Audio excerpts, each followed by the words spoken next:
Wang Bao's car slowly and steadily made its way back to the estate. He had timed Luo Yao and Lin Ran's conversation perfectly. "Nice driving skills. You deserve a bonus," Lin Ran praised as he got out of the car, leaving Wang Bao overwhelmed with gratitude. Back in the bedroom, it was as if the events at the hospital had been automatically erased from their minds. They both knew danger could strike at any moment, and the best they could do was to eliminate every threat before it materialized. This was a process, and much of it had already been completed. Married life comes in all colors. Some couples get stuck in the green phase, others in the yellow. But Lin Ran and Luo Yao's married life wasn't just yellow, it was also sweet without being cloying. Then Wu Zhishang's call came through. "What?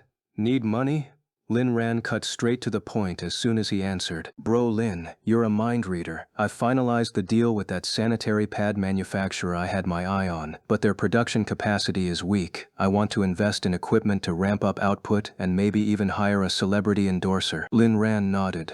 Nguyen Yao Group had been branching out more and more lately. "Fine, just give me the number." "Bro Lin, I love how direct you are. Not much, just 100 million. Nguyen Yao Group's liquid assets weren't exactly plentiful. Most of the time, the company survived on Lin Ran's personal injections of capital. It wasn't that they weren't making money, it was just that some projects were loss-making, and the company was still in its early growth phase, which was always the most cash-burning stage. But making money didn't matter much to Lin Ran anymore. After learning the true extent of his wife's wealth, everything he'd been doing felt like child's play. So he came up with a bold idea. Being a spendthrift husband sounded pretty damn good. "I'll give you $1 billion. Use it to expand the group." There was a long silence on the other end before Wu Zhishang finally asked, uncertain, "How much?" "$1 billion. I'll transfer it to the corporate account later. Go wild with it. Whether I can sit back and collect dividends in the future depends on you now." Wu Zhishang.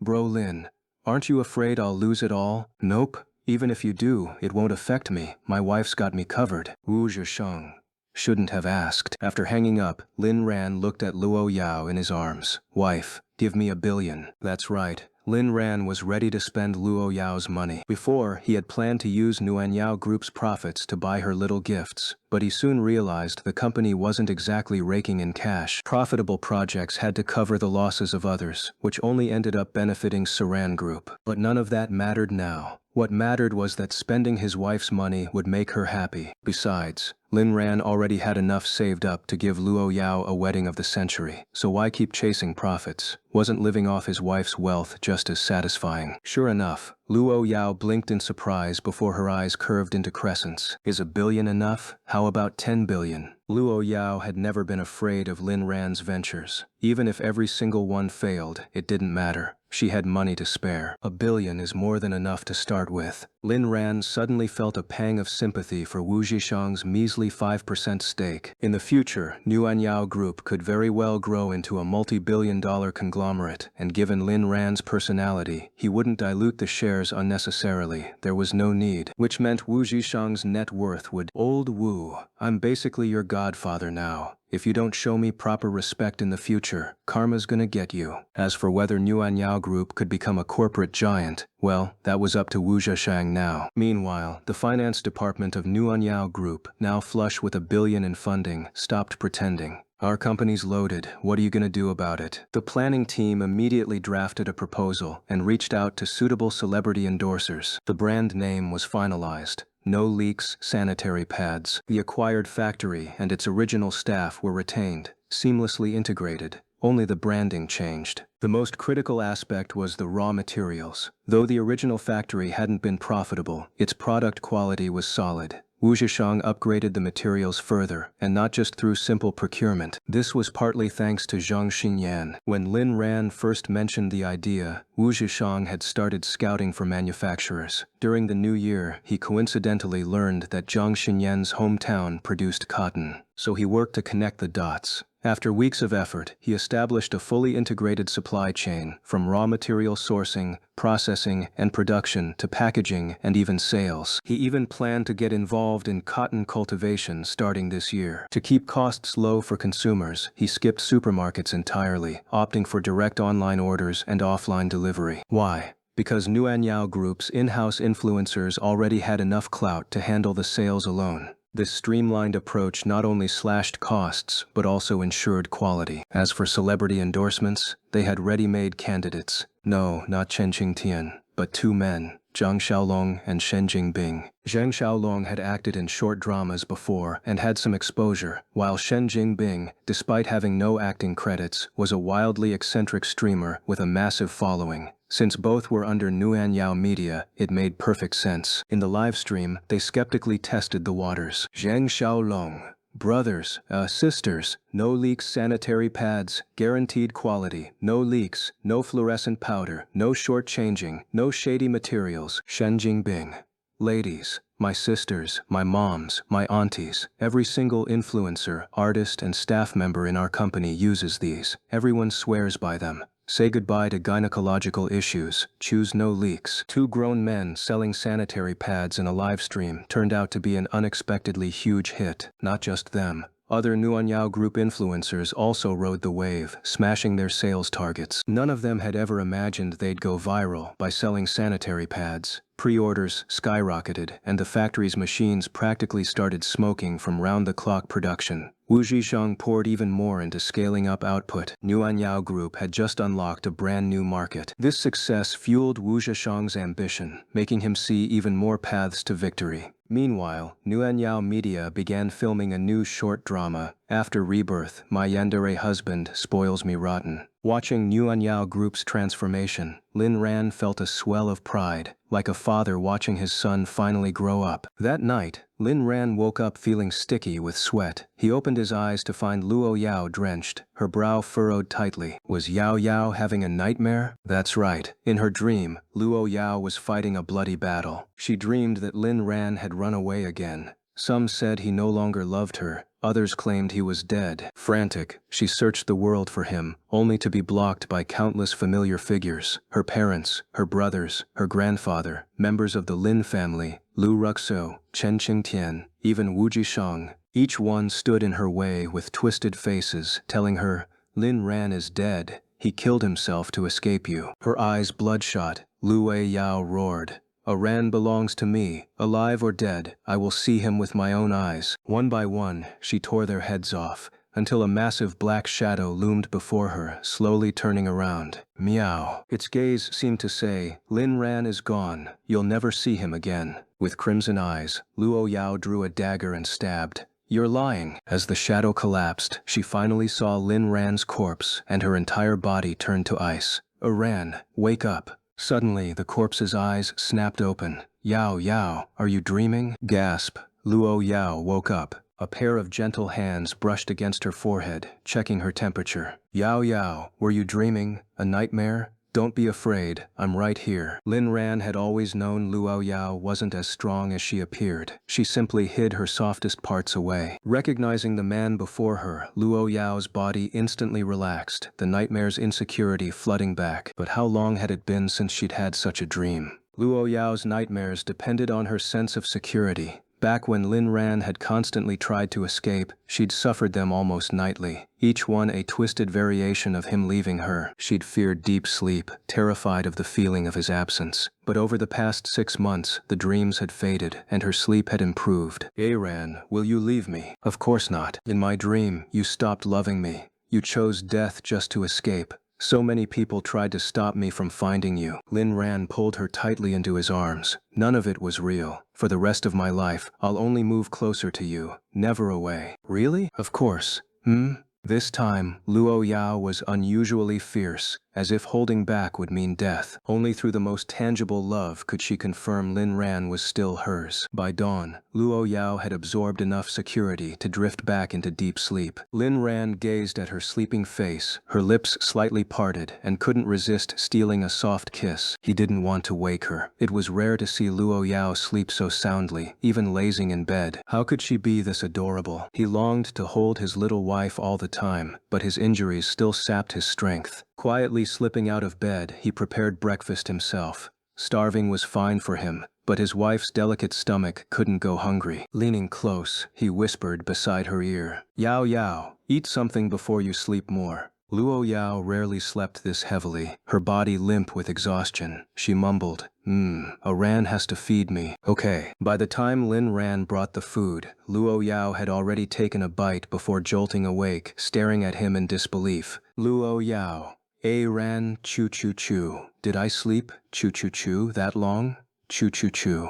Sweetheart, it's still early. Sleep as much as you want. I'll be right here with you. Lin Ran understood the fear in Luo Yao's eyes when she first woke. She was terrified of losing him. His answer soothed her, as if the world had suddenly burst into vibrant color. The steamed buns were delicious today. Satisfied, Luo Yao curled back into Lin Ran's arms and slept again. Life settled into a simple yet joyful rhythm. Neither was burdened by trivial matters. Even Luo Corporation no longer demanded their direct involvement, with only critical decisions reported by Lu Meng. Their days revolved around eating, sleeping, and love. Even their old friends seemed to respect this unspoken rule, leaving them undisturbed. As time passed, Lin Ran's wounds healed, yet his heart wasn't entirely at peace. In their past life, Luo Yao had tirelessly juggled him and her work. Now, she showed no interest in work, even delegating authority. It dawned on him. Perhaps she'd never liked it at all. Back then, she'd drowned herself in labor to numb the pain of his absence, his lack of love. The realization twisted his heart anew. Ran, what's on your mind? Luo Yao asked, noticing his distant expression. I'm thinking how to love you for the rest of my life. This is enough. Just having you beside me is all I need. Lin Ran studied her eyes, sometimes lively, sometimes mischievous, sometimes icy or blood red. Yes, Luo Yao had never asked for grand gestures. Every shade of her emotions existed because of him. All she wanted was his presence, nothing more. And that was easy enough to give. One morning, Lu Meng arrived at the estate with a stack of accumulated documents, briefing Luo Yao while collecting signatures. Though Luo Yao had delegated power, she'd never let Lu Meng overstep. Lu Corporation was her nest egg for spoiling Lin Ran. Even if Lu Meng was competent, she'd better not run it into the ground. President Luo, remember that interview program you and young Master Lin attended last year? They held a vote. The top 3 guests get invited to a 2-day outdoor live stream. You two ranked first. The director sent an invitation, but I couldn't decide for you. Liu Meng could have refused outright, but she didn't. Regardless of Luo Yao's choice, Liu Meng herself had grown oddly nostalgic. At Lu Corporation, she'd been force-fed their affection until she nearly gagged. Yet lately, deprived of their displays, she'd started missing it. Lin Ran wasn't in the study, leaving Luo Yao to ponder alone. Truthfully, Lin Ran had been cooped up too long. He was a free bird, and she'd caged him. Though he lacked nothing and seemed happy, freedom was still missing. Maybe it was time to let him fly again, so long as they flew together. All right, I'll ask Ran. We'll probably go. Liu Meng's face remained neutral, but internally she was screaming. The long-lost dog food, that familiar flavor. Is it finally returning? After Lu Meng left, Lin Ran carried a plate of fruit into the study. Yao, you must be thirsty after talking for so long. Have some fruit. Luo Yao's eyes curved into crescents. Okay. Lin Ran's injuries had mostly healed over the past few days, and he could move around without any issues, even engaging in vigorous activities in bed. Seeing Lin Ran crouching beside her to feed her, Luo Yao worried he might be straining himself. She gestured for him to sit on the chair, then settled herself onto his lap. Lin Ran, you think this is less tiring? Well, what could he do? His wife liked it, so he'd just spoil her. As he fed her bite after bite, Luo Yao couldn't help but feel she was putting on weight again. Ran, let's go on a show. What show? The one called The Boss and His Wife's Shenanigans. We joined last year, and this year they're doing a poll. The top 3 couples get an extra episode, scheduled for this weekend. Oh sure. Lin Ran thought it was about time they got some fresh air. As blissful as their secluded, love-filled days had been, they needed a change of pace. He wanted to appear with Luo Yao in every corner of the world. He didn't know about past dreams, but his future dream was to take Luo Yao on a never-ending honeymoon across the globe, for a lifetime. Ran doesn't want to go. I can ask Lu Meng to cancel. Lu Yao pouted, feigning disappointment. Lin Ran nearly melted at her cuteness. Only those who had witnessed her icy fierceness could truly appreciate how adorable her acting cute was now. I do want to go. As long as it's with Yao Yao, I'll love anything we do. Early Saturday morning, the production crew arrived at the estate. They would be filming a 2-day live broadcast, following the couple everywhere except when they slept. At 7 a.m., the live stream went live. Uncle Fu welcomed the crew into the villa, and Lin Ran recognized them immediately, all familiar faces. Survivors who had eaten his cooking and lived to tell the tale. Meanwhile, the barrage of comments in Lin Ran and Luo Yao's live stream flooded the screen. OMG, the official page didn't lie. It's really them. The divine duo Luo Yao and Lin Ran are reuniting on screen. Do you know how I've suffered these past months? I've resorted to shipping my dog and cat as a substitute. If they don't start feeding us sweetness soon, I'm mailing them knives. Wait, where's Luo Yao? Only Lin Ran's here. Just broke up. I need Lin Ran to be my boyfriend. I'm so love-starved. Some people in this chat are digging their own graves. Lin Ran raised a finger to his lips. My wife might still be asleep. Don't wake her. The first segment of the special was breakfast, hence the early start. But with the female lead still in bed, what were they supposed to film? Lin Ran bustled around the kitchen, stirring uneasy memories among the crew. He glanced at them and extended a sincere invitation. Want to join us? The entire crew shook their heads like rattles. Lin Ran smirked. Your loss. Today's breakfast featured his homemade steamed buns, specifically requested by Luo Yao. Paired with soy milk and side dishes, it was a simple, heartwarming Chinese breakfast. Once everything was ready, Lin Ran returned to the bedroom to wake Luo Yao. They'd stayed up late the previous night, so he'd let her sleep in while he prepared breakfast. Basking in his affection, Luo Yao had nodded drowsily. Back in the bedroom, he found her already awake and dressed. Luo Yao didn't need elaborate makeup to stun. Her natural beauty was breathtaking. Her fair neck adorned with eternal love, a 13,000 yen bracelet on her wrist looking like it cost 130 million yen. Wife, you're gorgeous. Luo Yao's eyes curved again. I'm going on camera. Of course I have to look my best. You're always beautiful. But I still need to put in the effort. The more dazzling she looked, the clearer the warning to any would-be homewreckers. Don't even think about it. Not that anyone dared to make a move on Lin Ran anymore. But better safe than sorry. Relax. No one can steal me away, because I won't allow it. Let's go eat. Luo Yao reached out, and Lin Ran effortlessly scooped her up, hands supporting her as he carried her out of the bedroom. Thankfully, his injuries had healed enough. Otherwise, he wouldn't have lasted long. Stepping out, they delivered a lovey-dovey blow to the entire internet. Ah Ran, am I heavy? Light as a feather, Lin Ran lied through his teeth, but his actions spoke louder than words. Holy, I thought I was prepared, but this sweetness is lethal. Couple goals, no, wife-spoiling goals. Wait, wasn't Lin Ran injured? There were rumors he was hospitalized. How's he recovered so fast? Does Luo Yao not care about his well-being? Who let this idiot in? Since when do we police couples? Just enjoy the sugar, damn it. Back in the dining room, a distance neither short nor long, Lin Ran set Luo Yao down and resumed feeding her. The moment the first bun touched her lips, she froze. Huh? This tastes even better than before. What filling did you use? Lin Ran, filled with love for you. Livestream.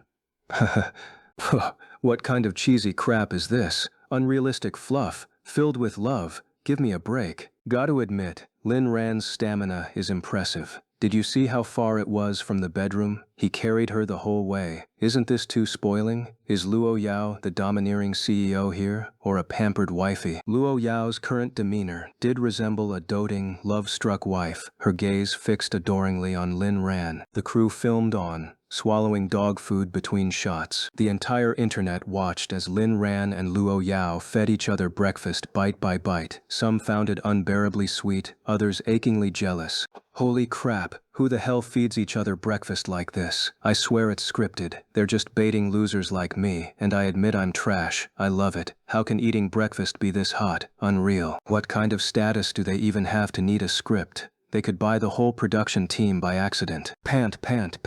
I want a boyfriend like this so bad. If they weren't filthy rich chaebols, I'd think this was all fake. Fake? Of course not. What kind of capital would it take to make them perform for netizens? They're just using the show to relax and have fun. It's not like their lives follow any plan anyway. The assistant director quietly leaned over to the director's ear. Director, didn't you say if we ever got them on the show again, you'd wash your feet upside down? I'm waiting. The director shot him a knife-like glare. Do you still want this job or not? Assistant director. Wah, bullying me like this.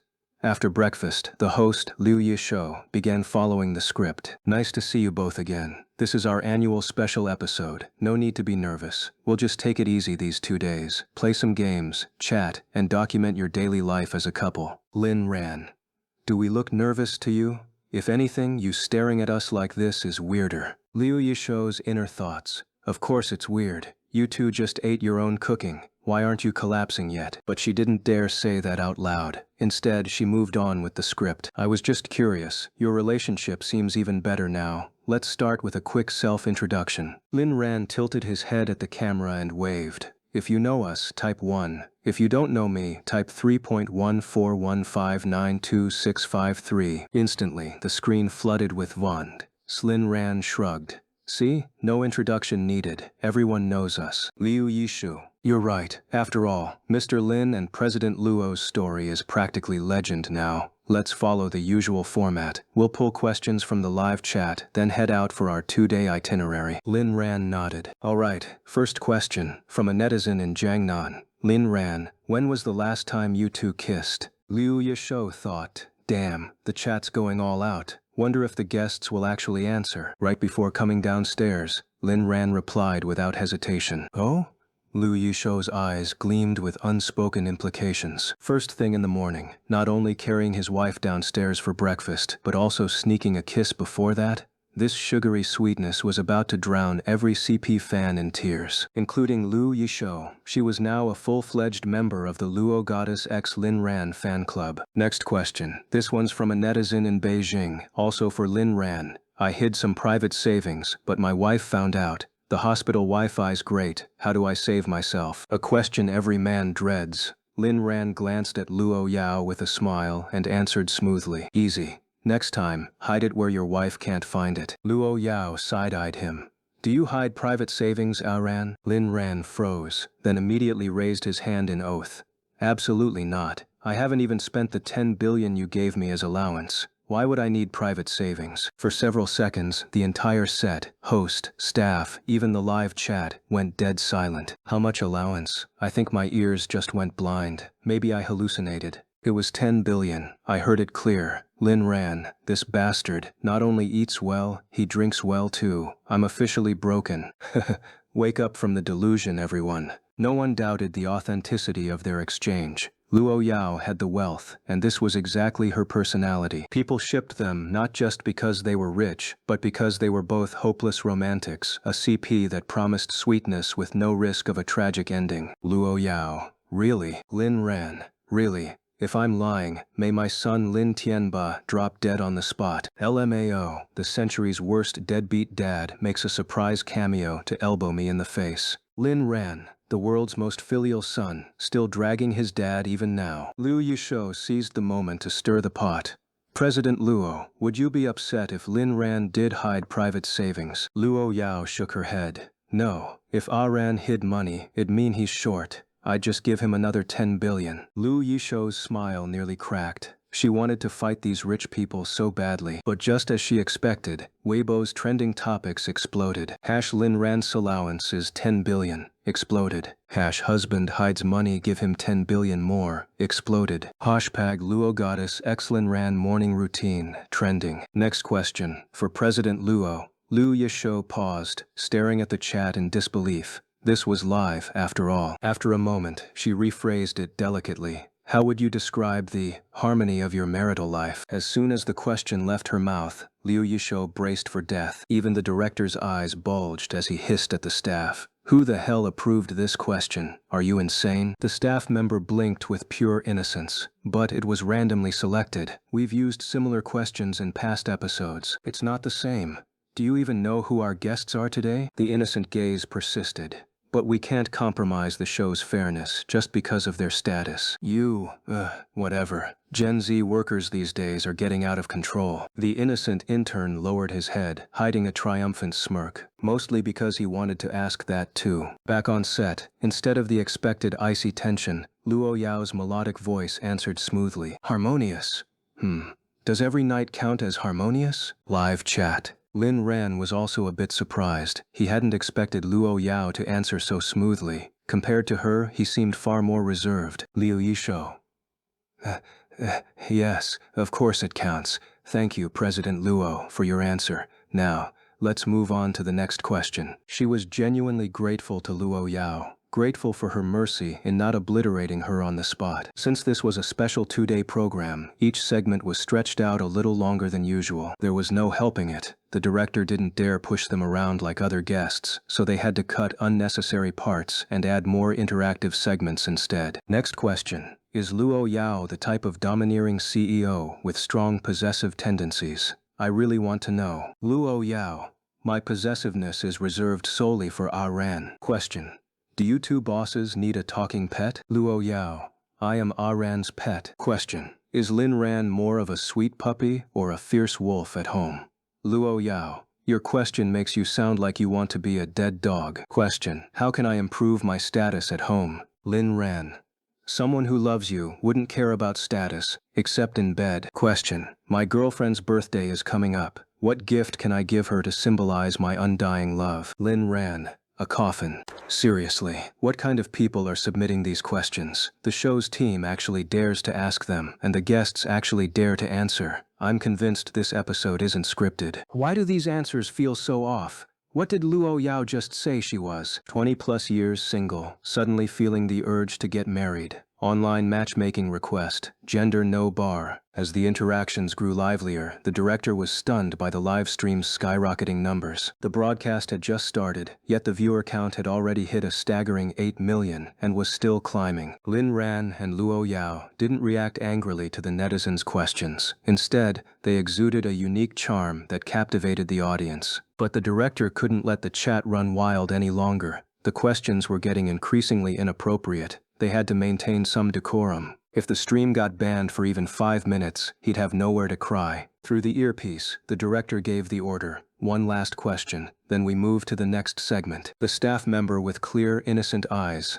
Last one already? Liu Yishou also sighed in relief. Some of these questions were almost unbearable. Why was it that when other CEO couples were interviewed, the topics were about education, business, or children? But with Lin Ran and Luo Yao, everything took a risque turn. Weird. Alright, one final question. When do you two plan to have a child? At this, Lin Ran and Luo Yao finally fell silent for a moment. Children had always been a complicated topic for them. Initially, Lin Ran had been indifferent, then he didn't want any, but now he was reconsidering. After all, he and Luo Yao would grow old someday. They'd need someone to care for them in their later years, right? And it'd be a shame if their vast fortune had no heir to squander it. Luo Yao, on the other hand, had started off not wanting kids, then became indifferent, and now was open to the idea. Her reasoning differed from Lin Ran's. She didn't want a child to steal his affection, yet she also wanted something tangible to symbolize their love. What could that be? Naturally, a child. Maybe they could have one and leave it to the butler to raise while she and Lin Ran continued as they were. As for timing, Uncle Fu, watching from the sidelines, suddenly felt a chill down his spine. A bad premonition struck him. Luo Yao, let nature take its course. It might happen soon. Lin Ran. Don't worry, we'll let everyone know when to queue up. Lin Ran gets me. Can you give us a specific timeline? I need to reserve my spot on the rooftop. I made a group called Luo Goddess and Lin's Children Q Squad. DM me to join. You people lining up to be their kids? Have you no shame? Send me the group link. I just want to see what's going on. Liu Yishou exhaled in relief. This segment had finally concluded smoothly. Alright, now please proceed to the Heart's Ease cottage we've prepared for you. Heart's Ease means setting aside all worries to enjoy 2 days and 1 night of rural living. So, we'll need to collect your phones. Of course, if anything urgent comes up, you can still contact the outside world. Confiscate their phones? That wasn't mentioned before. Lin Ran wasn't a phone addict, but what modern young person could live without one? Especially a tycoon like Lu Yao, where a single call could involve billion-dollar deals. How dare the program team do this? Before Lin Ran could protest, he saw Luo Yao hand over her phone without hesitation. He froze. Well, maybe he was overthinking it. So, Lin Ran surrendered his phone too, barely suppressing a smirk as he waved at the camera. My degenerate friends, see this. Phones are gone. For the next 2 days, assume I'm dead. He wasn't addressing his actual friends, but the people at Luo Corporation, or, to be blunt, Lu Meng. He didn't have much business to handle, but Luo Yao took several calls from Lu Meng daily. Lin Ran had never complained, but it always felt like an intrusion. Now, he could focus on his wife, completely undisturbed. Wait, since when was Lin Ran this funny? His smirk is barely contained. It must be rare for them to have 2 full days together without outside interruptions. Newbie alert. You clearly weren't a Lin Ran fan before. Early fans already knew this side of him. As Lu Yao stood up, she suddenly felt a wave of dizziness and swayed slightly. Lin Ran noticed instantly, wrapping an arm around her waist. What's wrong? Probably just lightheaded from sitting too long. I'm fine. But Lin Ran wasn't having it. He wouldn't tolerate even the slightest risk to Luo Yao. Without hesitation, he swept her up in a princess carry, cradling her against his chest. A faint smile curled her lips as she looped her arms around his neck, her gaze never leaving his face, as if looking away would stop her breath. Just kill me to set the mood. Someone gift this now. I have a question. Why does Luo Yao seem like such a delicate little thing now? Wasn't she supposed to be a domineering CEO? The way she looks at Lin Ran, it's like her gaze could melt steel. Are these two really childhood sweethearts? After all these years, they're still this in love? Just wait until Luo Yao glares at you. Then you'll understand what a domineering CEO really is. Though by then, you might be on the ground begging her not to kill you. But I heard from netizens that Lin Ran was hospitalized recently because of an illness. Is he really okay like this? I don't care. I live for this. Lin Ran, you're my god. Give me more sugar. I've got my insulin ready, syringe in hand. Psst. Just letting you know, everyone at Lu Corporation who's working overtime this weekend is secretly watching our CEO and her hubby's live stream. Working overtime while slacking off? You guys are something else. Oh, like those of us not working overtime aren't watching. Lin Ran carried Luo Yao into the car before getting in himself from the other side. Feeling better? If you're not up for it, we can skip the recording. Luo Yao shook her head. I'm fine now. Don't worry, Ran. Have you forgotten how strong my constitution is? Lin Ran could never forget. After all, the unhinged version of Luo Yao made an appearance every night.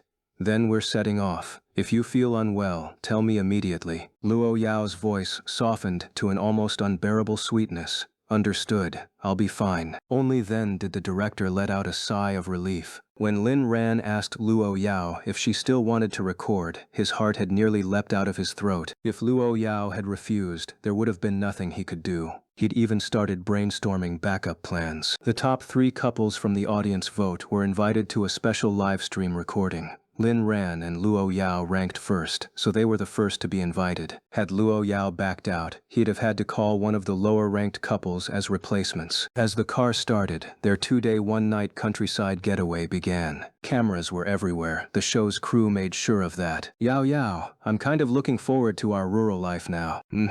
We'll try it out. If we like it, we can build a countryside-style house on the estate. If not, we'll just go home and drop the recording. The host in the front seat broke into a cold sweat on behalf of the entire production team. About half an hour later, they arrived. Coincidentally, the location the crew picked wasn't far from the estate. The city was too chaotic, making it hard to find a peaceful, idyllic spot. But near the estate, such a place existed. And this place had its own story. Legend had it that a young man from the north fell in love with a city girl, and the two often met here for dates. The girl dreamed of a simple countryside life, and the boy promised to build her the most beautiful little house here someday. Slowly, they pledged their love in secret. But when the girl's family found out, they took her away. The boy could only watch helplessly as she left, vowing to make something of himself so he'd be worthy of her. Eventually, he succeeded. But by then, the girl had already taken her own life under her family's pressure to marry someone else. Heartbroken, the boy built the house he'd promised her, a testament to their love. For years, the place remained closed to the public. Only after the boy passed away, donating all his wealth to official institutions, was it reopened. The host, Liu Yishou, narrated the story from the passenger seat. They say his only request was that this place be opened to the public. His last words before dying were, "Don't let love become regret." By the time Liu Yishou finished his dramatic retelling, the live stream audience was nearly in tears. But when he turned around, the couple was asleep. Well, Lin Ran was actually asleep. Luo Yao, nestled against him, was only pretending. Her eyes stayed closed, but the words she murmured were icy. Ran is sleeping. No one disturbs him, or they'll get hurt. Liu Yishou. Live stream. Offens. Homies. For a second there, I was sweating bullets for Lu Yisho. If Lin Ran had woken up because of him, things would have gotten ugly. My bad. I used to think Lu Yao was just Lin Ran's sweet little wife. Now I see she's a Yandere CEO wrapped in a doting spouse's disguise. What the hell? That tone? Luo Yao's beauty is otherworldly, but I still felt murder in her voice. Almost got taken out through the screen. Can't imagine the tension on sight. Luckily, the eerie atmosphere didn't last long. Lin Ran woke up a few minutes later. Yao Yao, I fell asleep?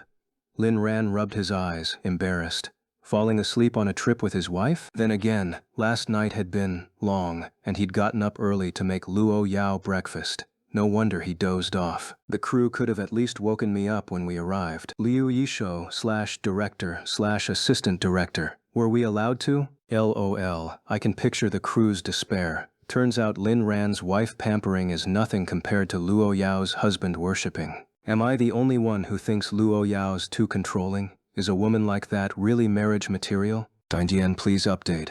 Someone's jealous. Even if you wanted someone like her, would she even look your way? With a $3 key, you think you're a match. Suddenly, just watching these two is way more entertaining than those noisy, chaotic variety shows. Lin Ran and Luo Yao stepped out of the car, both slightly stunned by the sight before them. The building wasn't large or extravagant, but it was exquisitely crafted. Lin Ran couldn't help voicing his thoughts. Who built this? They've got serious skills. Liu Yisho. I give up. Just end me. Luo Yao. A coward built it. The person he loved committed suicide. He couldn't save her, but he didn't have the guts to die either. So he built this house to mourn her. A monument to his so-called love. Liu Yishu. That's not how I told the story. Resigned, she quickly summarized the tale again. Lin Ran nodded. What a coward. Not only did he fail to stop her family from taking her, but after her death, all he did was build a house. How hypocritical. Luo Yao suddenly wondered what Lin Ran would have done in the boy's place. What would you have done, Ran? If I were him, we'd never have been separated in the first place. We'd live and die together. And the girl was a coward too. She had the courage to die but not to run away with him. Liu Yisho internally facepalmed. Shouldn't the moral be, don't let love become regret? Why are these two breaking the script? No, breaking human logic. Is this normal? Lin Ran wore a look of disdain. I'd never be a coward in love. You've got to chase it boldly, fight for it bravely, and act without hesitation. He wasn't lying. When it came to love, Lin Ran had always charged forward fearlessly, even in his past life. Facing the shattered remnants of a relationship with someone like Lu Ruxiu, he'd fought tooth and nail to piece it back together. This life with Luo Yao? Even more so, a fearless, mutual pursuit. Luo Yao tightened her arms around him, as if she wanted to devour him right then and there. The live chat exploded once again. Damn, you two are something else. No wonder you're a match made in heaven. Your thought processes are next level. I was almost in tears just now, lamenting all the regrets in love, and then these two pull this stunt? Is Lin Ran secretly a Yandere or something? Do Yanderes just not experience tragic love? Gotta admit, they kinda make sense. I think I'm being brainwashed. What do I do? I'm curious. How long could Lin Ran and Luo Yao, these rich elites, last in a rural setting? Excuse you? They're wealthy, not useless. Most rich people aren't the spoiled brats you imagine. They're raised with diverse skills and adaptable education. As the guests for the first episode of this special program, they stepped into the courtyard. Behind them, their security team cordoned off the area and began patrols. Normally, guests wouldn't bring bodyguards to a show, maybe an assistant at most, but given Lin Ran and Luo Yao's status, the production team turned a blind eye. Just keep the security out of the shots. Pushing open the gate, Lin Ran found the place impeccably tidy. The brick-paved courtyard was stunning, especially with the snow piled against the walls, a wintry kind of beauty. To his surprise, there was even a plastic greenhouse, lush with plants inside, clearly well-tended. The centerpiece was a two-story villa. Stepping inside, the decor was a blend of traditional Chinese and rustic charm, meticulously arranged. Every detail spoke of care. Liu Yusho smiled. This is where you'll be staying. Hope it meets your expectations? Lin Ran glanced at Luo Yao, who nodded. She thought the setup was far from extravagant, but it had its charm, compact yet refined. Liu Yisho peeked at the camera. Psst, just between us, we've got a little task for them to complete before bedtime. Oh, you devious producers, I'm here for it. Can we just keep these two as permanent guests? Petition to never switch them out. I'm obsessed. The house lacked central heating, but the fireplace roared, keeping the space warm. Lin Ran helped Luo Yao out of her coat. President Luo, young Master Lin, we'll be documenting your daily life here. Beyond the necessary segments, we won't interfere. Feel free to pick a room to rest, then make lunch. You can use any veggies from the greenhouse, just don't waste them. Lin Ran nodded in understanding. They chose a room on the second floor, cozy but bright. Their luggage was light, just sleepwear and toiletries. No need for more, since they'd be leaving tomorrow night. When they returned downstairs, the crew handed them task cards and displayed the challenges on the live stream. Secretly perform 3 assigned actions without the other noticing. If completed by 6 p.m., it's a success. If both succeed, guess each other's actions. Whoever guesses more wins. The winner can make 1 non-refusable demand. The chat erupted as the tasks were revealed. Lin Ran studied his card. Today's mission: pull off these moves without her noticing, then make an unrejectable request. What's the point? Yao's never turned down a request from me anyway. Did he just call his wife a wishing well? Like, whatever I ask for, she grants it. If true, I'm gonna die of envy. He said they've never refused each other's requests, meaning he's also her wishing well. Why the jealousy? Though, gotta admit, that line was sweet. Lin Ran and Luo Yao exchanged a smile. No further words needed. This mission? They'd play along if they felt like it. No way the producers could control them. Grabbing a basket, they headed to the greenhouse. Before stepping out, Lin Ran draped Luo Yao's coat over her shoulders. No way he'd let his little demon catch a chill. Inside the greenhouse, the temperature stabilized. The plots held common veggies, peppers, eggplants, and the like. At the sight of eggplants, Lin Ran flashed back to a memorable moment. The first time Luo Yao cooked for him. After 2 kitchen explosions, she'd proudly presented a plate of braised shrimp. Lin Ran took a bite and said, "This eggplant's pretty good." That night, he wound up in the hospital. Since then, Luo Yao had been banned from cooking. "How about eggplant for lunch?" "My treat," Lin Ran offered, pointing at the veggies. Luo Yao recalled the same incident and smirked. "Sure." Wait, why are they laughing? Just discussing veggies and they're giggling? They can't even laugh now. Since when is joy a crime? As Luo Yao moved to enter, Lin Ran scooped her up and set her back on clean ground. "Wait here, I'll pick." He knelt to brush dirt off her white shoes, a moment instantly immortalized by the cameras. Luo Yao's lips curled into a smile. Forget the audience, she was melting. Lin Ran worked the plots, gathering eggplants, beans, tomatoes, peppers, carrots, scallions, enough for lunch and dinner. All while Luo Yao watched her man hustle in the dirt. "Yao, I grabbed extras for dinner. Limited ingredients, but this'll do." The ingredients were indeed limited. For instance, Lin Ran originally wanted to make a northeastern dish called Disan Xian, but he realized there were no potatoes here, so he settled for a home-style dish of stir-fried eggplant with green peppers. Lin Ran knew Luo Yao well. His wife had a sensitive stomach and even suffered from a loss of appetite. "But my wife isn't picky at all. She'll eat anything. And as long as it's a meal he prepares, she'll finish it all." Hadn't he noticed that his wife had gained a little weight lately?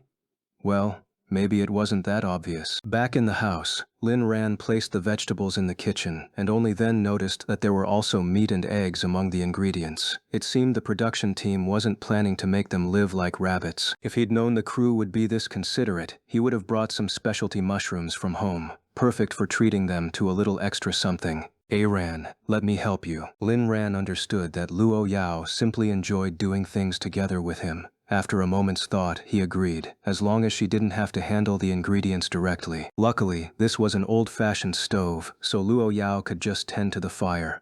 Yao, you've never used one of these before, right?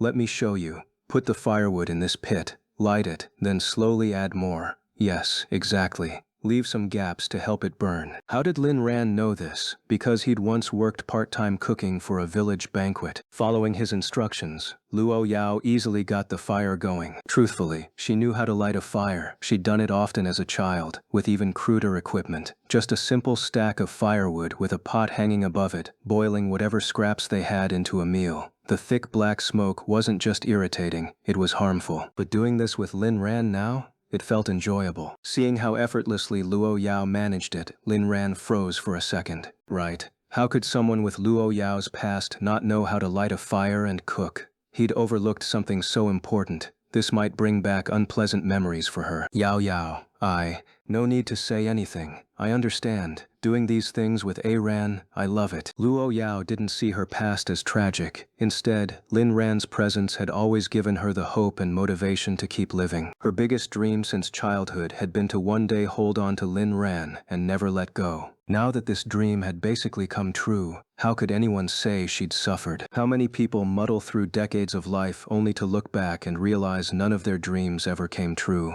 Huh?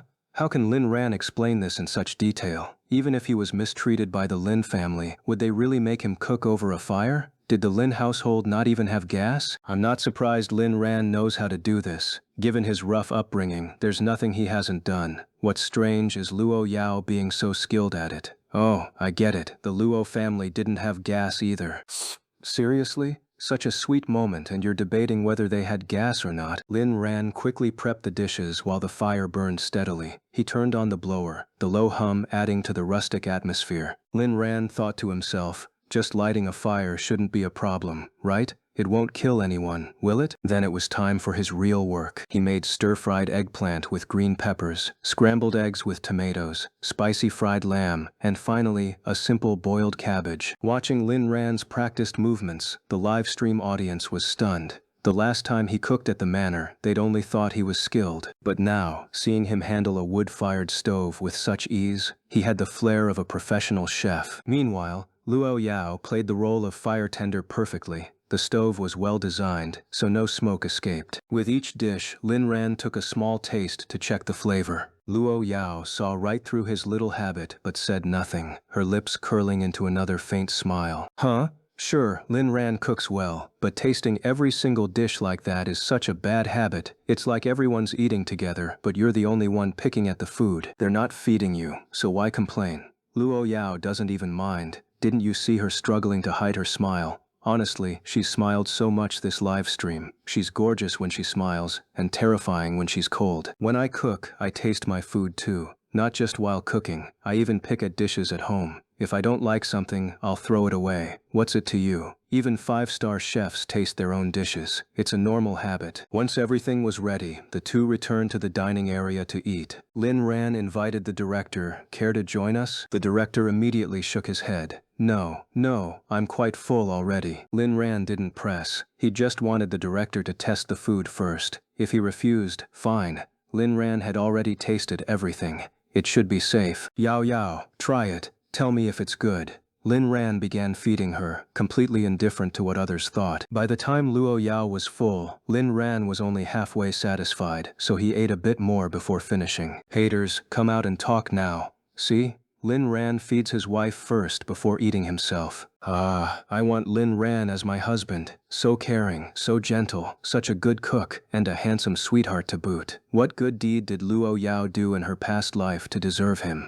Give me a wife like Luo Yao, and I'd spoil her just as much. After the meal, Liu Yisho reappeared, having just finished the crew's boxed lunch. You too, we. Before she could finish, Lin Ran cut her off. Yao and I need to rest. Whatever it is, we'll talk after we've rested. Liu Yisho blinked. You think you can just decide when to rest? Even if the show gives you leeway, there's still a process to follow. Who do you think you are? Alright. The moment she agreed, she wanted to slap herself. Luo Yao's sharp glare had been downright chilling. Lin Ran and Luo Yao went to take their afternoon nap. Their bedroom had no cameras, so once the door was locked, they could do whatever they wanted, however they wanted. Aran. We've never done it in a countryside. Sure, I know. But even if it's exciting, we'll have to keep it down. Wouldn't want outsiders to hear, right? Luo Yao nodded. She didn't care if others heard. Even if the whole world knew, she'd still claim Lin Ran as hers. And if he minded, she'd just silence anyone who heard. With Lin Ran and Luo Yao gone from the live stream, the viewers grew restless. Wasn't the show supposed to broadcast everything except when they slept?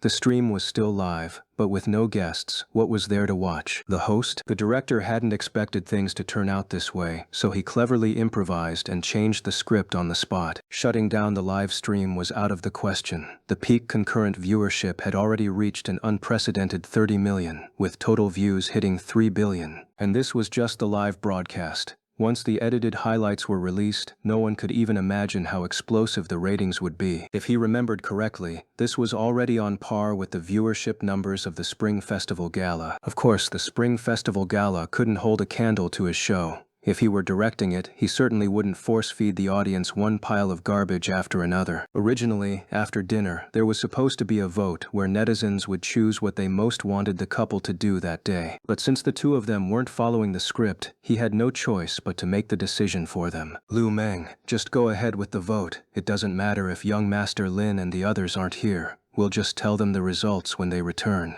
The voting options were transparent. All activities meant to strengthen the couple's bond, though still within the bounds of what was appropriate for broadcast. After all, anything beyond that wouldn't be allowed on air anyway.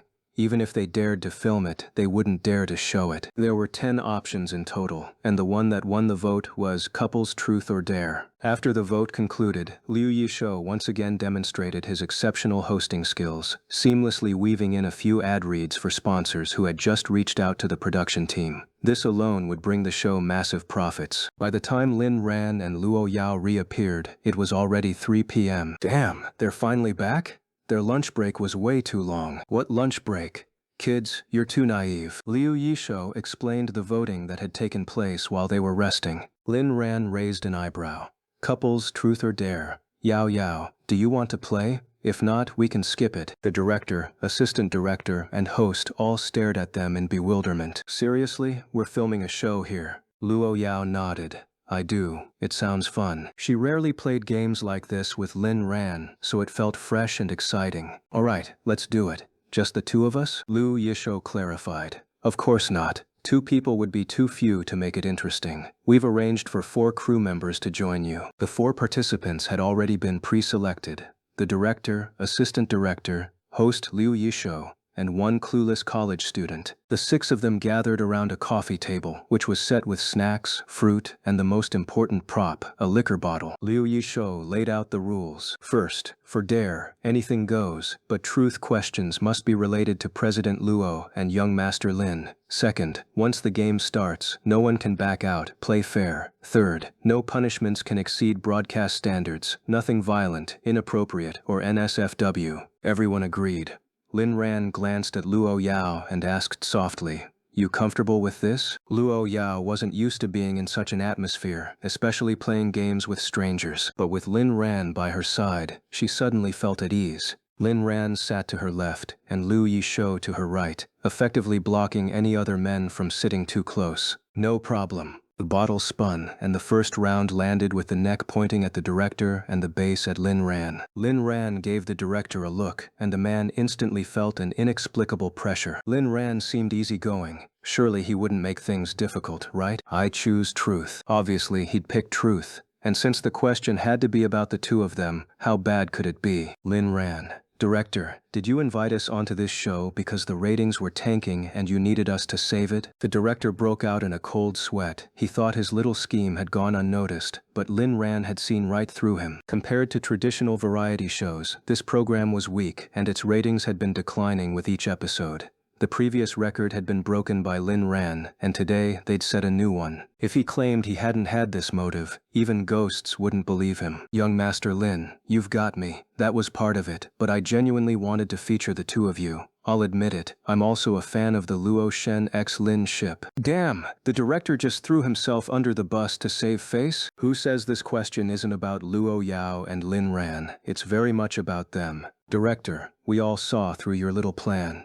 Gotta make money, no shame in that. Lin Ran nodded. At least he was honest. The second round began. The bottle spun and landed with the neck pointing at Luo Yao. Luo Yao, I choose dare. The clueless college student looked lost. He'd already prepared his question. Then President Luo, could you give young Master Lin a strawberry? He pointed at the strawberries on the table. For a moment, he felt like he'd glimpsed the afterlife, like he'd seen his great-grandmother waving at him from beyond. Luo Yao picked up a strawberry, thinking this guy was probably another clever operator like Shen Jingbing. In simpler terms, an obedient lapdog. She fed Lin Ran 1 strawberry at a time, and after he finished, she even wiped his mouth with her fingers, all under the watchful eyes of the entire internet. This staff member chose life after flirting with death. If he'd dared to make Luo Yao slap Lin Ran, I bet she would have just gently caressed his face instead. Nah. Luo Yao would have kissed Lin Ran and then slapped the staff member. The director shot the college student a glare. We just said no violence. What were you thinking? The student blinked. Huh? Feeding fruit counts as violence? Either way, the round passed without incident. The next round finally landed on Lin Ran, who chose truth. The director smirked. Time for payback. Young Master Lin, what's the biggest lie you've ever told President Luo? Holy shit, director. I salute you.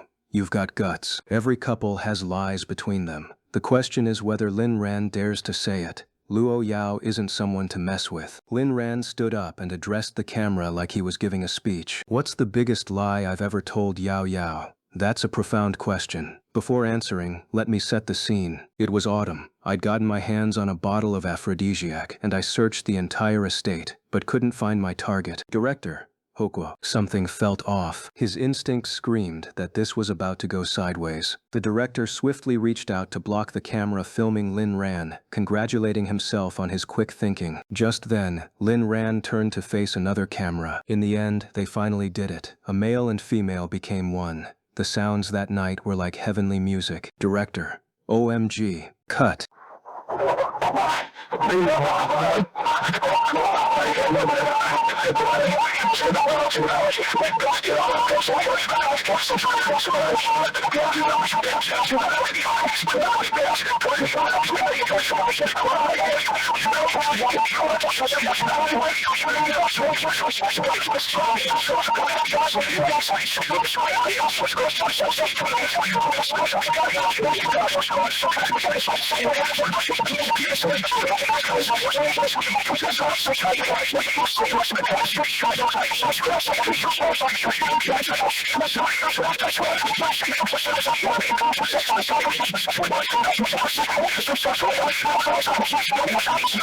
Yes, they were a pair of snow leopards that wouldn't shut up. Their mouths were open all night. When Yao Yao asked me about it, I said it had nothing to do with me. That was the biggest lie I've ever told, and the one with the worst consequences. This was the last sentence that slipped through due to audio delay after the screen went black. The barrage of comments flooding the black screen was nothing but white. Oh, director got owned. Did you forget the terror of being dominated by my boy Lin Ran?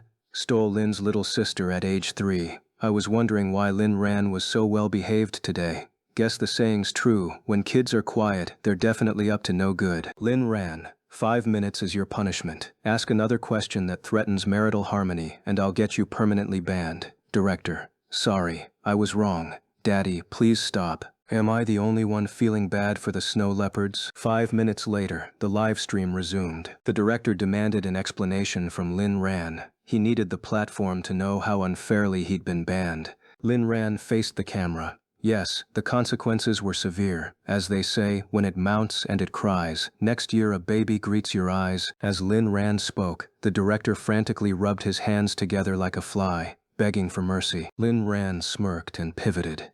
Those snow leopards went wild that night. That's the lie I told Luo Yao. The director exhaled in relief, vowing to stay quiet for the rest of the session and never ask Lin Ran another risky question again. Beside him, Luo Yao's lips twitched briefly before her expression returned to normal, her gaze at Lin Ran screaming, "My A-Ran is so adorable." A naive college student couldn't resist asking, so what happened to the snow leopards after that? And just like that, the topic derailed. The director stared at the student in horror. His murderous glare was impossible to miss. Lin Ran.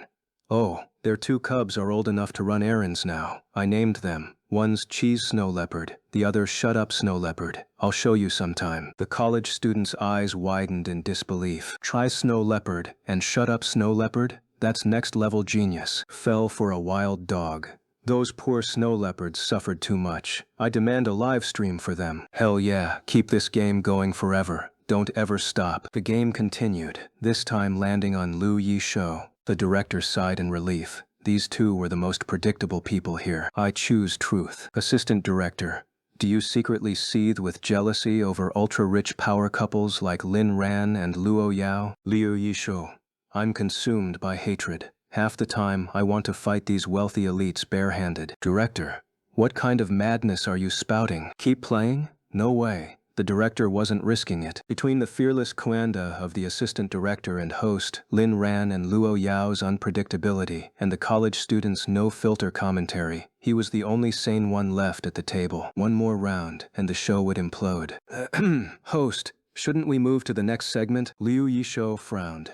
You're the director, why ask me? The director's face darkened. Couldn't they even play along? He fake-checked his watch. Oops, time for the next activity. Liu Yishou flashed his trademark smile and transitioned, while the assistant director rolled her eyes hard. Coward, short-sighted fool. Didn't he realize this game was a goldmine of viral potential? Of course the director knew, but he'd rather not gamble his career for clicks. Next up, making dinner. Thanks to Lin Ran and Luo Yao's extended afternoon break and the games, it was already 4 p.m. Cook dinner, do a post-meal chat, and they'd wrap for the day. The rest of the evening, and the entirety of tomorrow, was free time for Lin Ran and Luo Yao. When Luo Yao stepped into the kitchen, Lin Ran immediately scooped her up, deposited her gently on the sofa, and kissed her lips. Stay put, sweetheart. I'll handle dinner. Does Ran think I'm useless? Lin Ran ruffled her hair.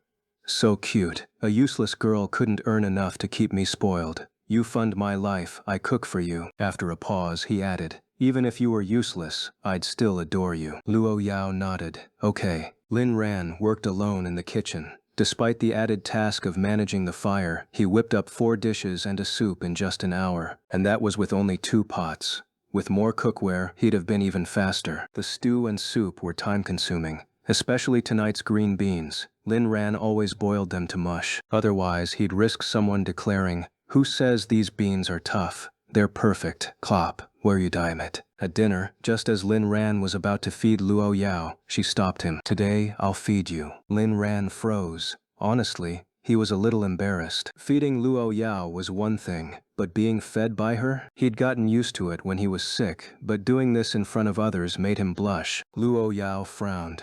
Ran doesn't like it? Lin Ran lowered his head. I love it in my heart, but my face is burning. Shyness. Luo Yao. Ignore them. You feed me because you love me. I love you, so of course I can feed you too. As for everyone else, treat them like corpses. We have every right to disregard their stares. Tomorrow's the 8th. Logically, this makes sense, but did Luo Yao just insult me? Why do I find her scathing confidence so hot? Luo Yao called us corpses. Why not dogs? Then again, I'm probably worse off than her dog. Hell, even her snow leopards live better. At least they get action. I've never even seen aphrodisiacs. Don't forget to clock in on Tomato Daily. Lin Ran can blush? What kind of sorcery is this? The meal was filled with sweetness. Lin Ran accepted Luo Yao's suggestion to treat all the audience members as dogs. No, wait, as lifeless spectators. After dinner, Lin Ran figured it was time to give the production team something to work with, so he brought Luo Yao along for the post-dinner chat segment. This part was rather heartwarming, focusing on casual conversations about their daily life as a couple. Liu Yishu, the host, was quite skilled at keeping the conversation flowing, ensuring no awkward pauses. The segment proceeded smoothly, until, for example, Lin Ran mentioned, Yao Yao and I love stargazing the most. Liu Yishu, really? I don't believe it. Luo Yao. I could pluck your eyes out and place them in the garden so you can witness it firsthand. Liu Yishu. Shivering in fear. This host is such a coward. How can she take such an obvious joke seriously? Exactly. Luo Yao might have a chilling gaze sometimes, but this is a society governed by law. Laws are for us, not for them. Seeing that time was almost up, Liu Yishou wasted no time in wrapping up the day's discussion. She took the task completion card handed to her by a staff member. I hereby announce that both Mr. Lin and President Luo have completed their tasks. We already knew they finished. I've been counting. Some tasks were even repeated. Don't talk love to strangers. This announcement is as good as no announcement. Lin Ran even completed 3 actions in under a minute. Lin Ran/Luo Yao. Did we complete the tasks? Rather get nagged than wait for updates? Wow, both of them forgot about the tasks entirely. Lin Ran's assigned actions. Hug Luo Yao. Kiss Luo Yao. Stroke Luo Yao's hair. Among these, hugging and kissing were repeated, while stroking her hair was done only once. Luo Yao's assigned actions. Wipe Lin Ran's mouth. Feed Lin Ran. Say I love you. Feeding was done multiple times, while wiping his mouth and saying I love you were each done once. Liu Yishou maintained a professional smile. Now, can you guess each other's assigned actions? The one who guesses more wins. Lin ran. I forgot my own tasks and you want me to guess? No clue. Yao Yao wins. Luo Yao. I can't guess either. This task is pointless because Aran would never refuse any request I make. Liu Yisho froze. Was this segment really going to be scrapped just like that? Really?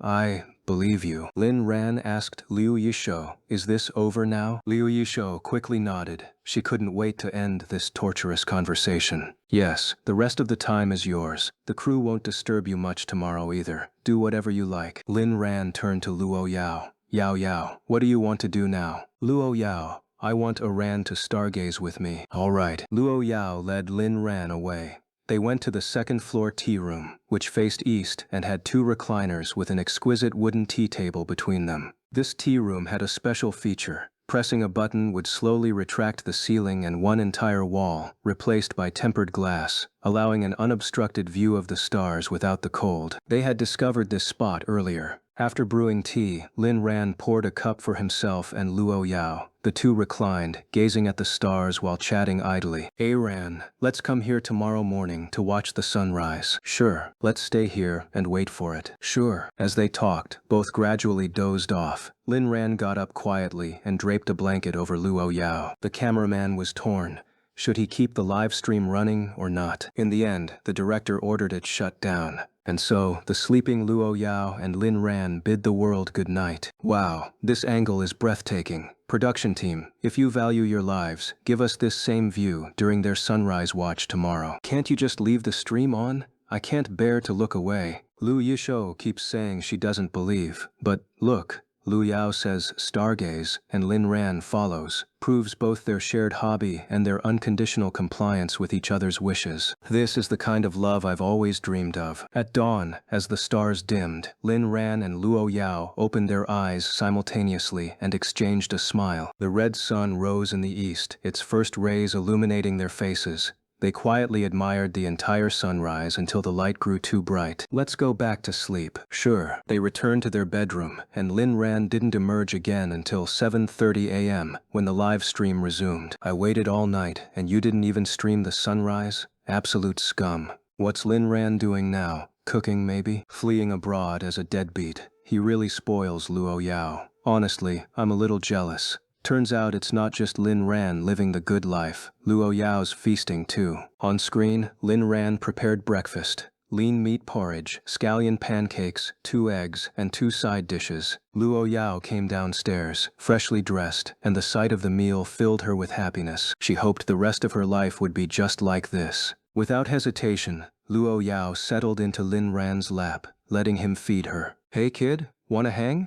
Not to be rude, but isn't Luo Yao acting a bit too spoiled? She hasn't lifted a finger these past 2 days. Lin Ran does everything, even feeding her? Mind your own business. If you don't like it, leave. Since when is a husband pampering his wife your concern? Sure, Luo Yao might not help much in daily life, but she's unmatched in her career. Nobody's perfect. And that CEO melting into hubby's arms move, way too smooth. A wolf in the boardroom, a spoiled princess in her husband's embrace. What's wrong with that? Luo Yao was also puzzled. Why was the food she made poisonous? Could she be born with a toxic constitution? The two took a car back to the manor. The moment they stepped out, Luo Yao visibly frowned, a sense of discomfort washing over her. Lin Ran, ever the devoted husband, noticed the anomaly immediately and without a word, scooped his wife into his arms and carried her inside. Nestled in Lin Ran's embrace, Luo Yao's heart swelled with affection, her gaze at him practically screaming, "I want to devour you." Uncle Fu hurried over anxiously.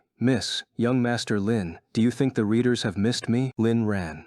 Telepathy. Luo Yao's eyes instantly turned icy. You'd better have something important to say. Miss Chen Qingtian is in trouble. She injured someone, and the other party has significant influence. The situation has escalated. Both Lin Ran and Luo Yao frowned. They knew Chen Qingtian well. Backed by the Chen family and with Lin Ran as her cousin, few would dare provoke her. Moreover, Chen Qingtian wasn't some arrogant, spoiled heiress. She was a kind-hearted woman, with a gentle temperament, unlikely to pick fights. If she had resorted to violence, the other party must have done something unforgivable. How bad is the other person's condition? Lin Ran asked the critical question. Miss Chen kicked him so hard he lost a testicle. He's currently hospitalized and refusing any settlement. The matter has blown up. Though the public only knows Chen Qingtian assaulted someone, the specifics aren't out yet. This is insider info, unverified but likely true. Lin Ran fell silent for a moment. Did they try to force themselves on her? Uncle Fu shook his head. No. Miss Chen went to Jingda University to confront him. There were many witnesses. Jingda? But the semester hasn't even started yet. Who did she hit? Uncle Fu. Young Master Lin. Classes resumed days ago. The victim is a student surnamed Yu, rumored to have deep connections. We're still investigating the rest. Lin Ran.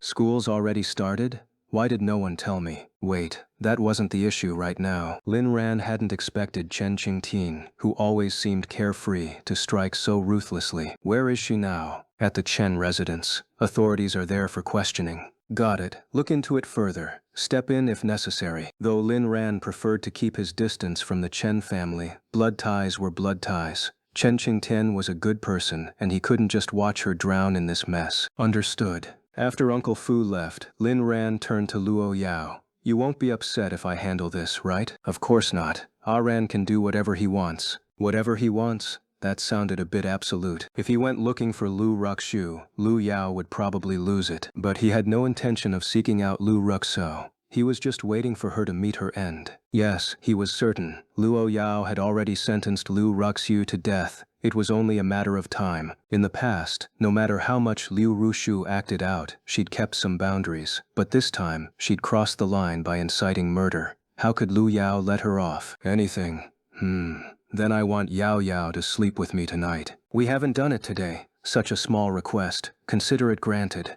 Luo Yao was more than eager. A night of passionate bed springs later, the two, now physically and spiritually nourished, returned to their usual selves. The next morning, as Lin Ran prepared to make breakfast for Luo Yao, she stopped him. Ran, don't overwork yourself. Between cooking and feeding her, Luo Yao genuinely felt he was spoiling her too much.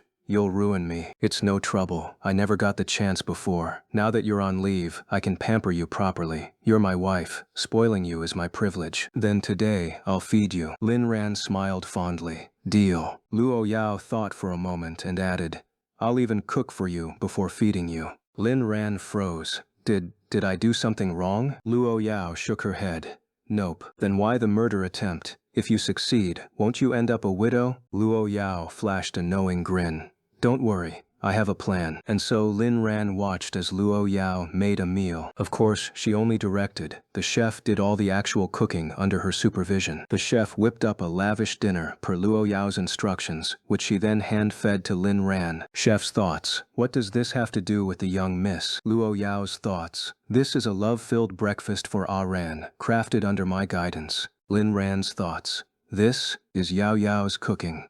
I'll finish every bite. Lately, Lin Ran had grown accustomed to Luo Yao's feedings, even hoping this could last a lifetime. The sweet breakfast stretched on. Lin Ran checked himself carefully. No adverse effects. Well, of course not. If he ended up hospitalized despite not lifting a finger, that would be the real miracle. Clearly, the red line for Luo Yao's kitchen disasters was physical contact. By midday, Uncle Fu had gathered most of the details. Young Master Lin, it's all clear now. No need for tips. I'm not chasing rankings. Save your New Year's money for ribs. Now, let's revisit Chen Qingtian's story from the perspective of a side character, Fang Busha. Rewind to before the new year. A plane landed from Japan, carrying a weary young man. Back in the capital, memories flooded his mind. Lost in thought, his expression flickered with unease. After a long pause, he sighed. Let it go. It's been 3 years, time to move on. His name was Fang Buxia, freshly returned from studying abroad in Japan. He'd chosen Japan back then to escape, to flee the version of himself he despised and the girl who'd vanished from his life. The young man returned to a home he hadn't seen in 3 years, a place saturated with memories. He couldn't even bear to look at the furnishings. The familiarity suffocated him, forcing him to squeeze his eyes shut and crouch in a corner. Only after movers arrived to clear everything out did he dare open his eyes again. The room was stripped bare, save for a single bed. A woman's voice echoed in his mind, one he'd replayed countless times. Sha, when you grow up, how about I take care of you?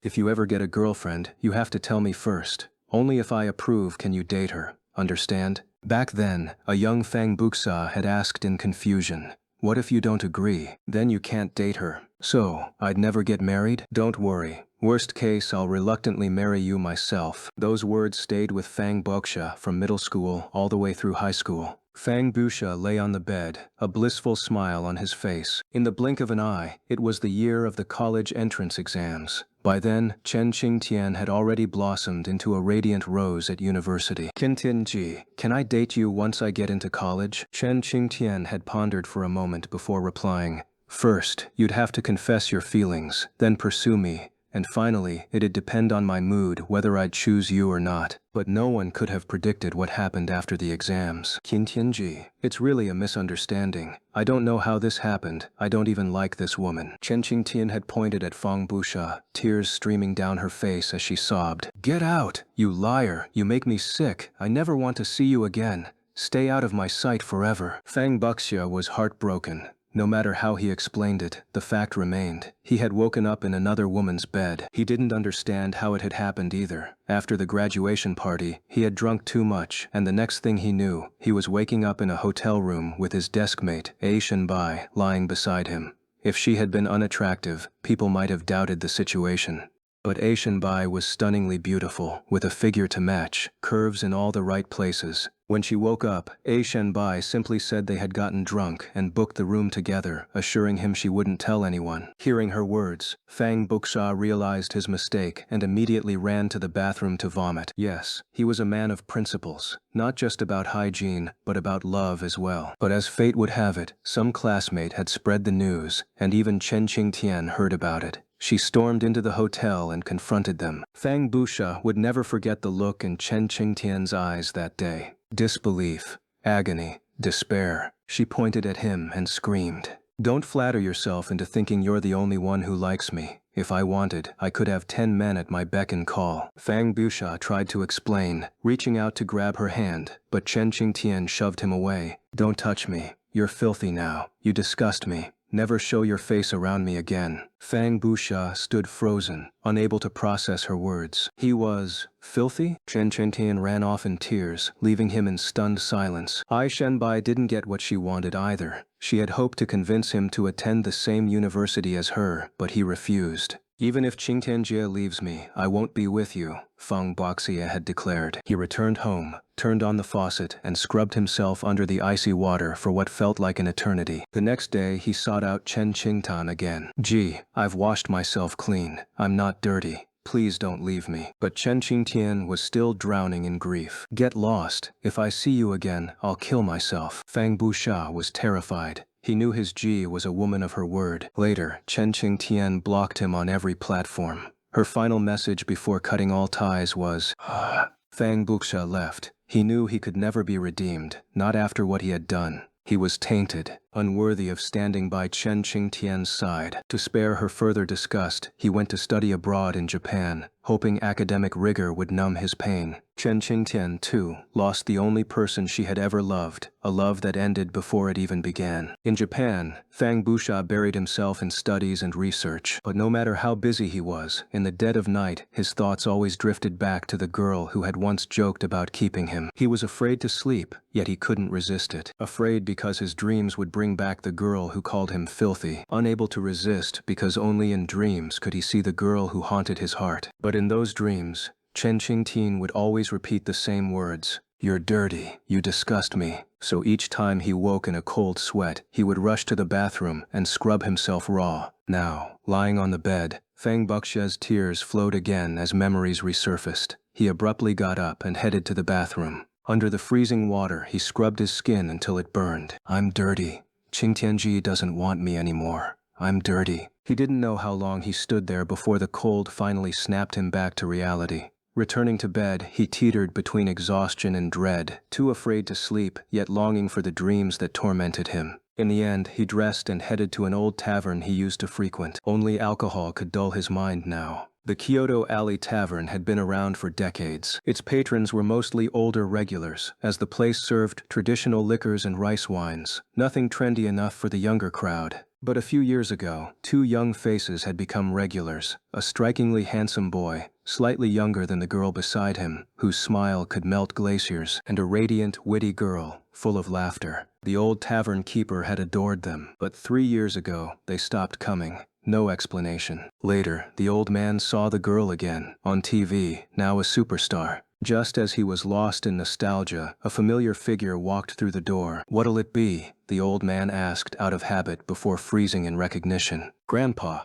a flask of sake, please. Well, well. The big star remembers this old place after 3 years? Chen Qingtian smiled, but the smile was laced with bitterness. Sake doesn't suit you anymore. How about my aged shochu instead? After a brief pause, she nodded. Soon, a flask of shochu arrived, accompanied by 2 plates of greens, a dish of peanuts, and a warming tray with a flickering flame. Chen Qingtian accepted it with a faint smile, bypassing the cup and tipping the flask straight to her lips. So strong. Who would have guessed that the nation's top actress was a heavy drinker? The old man watched as she took gulp after gulp, but he wasn't worried. First, he knew her tolerance. Second, he wouldn't serve her a second flask. That's no way to drink. You're not savoring it, you're drowning sorrows. Chen Qingtian gave a wry chuckle.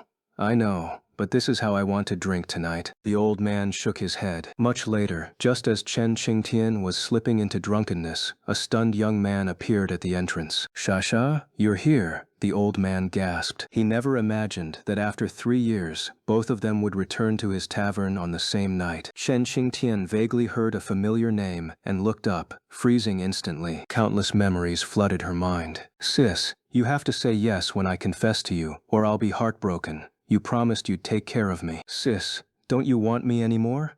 I really don't know why it turned out like this. I've cleaned myself up. Please don't leave me, okay? Tears welled up in Chen Qingtian's eyes. She hated this man, but she also remembered him. Perhaps it was time to say, long time no see, a belated, imperfect closure for her younger self. She stood up and walked over to Fang Buxia, extending a hand.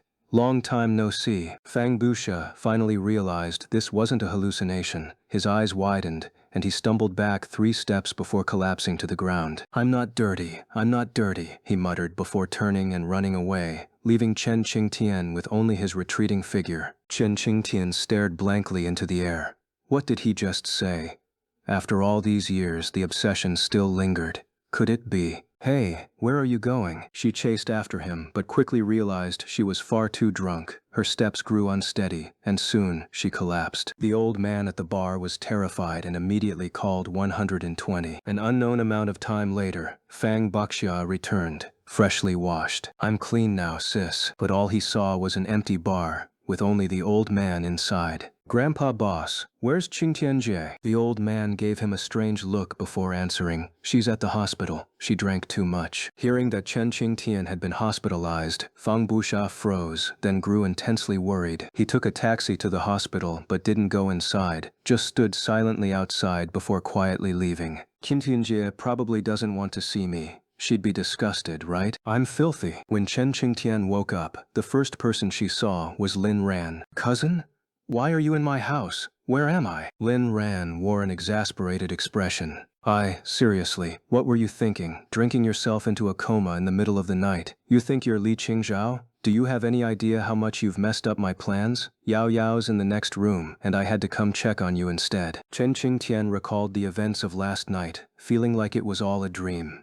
Who asked you to come? Lin Ran was speechless. The ambulance brought you here. You were mumbling not to contact your family, so Dean Yi had no choice but to call me. You're such a handful. Chen Qingtian didn't respond, lost in memories of the previous night. What's going on with you? Chen Qingtian. Cousin, can you help me look into something? Or rather, a person. a guy named Fang Buxia. Lin Ran studied her expression and realized this person meant a lot to her. What's so special about him? He might be the one I've never been able to let go of. Chen Qingtian then told Lin Ran about her past, though calling it a romance would be generous, since nothing had ever officially started between them. Lin Ran, however, didn't see it that way. Who said two people had to confess to each other for it to count? He and Luo Yao had been together since they were kids. Still, he wouldn't judge someone else's feelings, especially without seeing the full picture. Fine, I'll have Uncle Fu look into it. You can contact him directly. Thank you. Fang Buxia couldn't resist returning to the hospital. He remembered that Chen Qingtian had said long time no see to him yesterday, and he hadn't responded. How could he ignore her words? So early the next morning, freshly cleaned, he went back to the hospital. After asking around, he learned Chen Qingtian was in the VIP ward and his heart sank. The gap between them had only widened.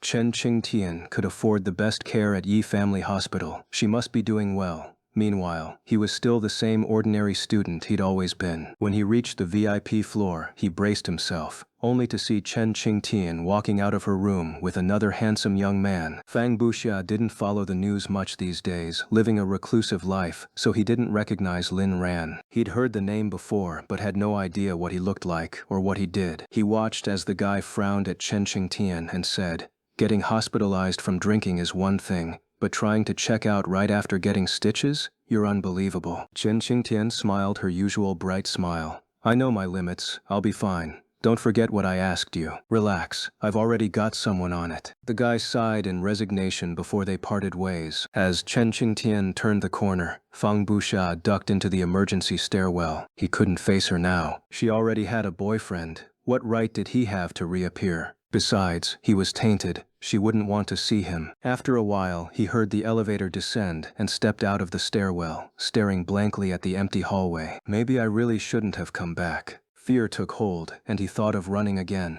Over the past 3 years, he'd considered returning, just to catch a glimpse of her from afar, but he never dared. Chen Qingtian had grown busier, spending less time in the capital, so he'd watch her on big screens instead. Eventually, he stopped even that. Every time he saw her face, he'd lose himself in delusions. Dreams of her by his side, saying the things she used to say. Dreams of her giving him gifts, kissing him, marrying him. The Chen Qingtian of the past had fulfilled every fantasy he'd ever had about love, and the Chen Qingtian in his dreams remained as enchanting as ever. Only in his imagination could he experience that love. But the deeper he fell into those fantasies, the more terrified he became. He was dirty. What right did he have to keep dreaming of love? It was time to let go, for his own sake and for the world's. His parents had passed away long ago. His only family was his older sister, now married and working as a TV producer. They rarely spoke, and this trip back was meant to be his farewell before leaving for good. But then everything took a dramatic turn.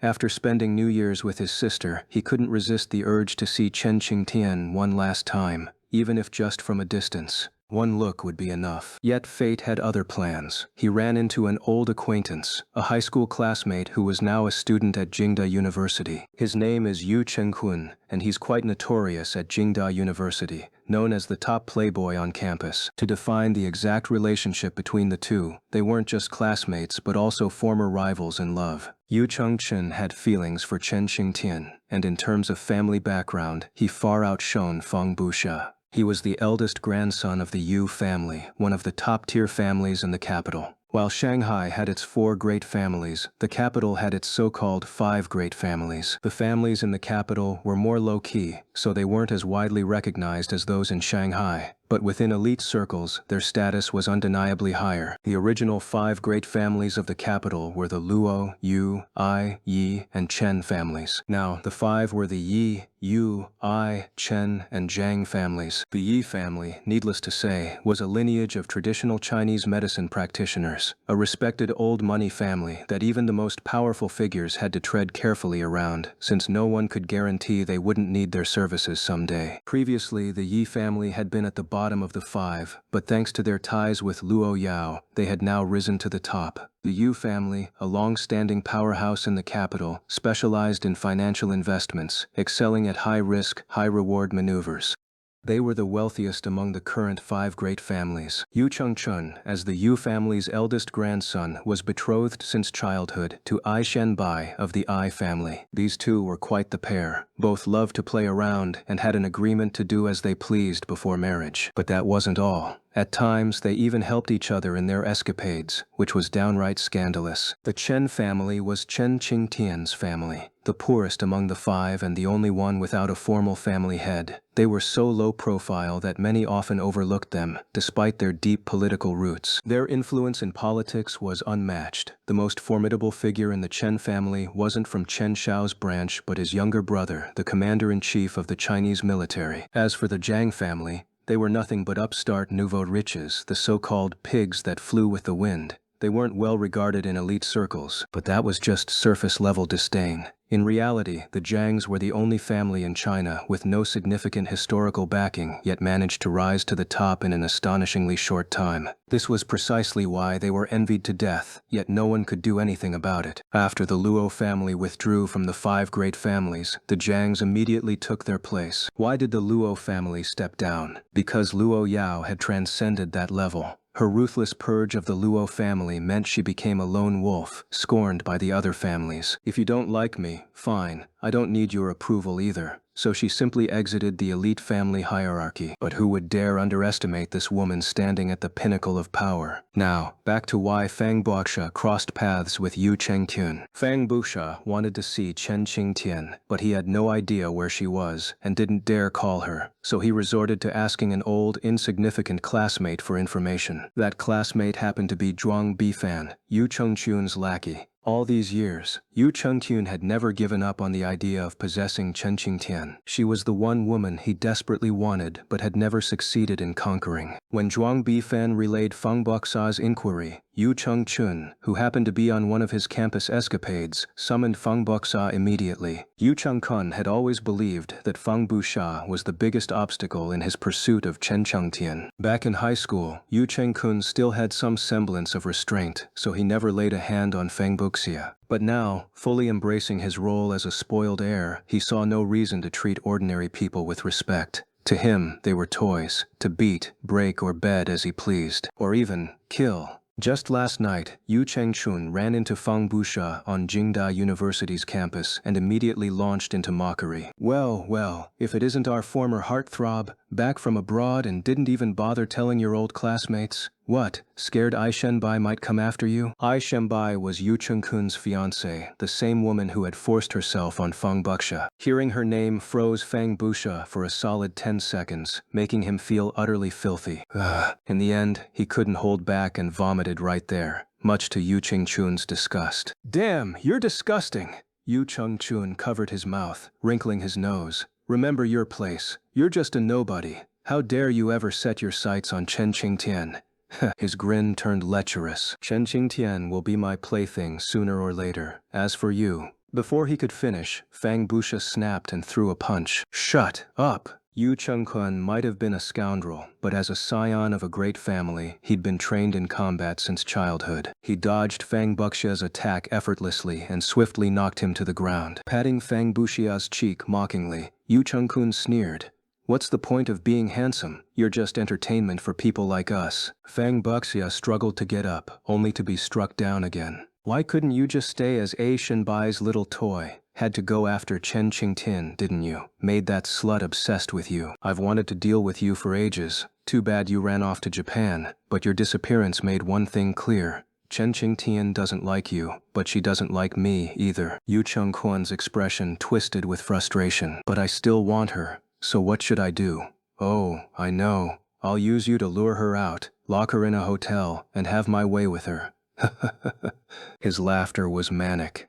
Chen Qingtian had always been the woman he desired most, once to the point of obsession. Chen Qingtian had been a lively, spirited child, the oldest among the elite kids and their natural leader. Back then, Yu Chengchun had followed her around like a puppy. Every day, a trail of boys would chase after her. She was radiant, untouchable. But as they grew older, his desire to possess her only intensified. Yet, as fellow heirs, he couldn't force her. All he could do was watch as she grew closer to that parentless orphan, Fang Buxia. What does he have that I don't? The thought infuriated him. So he orchestrated a scheme. At their high school graduation party, he spiked Fang Buxia's drink with sleeping pills, intending to expose his true nature to Chen Qingtian. His fiancée, Ai Shenbai, played along eagerly. She'd been lusting after Fang Buxia for years, but to their surprise, Fang Buxia vanished after that night. Yu Chengchen never got Chen Qingtian, and Ai Shenbai never got Fang Buxia. That bitch Chen Qingtian is getting prettier by the day. I'd love to see her stripped naked on a bed.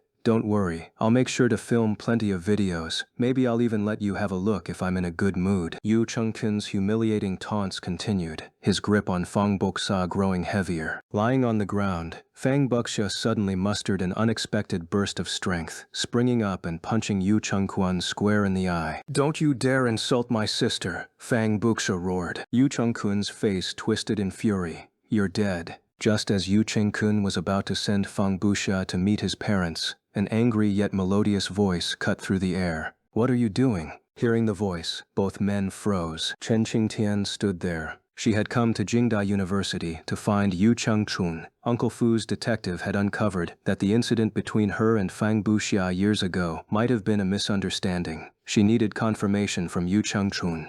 But the moment she stepped onto campus, she spotted a familiar figure before she could even ask around. Unsure if her eyes were playing tricks, she chased after him, only to lose him in the maze-like, secluded faculty housing area.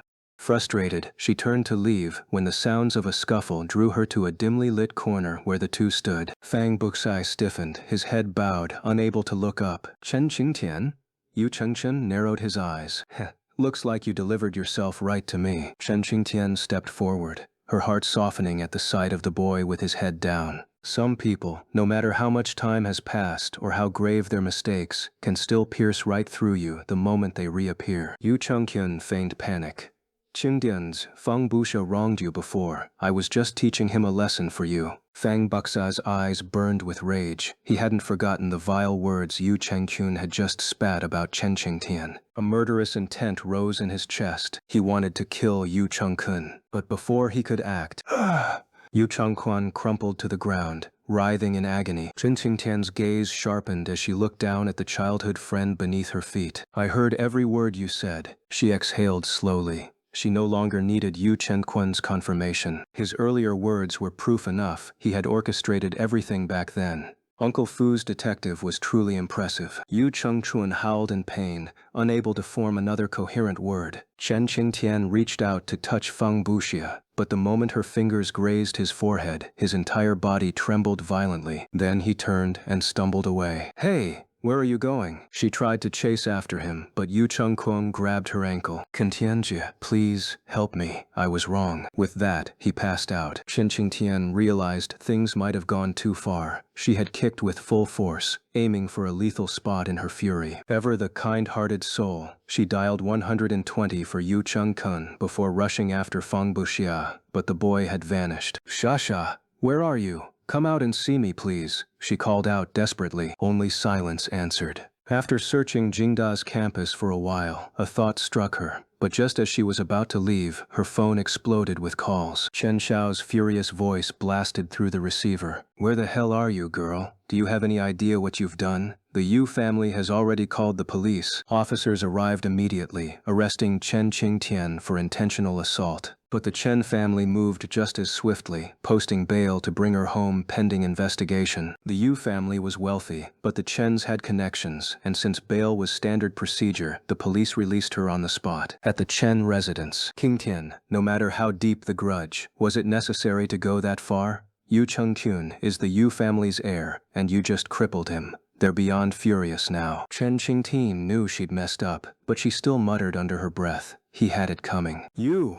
Chen Xiao was exasperated. Do you even realize what you did? You crushed one of Yu Chengqun's testicles. Chen Qingtian. Oh, that's a problem. The entire Chen household was grim-faced. She hadn't expected her kick to be that devastating. Just then, her aunt Chen Jima arrived home. Upon hearing the news, she had immediately pulled strings through her network. Seeing Chen Xiao's distress, she scoffed at her father's stubborn righteousness. She despised his unwavering moral rigidity. The world wasn't that black and white. The Yu family was powerful, but the Chens weren't pushovers. If Chen Xiao would just leverage his younger brother's influence, the Yu family would have no choice but to swallow their pride. Money meant nothing when the Chens had political backing. But knowing her father, if the Yu family pressed charges, he might actually let Chen Qingtian go to prison. The Chen men and their unbending principles. Dad, I consulted a lawyer friend. If we don't intervene, Qingtian could face at least 3 years for grievous bodily harm. Intervene? With what? Should I trample over the law with my old face? Chen Xiao had cooled down, but his anger lingered. Chen Zhima rolled her eyes. I also spoke to a medical contact. With only one testicle damaged, Yu Chengquan might still be fertile, just impaired in other ways. As her grandfather, if you pull a few strings, the Yu family will back down. If Qingtian ends up in prison, how will you explain things to my brother when he returns? Shen Xiao stared at her in disbelief. Explain what? Do you even know who you're talking to, you brat? Chen Zhima took a deep breath, suppressing her rising temper. This is exactly why my sister ran away all those years ago, because of your damn principles, and you still haven't learned. Qin Xiao nearly had a stroke from rage, raising his hand to strike her. I'll beat some sense into you. Chen Zhima stood her ground, staring him down without flinching. Su Jianguo, seated in her wheelchair, wrapped Chen Xiao's hand away with her cane. Age has only made your temper worse. What, you already drove one daughter away, now you want to hit the other? Why not beat me too, while you're at it? Shen Xiao instantly deflated, kneeling before her. Don't be angry, my dear. It's bad for your health. I just lost my temper for a moment. Su Jianguo, look at how furious you were just now. What? Can't you make an exception for your own granddaughter? If you won't handle this, then I, as her grandmother, will step in. Chen Qingtian watched as her family worried over her troubles, and her sorrowful heart instantly turned to warmth. She looked pleadingly at Chen Zhima. Auntie, can you help me find Xia? He might be at his old home, or with his sister. You silly child, still worrying about this at a time like… Fine, all right. Chen Qingtian sniffled. Grandma, Grandpa, Auntie, thank you. She was genuinely moved. In her eyes, her grandmother had always been a principled woman, the one who scolded her the most growing up. Yet, at this critical moment, the old lady was willing to bend her rules for her. Chen Zhima gently stroked Chen Qingtian's head. Sweetheart, why say such things now? Tomorrow, I'll gather everyone from the Chen family and we'll figure this out together. Tears welled up in Chen Qingtian's eyes. You don't have to go through all this trouble for me. I made a mistake. If the Yu family won't forgive me, then facing the consequences is what I deserve. Chen Xiao nodded in agreement. Chen Zhima shot her father a sharp glare. Enough of that. It's late. Let's rest first. We'll discuss this tomorrow when your father gets back. Okay. The next day, Chen Yanxi and Chen Yanlun returned, already aware of the situation. Chen Qingtian frowned. Where's my cousin? Why didn't you call him and his wife over? Though she had spoken bravely the night before, deep down, she still had hope. Her greatest hope lay with Lin Ran and Luo Yao. Su Jianguo.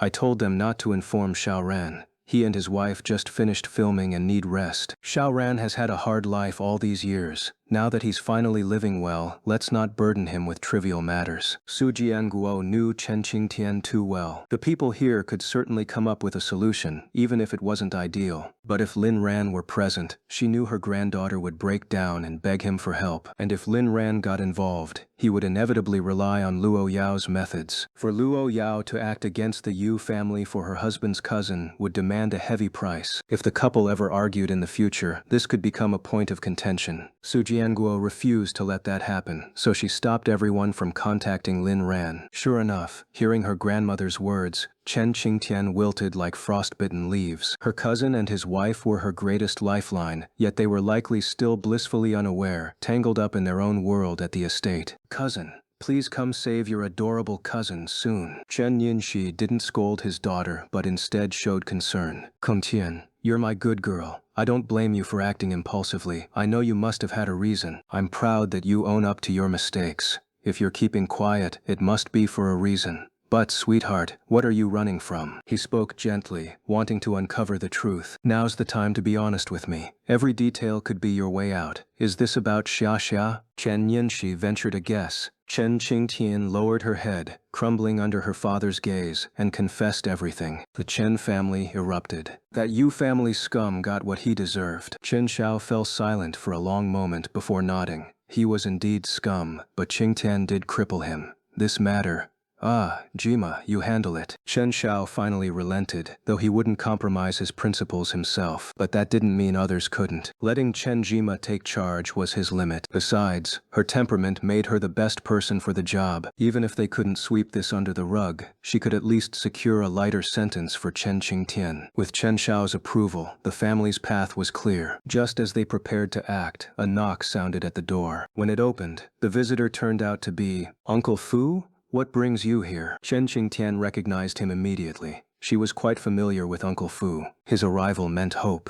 With Uncle Fu here, she was about to rise again. Uncle Fu greeted them politely and stepped inside, followed by someone Chen Qingtian knew all too well. Everyone, young Master Lin sent me to resolve this matter. Miss Chen, you needn't worry. The Yu family has dropped the charges. Also, this person I've brought is no stranger to you. She has something to say. Ai Shenbai stood there, her eyes red. She had already been educated at home, under the watchful eyes of Lin Ran's bodyguards, of course. The Ai family never imagined their well-behaved daughter was capable of such things. Drugging a classmate, conspiring with her fiancé in such a twisted game, and worst of all, offending Chen Qingtian, whose cousin was Lin Ran, and whose sister-in-law was Luo Yao. The Ai family dared not cross Luo Yao, a woman who could obliterate them with a mere thought. How many elite families had fallen before her? Even as a top-tier family, they stood no chance against her. Take the Yi family, for example. Once brought down by their joint efforts, Luo Yao's intervention flipped the script entirely. Not only did she revive the Yi family, but she also elevated them above the rest, making them the leading family among the 5 great clans. By the time they thought to oppose her, she had already become an unstoppable force, transcending the very concept of a great family to become the world's foremost financial power. With this in mind, the Ai family had no choice but to disown Ai Shenbai, handing her over to Uncle Fu. Qingtianjie, I'm sorry, I lied to you. Nothing happened between me and Fang Bukua. That night, he was drunk and drugged. I kidnapped him, but Ai Shenbai's confession wasn't out of remorse. It was because her family would disown her if she didn't speak the truth. Without the AI name, those she had bullied in the past would come for her. Finally, the truth came out. That night, did you two really? No. Fang Buxia drank too much. He kept saying he wanted to confess to you. I did take him to a hotel, and I did try to force myself on him, but a drunk man can't perform. Boom. Chen Qingtian felt as if lightning had struck her, freezing her in place. She remembered screaming at Fang Buxia, "Get out, you're filthy, you disgust me." The memory was a knife, twisting in her heart. Fang Buxia's gaze was something she would never forget. Regret. Numbness, despair. It turned out that from the very beginning, he had never been tainted. She was the one who had dirtied him. Something seemed to lodge in her throat, and Chen Qingtian couldn't speak for a long time. By the time her voice returned, it had turned hoarse. I was wrong. I was the one who dirtied him. Chen Qingtian's shoulders trembled as she wept for the 3 years she had missed, for the little brother who broke her heart. I need to find him. Chen Qingtian finally got her wish, to see this man again. Fang Buxia's heart was restless. The fact that Qingtianjie had agreed to meet him at all felt like a mercy. He didn't dare ask for more, because he was dirty. So he had scrubbed himself clean for an entire hour before leaving. Shasha, what are you thinking about? A lively woman suddenly appeared behind him, her familiar scent sending a shiver down Fang Buxia's spine. Jieji, long time no see. It was the greeting he hadn't managed to say that day outside the old tavern. Why won't you look at me? Do you think I'm ugly now? Chen Qingtian's emotions were tangled, sorrow, guilt, heartache, but she forced herself back into the role of the bright, cheerful older sister. After a long silence, Fang Buxia still couldn't bring himself to meet her eyes. If he did, he might lose the will to live. If not for that sliver of hope, he might not even be here anymore. JJ is beautiful. I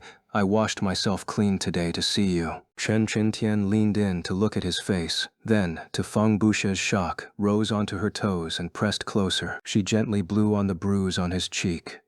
Does it still hurt? Her warmth sent Fang Buxia into complete rigidity, his heart threatening to burst. After all these years, he still couldn't resist Chen Qingtian. Don't touch me, I'm dirty. JG, your poison will really be the death of me. Chen Qingtian froze. She hadn't realized how deeply those words had wounded him, or how deeply they had rooted in his mind. Back then, she had believed only what she saw, leaving no room for explanation, not even for Fang Buxia. No one could have guessed the truth hidden beneath. Now she understood what she had missed. A boy who clung to her with such devotion. It truly broke her heart. You're not dirty.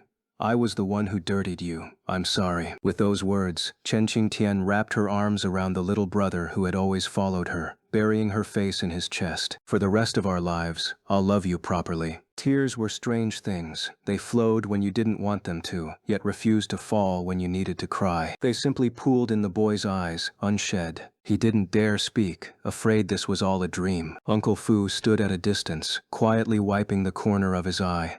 The wind felt unusually cold today. He wasn't an emotional man, but lately that had changed. Back at the estate, Uncle Fu reported everything to Luo Yao and Lin Ran, relaying the Chen family's gratitude, with the exception of Chen Xiao. Shen Xiao thought Lin Ran and Lu Yao had gone too far by absolving Qin Qingtian, the perpetrator, of blame. It was a challenge to both law and morality, but he kept his thoughts to himself, silently accepting the outcome. Cousin owes us big time now, Lin Ran mused. Luo Yao peeled an apple and handed it to him.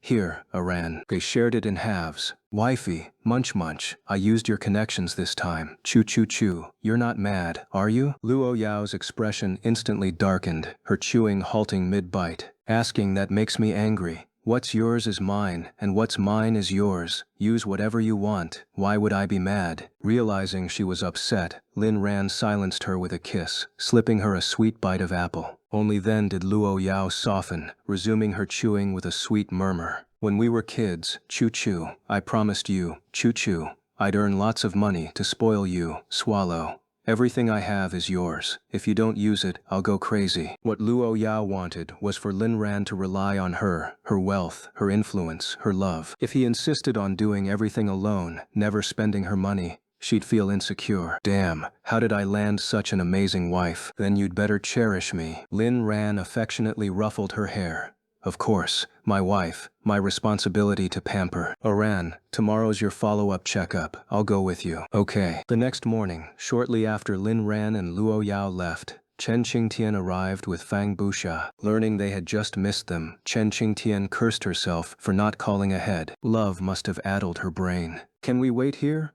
Uncle Fu, you don't mind, do you? Not at all. Make yourselves comfortable. Suddenly struck by an idea, Chen Qingtian added, Can I take Shasha to wait in Villa number 3? Of course, Miss Chen. She patted Fang Buxia's head. Come on, let me show you the fancy bedroom I used to live in. For some reason, Chen Qingtian felt more at ease here than in her own home. Shasha, listen, we owe my cousin and his wife everything for helping us reunite. When they get back, we'll thank them properly. But my sister-in-law has a bit of a dislike for men, so keep your distance to avoid trouble. Fang Buxia's face flushed. After mustering his courage, he whispered, I'll only stay by JJ's side.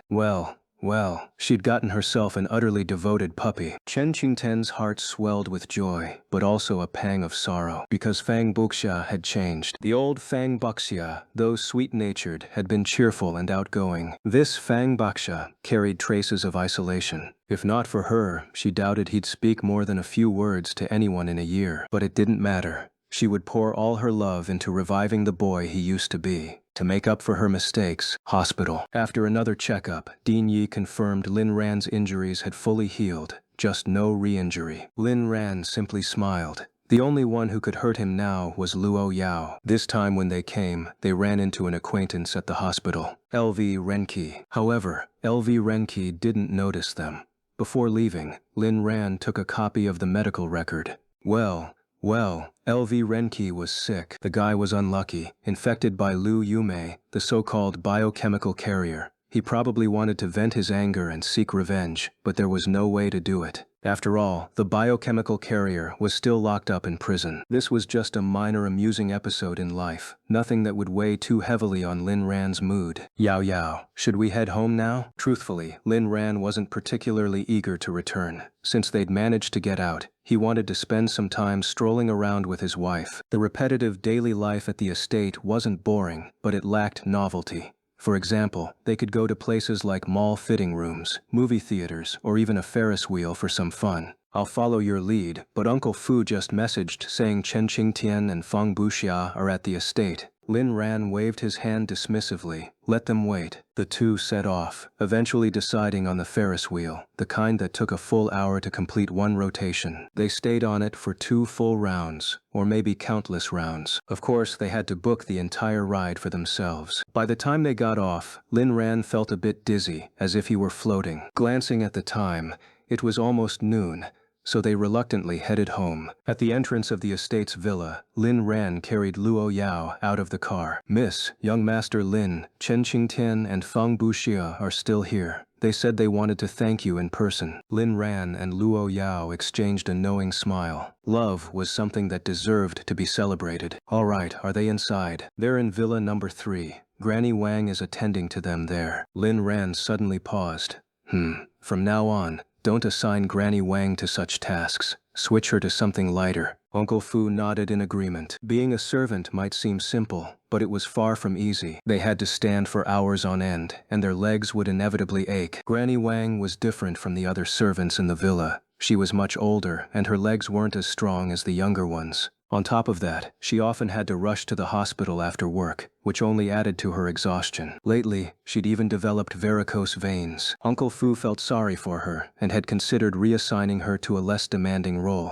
In fact, he had the authority to make that decision unilaterally. But Granny Wang refused. She didn't want people gossiping about Uncle Fu showing favoritism, and besides, she genuinely enjoyed serving Luo Yao and Lin Ran. To outsiders, the couple might be the intimidating power duo of the business world, but to Granny Wang, they were just sweet, considerate, and happily in love. This just went to show that people always saw others through their own lens. Kind-hearted souls found beauty everywhere, while the wicked saw nothing but filth. Uncle Fu didn't dare argue with Granny Wang, and had no choice but to comply. But now that Lin Ran had personally brought it up, he could use this as his mandate to forcibly reassign her. Young Master Lin was truly kind-hearted. Tell my cousin and her man to come over. Lin Ran entered the villa and placed Luo Yao, who had been clinging to him, onto the sofa. Carrying her all the way had actually tired him out. Guess he needed to work out more. Before long, Chen Qingtian arrived. Little sister-in-law, did you miss me? The moment she stepped in, Chen Qingtian practically threw herself into Lu Yao's arms. This move stunned not just Luo Yao, but even Lin Ran. Cousin,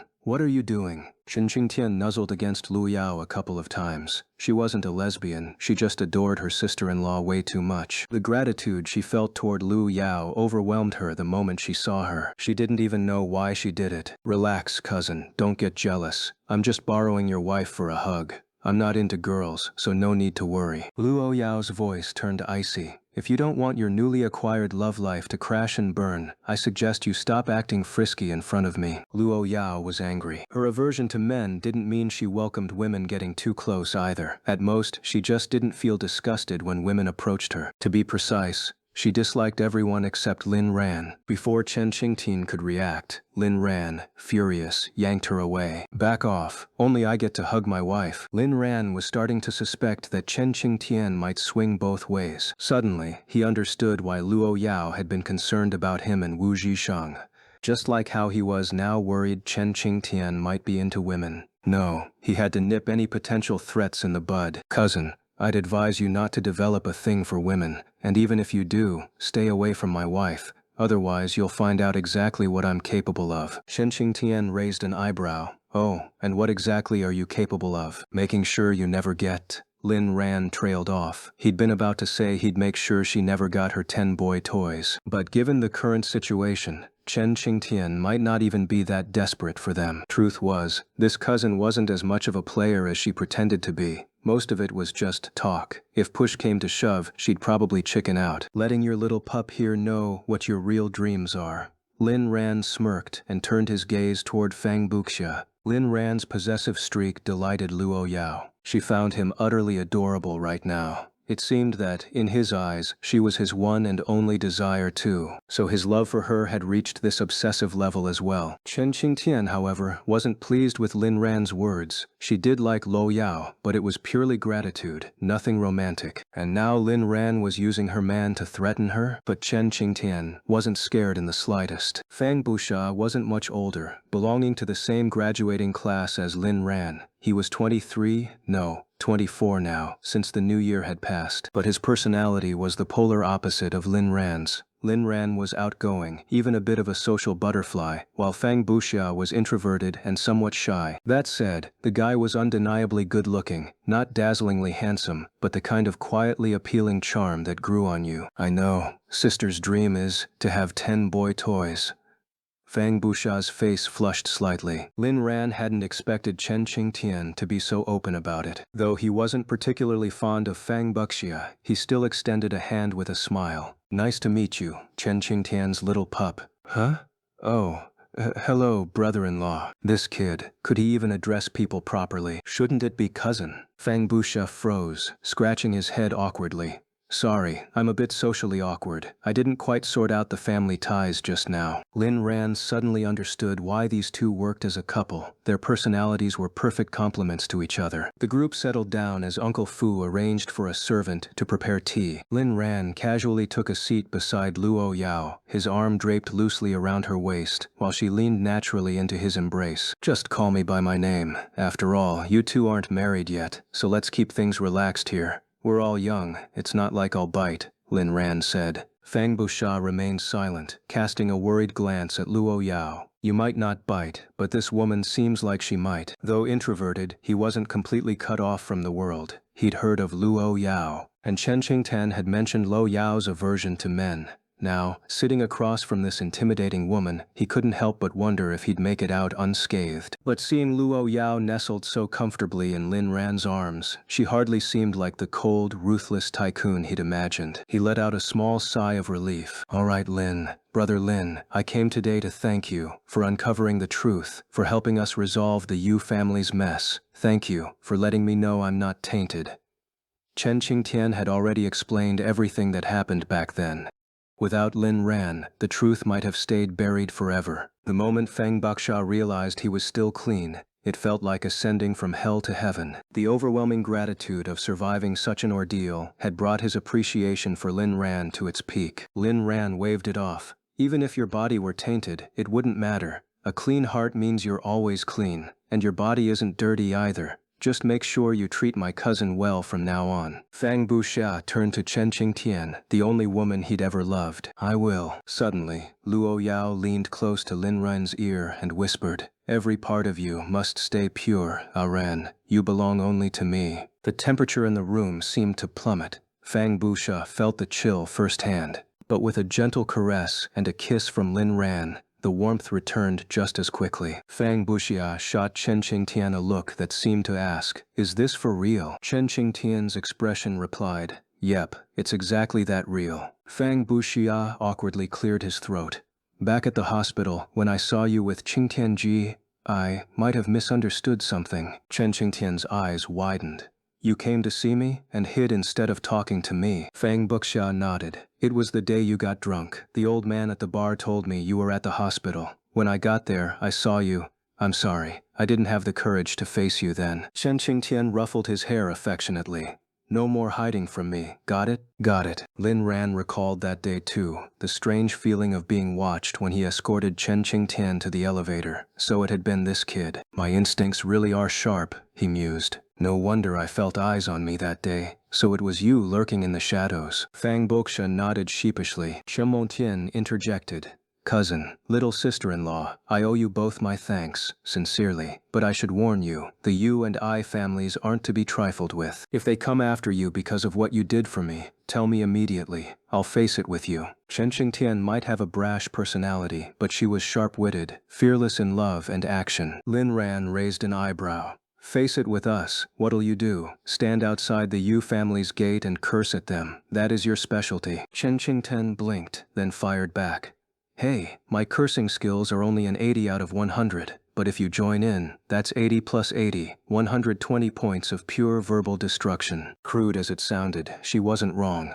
The two of them were a force to reckon with when it came to wordplay, and Lin Ran had known from the start that the Yu family wouldn't let things slide. He wasn't the type to slap someone and walk away carefree. No matter who the victim was, no matter how polite their smile, resentment always festered beneath. Don't worry, if they dare show up, it'll just give our dear readers some entertainment. The last few chapters with you two were pretty heavy. Time for some laughs. Sweetness and joy should coexist, with fewer knives and heartbreaks. Surely the readers would appreciate that. Turning to Luo Yao, Lin Ran asked, Yao Yao, you won't let the Yu or I families bully me, right? Her fingers traced his jawline. No one will ever lay a finger on my Ran. Chen Qingtian and Fang Busha. Did they just drop a whole bag of dog food on us? Fine, Chen Qingtian admitted defeat. She'd once dreamed of flaunting her own relationship in front of these two to return the favor. Now, seeing them in action, she realized she could never match their level of sweetness. Master Lin, what would you like for lunch? Uncle Fu approached. Why ask Lin Ran instead of Luo Yao? Because Luo Yao had no preferences, she ate anything. Lin Ran, however, could specify exactly what he wanted. Lamb hot pot, and a whole fish. I need protein. The rest can be whatever. Chen Qingtian shot her hand up. Me, I want hot pot too. Lin Ran deadpanned. Did I invite you to stay for lunch? Pouting. Chen Qingtian turned to Lu Yao. Little sister-in-law, please. Pretty please. Busha's never had high-end imported ingredients before. Luo Yao's icy gaze swept over her. Fine. Lin Ran's lip twitched. You sure know who to beg. The group chatted a while longer, and Fang Buxia found himself gradually loosening up under Lin Ran's infectious personality. Even during lunch in the extravagant dining room, his usual insecurities didn't surface. Is this the power of human connection? After the meal, Lin Ran had Uncle Fu escort Chen Qingtian out. Letting them stay this long was already an exception. Now it was time for daily routines. Once Chen Qingtian and Fang Busha left, Lin Ran and Luo Yao retreated to their bedroom to aid digestion. The bedroom soon echoed with their sweet nothings. Yao Yao, after such a high-calorie meal, we should exercise a little. Is this exercise the proper kind? You know the answer. Our great figures don't maintain themselves, you know. Your figure is great. Mine's not. I think I've gained weight again. That's because I take good care of you. And where exactly have you gained? You're perfectly proportioned. So, you like me like this? You're flawless now. Haven't you noticed certain areas have filled out since we've been together? The manor brimmed with their indecent banter, while outside, the skies over the capital grew ominously dark. The Yu family old residence. The atmosphere here was oppressive. All the key members of the Yu family had gathered. Seated at the head of the room with his eyes closed was the current patriarch of the Yu family, Yu Paoyan. Yu Taidu, as Changkun's father. How could you neglect his injuries and make concessions to those juniors, Lu Yao and Lin Ran? Changkun is my eldest grandson. What face do you think you're leaving me? Yu Taiduo, Yu Changchun's father and the old man's own son, stood before him. Dad, maybe you should open your eyes when talking to me. This is just rude. That's what he thought, but he didn't dare say it out loud. After all, he wasn't the family head yet. Father, Chen Qun was in the wrong in this matter. My concession was only temporary. Our family alone can't contend with Luo Yao, let alone take on the Chen family at the same time. Finally, the Yu family patriarch opened his eyes, his sharp gaze assessing his eldest son. The Chen family? Chen Qingtian is merely Chen Xiao's granddaughter, and the most formidable figure in the Chen family isn't even Chen Xiao. What are you afraid of? Yu Taiduo shook his head. The Chen family isn't like our kind of families. They don't have a patriarch in their rules, but if any of their members face trouble, the entire family must rally to help. They're a red family. Their influence is immense. That's just your assumption. I refuse to believe the Chen family would oppose us over some little girl. Sigh. I'm exhausted. Arguing with this old fossil was like playing a heavenly melody to a deaf ox. Once he became family head, he'd make a new rule. Yu Paoyan and dogs are forbidden from attending family meetings. I'm just preparing for the worst. This is a strategic retreat. Yu Paoyan's face twisted with displeasure. Oh, then what's your next move? Do you expect the Yu family to just swallow this humiliation? The rest of the Yu family members began chiming in with their criticisms. Yu Xingkao. Elder brother, you're being unreasonable. The Yu family's dignity cannot be compromised. Yu Ganyu.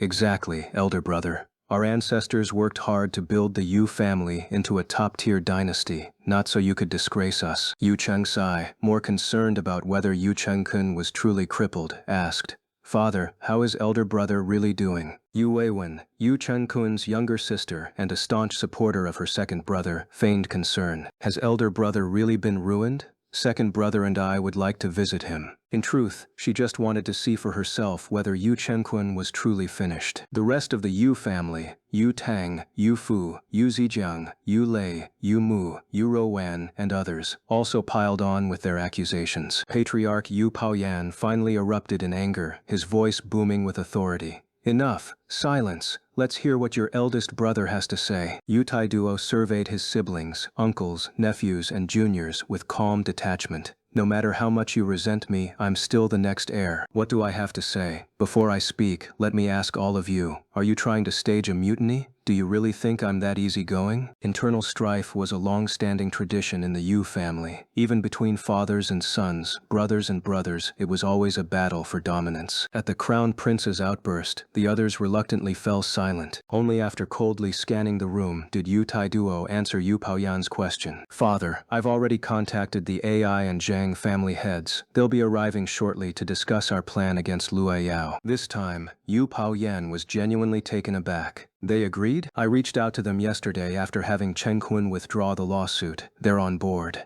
As he spoke, Yu Taidu rose to his feet, casting a triumphant look at the assembly. See how impressive your crown prince is? I convinced 2 family heads to join forces. Real dignity is earned through action. Next, I'll unite the other families to take down Luo Yao. That's how we reclaim our pride, unlike some people who do nothing but flap their gums. The Yu family members exchanged disdainful glances. Taking on Luo Yao? More like mutual destruction, except we'll lose more than she will. Then we'll see what excuses you have left. Just wait, your time is coming. Only Yu Taiduo's wife, Chang Lufu, remained steadfastly by his side in support. Don't worry, husband. You still have me and our children. Right then, an announcement echoed through the hall. The AI family head, AI Renqi, and the Zhang family head, Zhang Deshui, have arrived with their families. Yu Taidu stood to greet them, and even Yu Paiyan rose to his feet, eyes now wide open. After brief pleasantries, Zhang Deshui cut straight to the chase. Brother Taiduo, let's skip the formalities. Once we declare war on Luo Yao, there's no turning back. It'll be a fight to the death. Are you prepared? Renqi, after stealing a glance at Chang Lufu, spoke slowly. My daughter was originally betrothed to your son. Does that engagement still stand? He was probing. If Yu Chengkun was truly crippled, he wouldn't let his daughter marry into such a situation. Handing over AI Shenbai yesterday had been partly due to Lu Yao's pressure, but more importantly, it was a test of Yu Chengkun's condition. Yu Taidua hesitated briefly before responding. Family head AI, rest assured, both of my sons are doing well. His meaning was clear. Even if the eldest was ruined, he still had a younger son. Renqi nodded in approval. As long as the alliance held, it didn't matter whether his daughter married the first or second son. With that settled, the group began strategizing against Luo Yao. They had tried to take her down before and failed spectacularly. That defeat had cost them dearly, allowing the Yi and Zhang families to rise in their place. Now, Luo Yao was even stronger. If they couldn't defeat her back then, their chances now were even slimmer. So this time, they'd learned their lesson. If they couldn't beat her in business, they'd resort to simpler methods. Do you know what Luo Yao cares about most? Renqi didn't even need to think. Isn't it obvious? The whole world knows. It's Lin Ran. Exactly. So we'll use him as leverage to crush that madwoman Luo Yao in one strike. Zhang Deshui frowned. Will that really work? Lin Ran is important, but is he enough to bring Luo Yao down? Yu Taiduo smirked confidently. You're underestimating him. To Luo Yao, that man is worth more than her own life. Trust me, this will work. Fine. In the Dongtian manor, Uncle Fu and Granny Wang had a quarrel. The reason was that in the evening, the servants noticed Lin Ran and Luo Yao hadn't come downstairs yet, and they weren't sure when to arrange dinner. After consulting Uncle Fu, he said, wait a little longer, no rush. At this point, Granny Wang grew impatient. Miss has stomach issues, and young Master Lin is still recovering from his illness. How can they skip meals? Go call them down. Uncle Fu was puzzled. Who told you Miss has stomach problems? Young Master Lin himself. He personally instructed me to always keep stomach-nourishing porridge ready. Uncle Fu thought to himself, Good grief, young Master Lin still believes Miss has stomach issues. How long is this lie going to last? Granny Wang, you're no longer a servant now. You don't need to worry about these matters. Just focus on managing Villa Number 3, Uncle Fu reminded her bluntly. That's right, Granny Wang had been promoted. She was now the small housekeeper of Villa Number 3, essentially the guest villa's manager. Granny Wang frowned. Villa Number 3 barely had any work, just routine checks at fixed times. With no guests around, there was hardly anything to manage, so this position was merely a perk given to her by young Master Lin and Miss Luo. She understood that, but she didn't care about that. What concerned her more was the young couple's health. Even as an employee of Villa Number 3, I still have a duty to care for my masters. Uncle Fu's expression grew colder.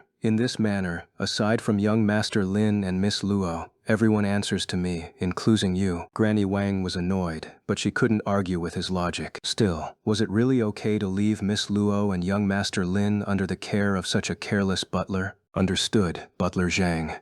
Granny Wang stormed off but paused at the door to add, "Oh, about our wedding date, I think I need to reconsider," leaving Uncle Fu utterly bewildered. What's wrong with her? Is she angry or not? Did I upset her? Did I do something wrong? Just then, Lin Ran and Luo Yao came downstairs. Uncle Fu quickly composed himself, putting on a professional smile. "Miss, shall we prepare dinner now?" Luo Yao nodded, while Lin Ran gave Uncle Fu a curious look. "Why the long face? Did you get dumped?" Uncle Fu froze. Was it that obvious? You might as well have written heartbroken across your forehead. Uncle Fu's gaze dimmed slightly. I don't know what's going on, but lately Granny Wang and I keep clashing over everything. Luo Yao wasn't one for gossip, but Lin Ran loved hearing it. Do tell. Uncle Fu thought for a moment. Perhaps young Master Lin could be the key to solving this. After all, he had been instrumental in helping Uncle Fu pursue Granny Wang in the first place. So Uncle Fu laid out all their recent disagreements. For example, their parenting philosophies clashed. Uncle Fu wanted to provide Wang Enjing with the best education by hiring private tutors. Granny Wang, however, believed that since Wang Enjin had been sick and friendless before, he should socialize more. Attending school would be better. Then there was the matter of Uncle Fu wanting Wang Enjin to take his surname, while Granny Wang remained non-committal.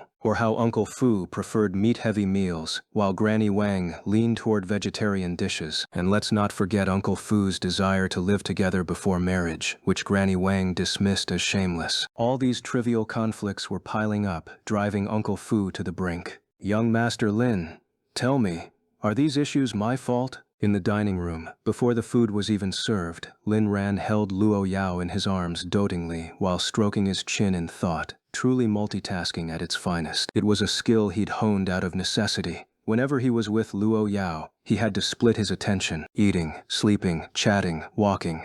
No matter what he did, one part of his heart always belonged to her, leaving the rest for everything else. I think none of these problems would ever come up between Yaoer and me, so I can only offer advice that might not even be right. Please, young Master Lin. Right or wrong, he'd take notes first and figure it out later. For Wang Anjian's situation, whether it's changing his surname or his education, you should ask the child instead of deciding between yourselves. As for meals, if your tastes don't align, just eat separately. And the cohabitation issue.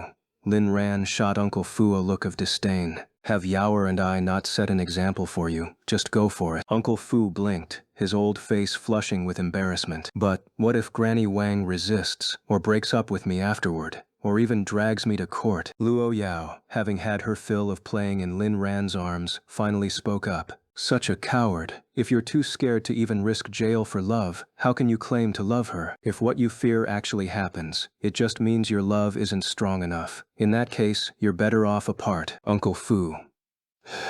That makes sense, but also feels off somehow. The chef finished preparing dinner and the couple began eating, feeding each other bite by bite while Uncle Fu watched enviously. He wanted that with Granny Wang too. After the meal, Luo Yao finally tore her gaze away from Lin Ran, temporarily. Ran and I are heading out. Miss, should I accompany you? No, guard the manor. Luo Yao was going to retrieve their weapons. They wouldn't always wait for others to strike first before defending themselves. Upon learning that several families were plotting against them, she had already decided to strike preemptively. After Lin Ran and Luo Yao left, Uncle Fu pondered for a moment before heading to Villa Number 3. Granny Wang was puzzled.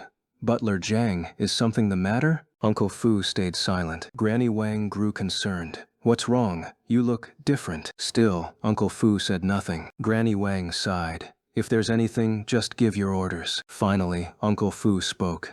Come with me to Villa Number 4. Granny Wang was baffled. Another job transfer? But wasn't Villa Number 4 the wedding gift from Miss Luo? What are we going there for now? This was destined to be a chaotic night. Meanwhile, at the underground entertainment city, Brother Dao's venue was just hitting its evening peak. This money-burning den, raking in fortunes daily, wasn't a place just anyone could waltz into. Those who made it here were either men loitering at society's bottom, constantly brawling and stirring trouble, aka thugs, or powerful elites with status and influence. This was Lin Ran and Luo Yao's first time entering together. Descending to the third underground level, they found a boxing match in full swing. Wearing masks and surrounded by their bodyguards, they slipped into the back lounge. No one batted an eye. Disguises were common here, and bringing bodyguards, perfectly normal. At this moment, Brother Dao was hurriedly making his way downstairs, having heard that Luo Yao and Lin Ran had arrived. The news left him utterly stunned. This seemed to be the first time the two had appeared together at his establishment. Something major must have happened. When he entered the lounge, Brother Dao immediately spotted the two figures lounging on the sofa. He hesitated, unsure whom to address first. If he greeted Luo Yao as Boss Luo, Lin Ran might raise an eyebrow. But if he called out to young Master Lin, he risked earning a frown from Boss Luo. His life, it seemed, was a tightrope walk. Bosses, what brings you here without giving me a heads up? He ventured cautiously. Luo Yao waved a hand dismissively. We came to discuss something with you. You've worked hard for me these past few years. Soon, I'll be moving you to a different role. Brother Dao froze. What did Boss Lo mean by that? Was he being sidelined, too old to keep up? Wait, had Lo Yao just revealed something unintentionally? The realization eased his tension. At least he wouldn't have to hide her identity anymore. When Brother Dao remained silent, Lin Ran chimed in. Brother Dao, you're not getting any younger. It's time for a change of pace. This life, eventually, you have to leave it behind. Brother Dao snapped out of his daze, absorbing their words. The light in his eyes dimmed slightly. He understood now. They were pushing him into retirement. For someone in the underworld, a peaceful retirement was a rare luxury. But this wasn't what Brother Dao wanted. I'll follow whatever arrangements you make, bosses, he said, choosing the diplomatic route. His response visibly pleased Luo Yao. Hand over all the records of illegal dealings between you and the Yu and A families. Brother Dao's heart sank. Of course, the rich and powerful were ruthless. This wasn't about retirement. They were setting him up as the fall guy. Once he turned over those documents, the Yu and I clans would hunt him down. Well, he owed Boss Luo his life anyway. Understood. I'll have them prepared immediately. Soon he returned with the evidence. His spirit dulled further, as if fading to gray. He knew his days were numbered. Just moments ago, he'd dreaded retirement. Now, even that seemed like an impossible dream. Luo Yao pocketed the USB drive and stood, studying Brother Dao's bowed head. I'll be forming an organization called Shadow. You'll oversee one of its divisions. As for this place, let it go. Give the authorities what they need. Let the people believe justice always prevails. Her words reignited a spark in Brother Dao. So, Boss Luo wasn't sacrificing him after all. Following the right leader truly made all the difference. Overcome with gratitude, he nearly wept. Thank you, boss. Thank you, young Master Lin. I'll repay this debt with my life. Luo Yao saw right through him. His earlier fears laid bare. But she had no patience for such concerns. I'll find a scapegoat with your name. From now on, you won't exist. Your code name will be... Her gaze drifted, searching the air for inspiration, until the dark silhouette of a shadow caught her eye. From now on, you'll be called the Shadow King, serving only our Aran. I'll hand over my intelligence division to you. Why entrust Brother Dao with the intelligence department? Because this guy was exceptionally skilled at it. Over the years, the information he'd gathered was almost as comprehensive as her own intelligence network. Keep in mind, Brother Dao was just a gang leader. His people weren't as professionally trained as hers. Yet, in many cases, Brother Dao's investigations moved even faster than her own network. That was real talent. Additionally, I'll merge the security department into Shadow. The head of security is Abu, responsible for enhancing combat capabilities. Once I've settled some matters, I'll introduce you. In the future, you'll jointly oversee Shadow. In truth, Luo Yao had also assigned someone to manage finances. The three branches would jointly govern Shadow, forming its most stable structure. Brother Dao immediately dropped to his knees. The Shadow King pays his respects to his two masters. Lin Ran nearly burst out laughing. Since when had Brother Dao become so adorable? The man switched roles way too fast. Still, Lin Ran had some concerns. An organization like this would essentially control their future, their ultimate trump card. It had to be entrusted only to those they could trust completely. He trusted Abu. But Brother Dao?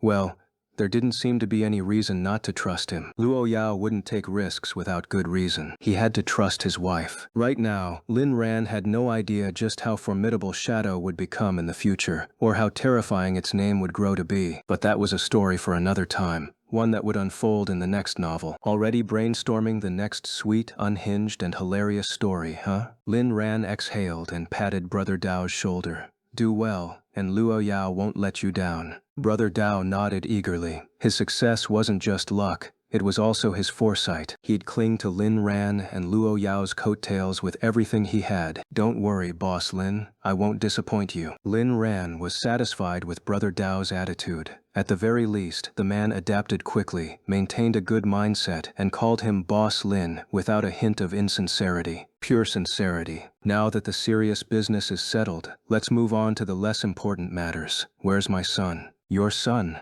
Brother Dao blinked, momentarily confused before it clicked. Ah, your esteemed son said he was starving, so he's currently dining in the detention room. Take me there. In the dimly lit room, Lin Tianba had been stuck in a cycle of eating, vomiting, and eating again for 5 straight hours. One of the lackeys kicked him in the face. Hurry the hell up. Weren't you whining about being hungry, about us starving you? Well, eat up. Lin Tianba sobbed, snot and tears mixing. Boss, I can't eat anymore. Today was officially the fullest he'd ever been in his life. Ever since arriving here, he'd been beaten, forced to reflect on his sins, beaten again. The cycle never ended. Not even a single bite of food had been spared for him. Finally, he'd cracked, crying about the abuse and starvation, how he didn't even have the strength to get beaten properly anymore. And so he'd earned himself this feast. So damn full. Boss, I really can't. This is such a waste of food. It's disrespectful to Grandpa Yuan. The lackey kicked him again. Stop yapping and eat up. If you leave even a crumb, I'll knock your teeth out one by one. The lackey wasn't about to go easy on Lin Tianba. Brother Dao had given strict orders. This guy wasn't allowed to slack off. The basic rule was that whenever young Master Lin did a surprise inspection, he had to see this bastard suffering. Lin Tianba had no choice but to force down the food that was already choking him. Suddenly, the door swung open. Bar, did you miss your dear old dad? Several underlings turned their heads in unison to see Brother Dao walking in with Lin Ran and Luo Yao. Master Lin, President Luo, Brother Dao, the subordinates greeted in perfect sync, their order of address flawlessly precise. Lin Ran nodded, then lowered his gaze to the disheveled figure of Lin Tianba sprawled on the floor. Lin Tianba strained to lift his head, his eyes brimming with tears. Don't recognize your own father now, can't even greet me properly. Lin Tianba's lips trembled, his overwhelming emotions rendering him speechless. Only choked sobs of regret escaped. Filthy scraps of food clung to his face, mixing with his tears as they dripped down. At this moment,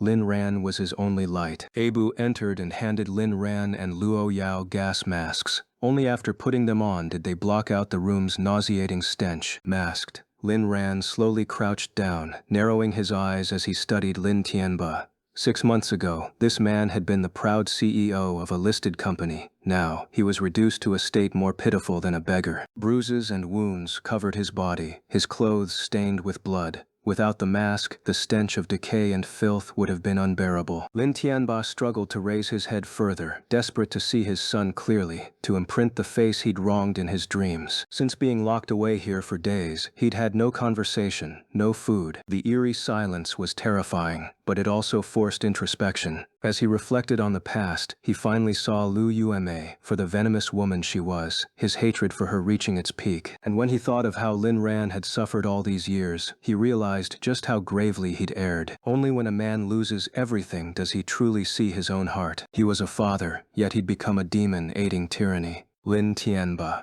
Lin Ran's voice cut in, devoid of emotion. Do you regret any of it? Regret? He'd regretted it long ago. He regretted never treating Lin Ran better. He regretted marrying Lu Yu Mei. He regretted being blind in heart and mind. So, with great effort, he nodded, finally forcing out words. I regret it so much, son. We're father and son. I'm begging you. Lin Tianba pressed his lips together, then uttered the inevitable line. I'm begging you to kneel, kowtow, and apologize to your father. Do that, and I'll forgive you. Lin Ran stood up and glanced back at Luo Yao, who smiled sweetly and wrapped her arms around him. You win, Aran. For the next month, you can be on top. That's right. They'd made a bet before entering. They'd wagered on whether Lin Tianba's opening words would be this classic line, and Lin Ran had guessed correctly. So, in the end, Lin Tianba was just a prop in Luo Yao and Lin Ran's little game. Tianba, you know what I admire most about you? Lin Tianba blinked in confusion.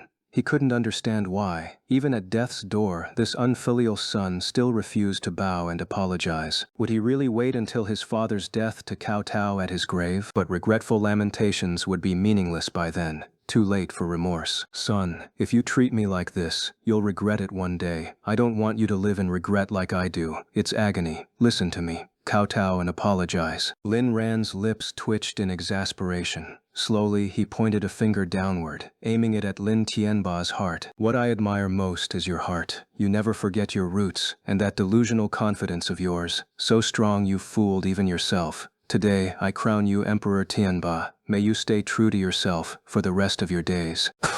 Lin Ran's words successfully made Luo Yao burst into laughter. The others kept their heads down, unsure what she found so funny. But then again, they couldn't fathom how a father like Lin Tianba even existed. To neglect his own outstanding son in favor of a bastard who wasn't even his own flesh and blood. Lin Ran wrapped an arm around Luo Yao's slender waist, finding his wife utterly adorable when she laughed. What's so funny? Share it with your husband. Luo Yao leaned into him.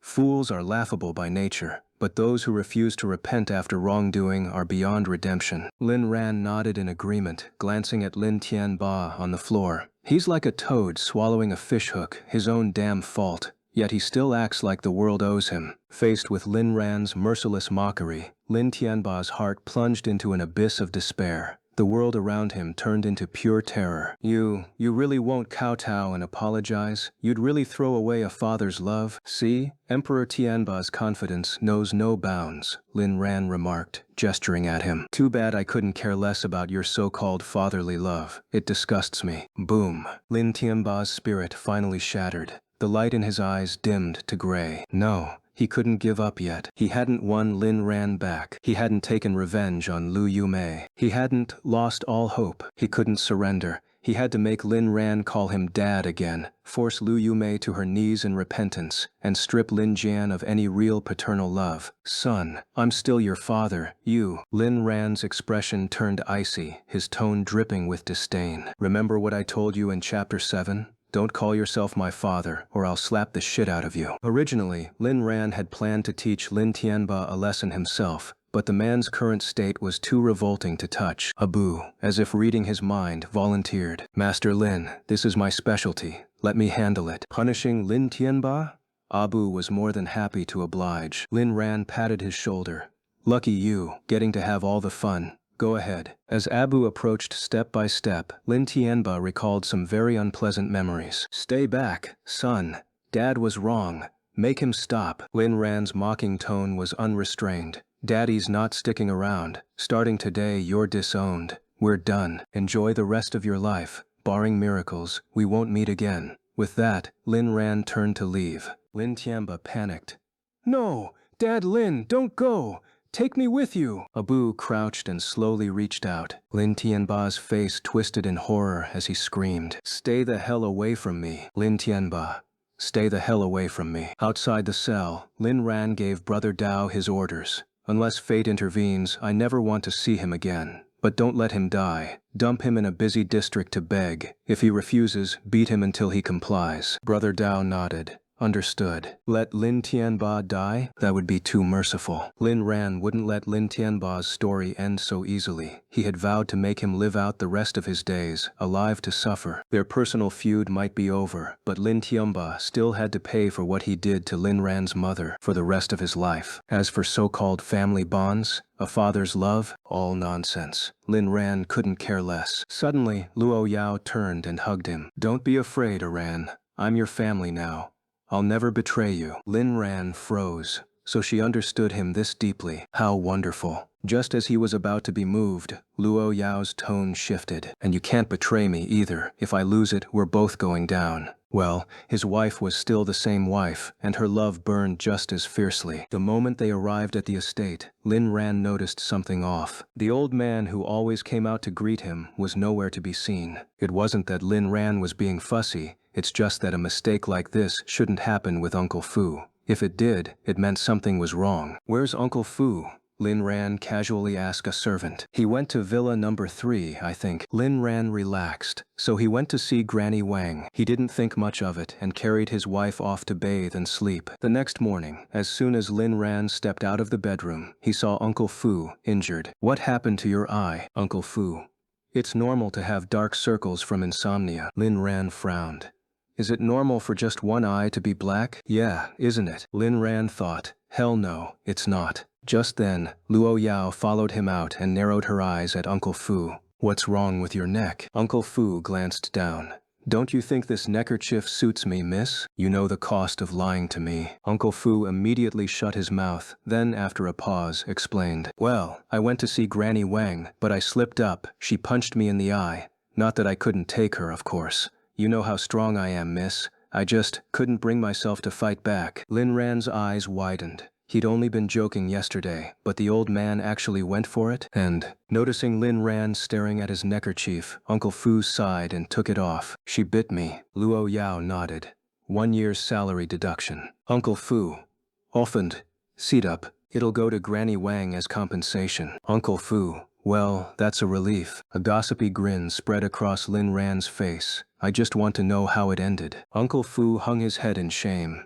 I failed. I'm useless. Lin Ran laughed. At least Uncle Fu hadn't committed some irreparable mistake, though Lin Ran would still bear at least 1% of the blame for this. I was just joking. Why'd you actually go? Uncle Fu glared. Young Master Lin, you've ruined me. Or maybe what ruined you was your own dirty thoughts. Uncle Fu had no retort. If human instinct counted as dirty, then the young master and miss were the filthiest people alive. But he only dared think it, not say it. Since nothing had happened, Lin Ran cheerfully dropped the matter and took his wife to enjoy breakfast. They'd woken up early today because Luo Yao was returning to work.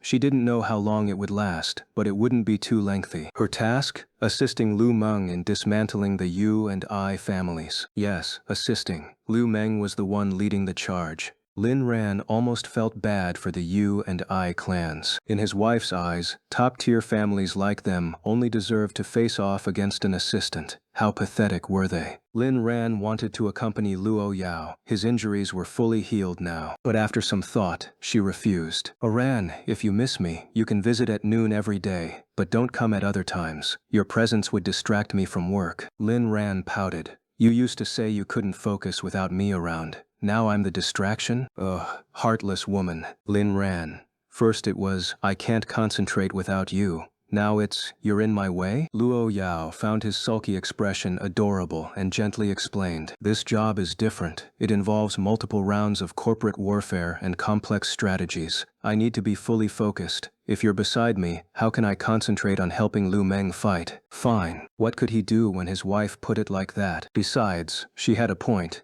His presence would only slow her down. If you're bored, Aran, go out and spend money. Didn't we agree? I earn, you burn. Lin Ran kissed her forehead. Don't worry, I won't let your hard-earned money go to waste. I'll do my best to spend it all in this lifetime. Then you'll have to work hard, Aran. Emptying our fortune won't be easy. Lin Ran sighed dramatically. Well, If we can't finish it, we'll spend the rest in the next life. Trying to exhaust his wife's wealth in one lifetime was like attempting the impossible. No matter how recklessly he spent, her money seemed to multiply. The more he splurged, the more there was. Eventually, it would drain him completely, leaving behind nothing but his dashing good looks. Next life, you'll still be mine, right? Not just next life, the life before this too. Call it 3 lifetimes of us, with happiness, reassurance, and peace in her heart. Luo Yao left.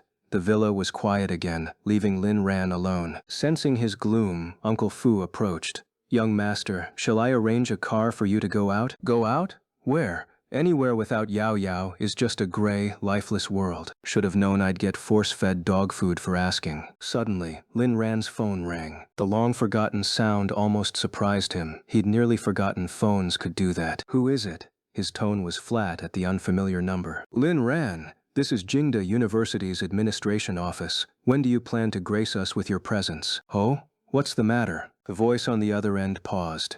"Your classmates miss you. The dean misses you, and it's been weeks since the semester started. You still haven't checked in with your advisor." Lin Ran chuckled helplessly. "Got it. I'll drop by when I have time." Damn school. Why am I still a student? Wait, am I still a student? He'd almost forgotten. Counting the days, the semester had indeed begun a while ago, and he hadn't shown up once. That was a bit much. Oh well. With his wife away, he might as well find something to do. It had been a while since he last visited the company. He wasn't worried about Luo Yao's battle against the U and I alliance. He trusted her completely. In their past life, she'd dealt with those families too. Though she hadn't wiped them out, she'd successfully downgraded them to second-tier status. The conflict seems to stem from the two families attempting to replace Luo Corporation's dominance after their alliance, resorting to underhanded tactics and vicious competition. He wasn't entirely clear on the details. As in his previous life, he hadn't paid much attention to Luo Yao's affairs. Though this timeline had shifted significantly earlier, the current Luo Yao was far more formidable than before. After all, she no longer had anything holding her back. It wasn't that Lin Ran looked down on the UI family. It was just that he trusted Luo Yao too much. If the prominent families in the Demon City weren't up to par, did that mean the ones in the capital would be? In their past lives, they had failed. Did they really think they could succeed in this one? And even if, by some remote chance, Luo Yao failed, the two of them could still live out the rest of their days in comfort with her cold billions. That was their confidence. What Lin Ran and Luo Yao truly cared about was never status or wealth, but love and happiness. Not to mention, there was still Aaron capital. The fundamental difference between Luo Yao and those other families was that she fought under the banner of Luo Corporation, while channeling all the profits into Aaron capital. "Uncle Fu, prepare the car. I'm heading out." Lin Ran wasn't as flashy as he used to be. In the past, he'd always driven eye-catching supercars. Now, he didn't even drive himself. He had a chauffeur, and he simply sat back, and not just any car. A low-key Rolls-Royce. There were only 4 people in the car: Lin Ran, Abu, Little Tong, and the driver, Wang Bao. As for the rest of the bodyguards, they followed in separate vehicles. Truthfully, Lin Ran didn't think he needed so many bodyguards. Abu and a few others were enough. It wasn't like there'd be some massive riot. What was the point of having so many? But Luo Yao disagreed. The whole reason she'd assembled such a formidable security team was for Lin Ran's sake. The understated limited edition Rolls-Royce pulled out of the estate, and Lin Ran made his way to Jingda University. The moment he stepped onto campus, students seemed to materialize out of thin air, as if drawn by his presence. Lin Ran was far too famous now. His and Luo Yao's fan base spanned every corner of the country. But when those students caught sight of Abu, his sharp gaze made them think twice about approaching. Lin Ran didn't mind the peace and quiet. Before heading to the principal's office, he stopped by the new library to check on things, and to see old Wu, that is, Wu Zhushang's father. "Uncle, I was too busy during the new year to visit. Here's a little something for you." "Oh, Chairman Lin, you really shouldn't have. Haha." W's father couldn't hide his smugness as he glanced at the engineers nearby. "See that? The chairman himself brought me a gift and called me uncle. None of you get that kind of treatment." After chatting for a while, W's father suddenly pulled Lin Ran aside and lowered his voice. "Xiao Ran, you don't mind me calling you that, do you?" Uncle, what kind of person do you take me for? You've always called me that. Wu's father grinned from ear to ear. Xiao Ran, you're a damn prophet. Remember my old workplace? It actually blew up. If I'd still been in that position, I'd have been thrown under the bus for sure. Enough said. Thank you for pulling me out of there. From now on, I'm your real uncle. Whatever you need, just say the word. If you tell me to go east, I won't go west. If you tell me to beat a dog, I won't kill a chicken. Lin Ran was a little surprised. The scandal at Wu's father's former workplace had erupted much earlier than expected. The butterfly effect really was something else. Uncle, no need to stand on ceremony. You're Wu Zhishang's father, so of course you're family. If I ever end up starving, I might have to knock on your door for a meal. Wu's father's expression darkened. Nonsense. You'll always be at the top, never falling. I'm counting on you to make me rich. Lin Ran laughed. He loved Wu's father's straightforwardness. If Lin Tianba had been even a tenth as decent, he wouldn't have ended up the way he did. I should go see the principal now. Let's catch up another time. Sure, go ahead. As Lin Ran waved goodbye, he couldn't help feeling a little guilty. He'd offended Wu's father more than once in the past. After all, he'd played daddy to Wu Zhishang on more than a few occasions. Jingda University, principal's office. Knock knock knock. Come in. Lin Ran stepped inside, and Principal Tang immediately rose to greet him. Lin Ran, what brings you here? Lin Ran smirked. Cut the act. You're the one who had someone call me back, aren't you? At this point, who didn't know Lin Ran was Luo Yao's husband? If higher-ups hadn't given the green light, Lin Ran doubted anyone would dare order him around. Principal Tang chuckled awkwardly, his face flushing. Lin Ran, no need to be so formal. You're one of our biggest benefactors. Why would I ever make things difficult for you? The reason I asked you here is because there's a small issue with the library. I wanted to discuss it with you. Lin Ran spread his hands. Let me guess, you need more money. Principal Tang shook his head quickly. No, the funding is settled. It's just that you've donated the library, helped with admissions campaigns, and this year, we've had more inquiries from parents than ever before. The university wants to honor you by naming you Person of the Year and adding you to the Hall of Fame. What do you think? Lin Ran.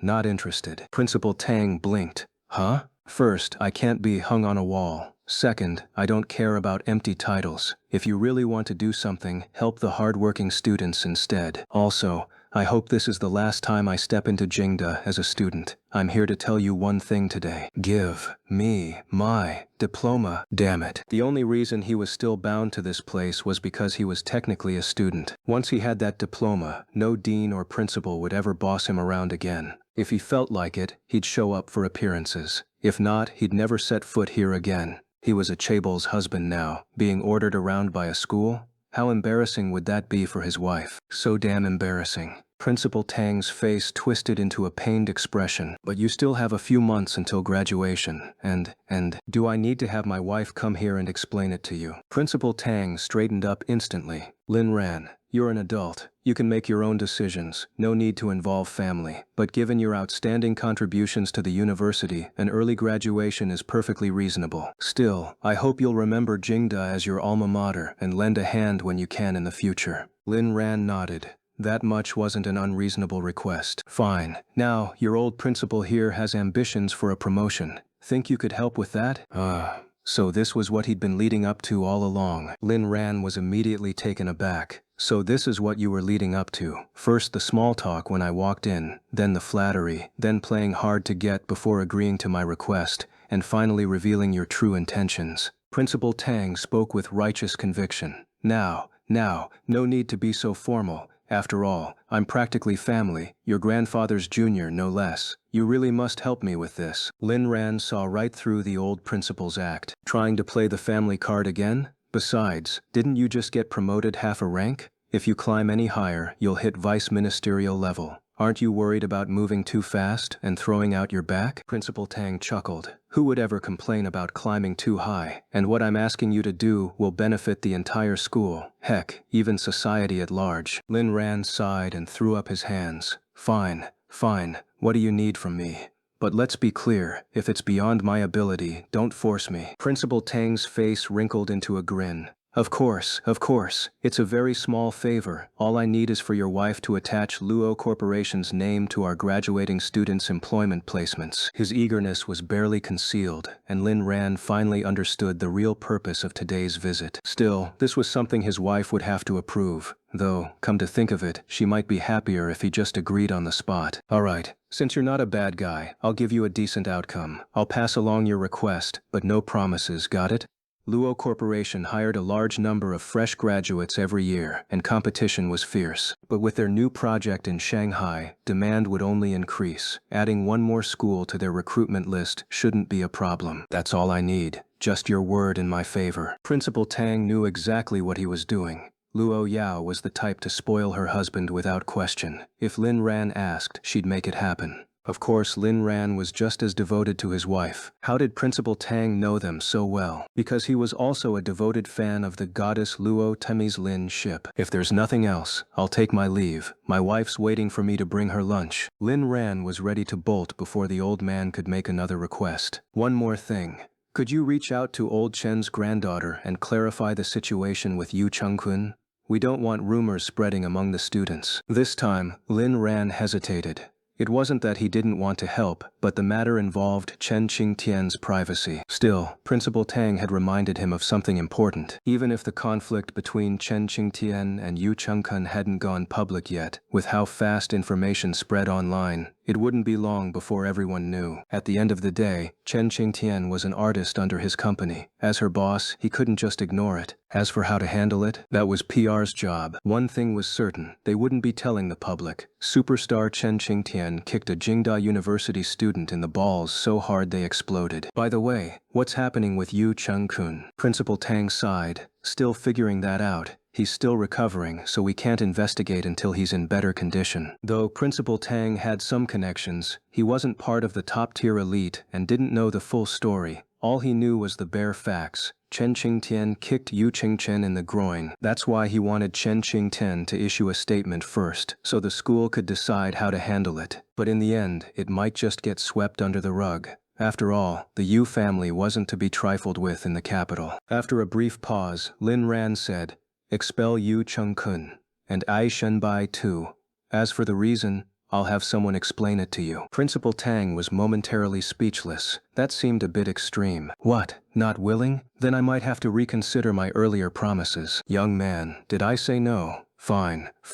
Once Chen Qingtian's PR statement is out, the school will take action. Lin Ran smiled in satisfaction. For the past 6 months, he'd been giving this old man favors. This was the first time he'd gotten something in return. All right, I'll ask my cousin, but I'm just the messenger. No guarantees she'll agree to a PR move. If she refuses, I'll have to apologize in advance. Principal Tang nodded approvingly. He didn't actually want Lin Ran to agree to everything. Learning to say no was part of growing up, and Lin Ran had finally mastered the art of measured responses. Principal, I'll get going now. Good. Your advisor will contact you about your diploma. As Lin Ran left Jingda University, he felt a weight lift off his shoulders. No more school obligations. From now on, he was officially a working adult. Checking the time, he headed back to the estate, prepared lunch, and took it to Luo Corporation. The moment he stepped inside, envious gazes followed him. CEO Luo is so lucky. Lin's already visiting her on her first day back at work. Did you see the live stream a few days ago? They're even sweeter in private.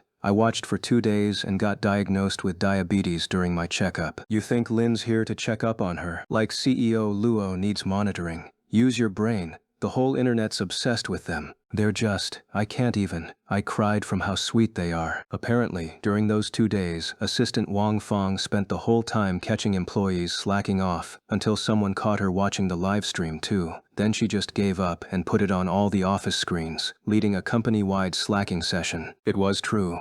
Lin Ran was now famous, not just at school or Luo Corporation but nationwide. In the days since, matchmaking agencies and dating services had seen a surge in business. Inspired by the couple's public affection, even sworn singles were suddenly looking for love. Even marriage registries reported more weddings than divorces for the first time in ages. No one had expected a simple show to boost the country's marriage and birth rates. The increase wasn't huge, but it was noticeable. That was the power of their influence. Neither Luo Yao nor Lin Ran were in the entertainment industry, yet their impact dwarfed even the biggest celebrities. When Lin Ran reached the 88th floor, heads popped out from the assistant office the second the elevator doors opened. They all knew him. Some even considered themselves experts on the goddess Luo Teme's Lin saga. But after the live stream, they'd gone full fangirl. They were even more obsessed than the online shippers. The moment Lu Yao arrived that morning, they'd started a betting pool. Would Lin Ran show up at lunch?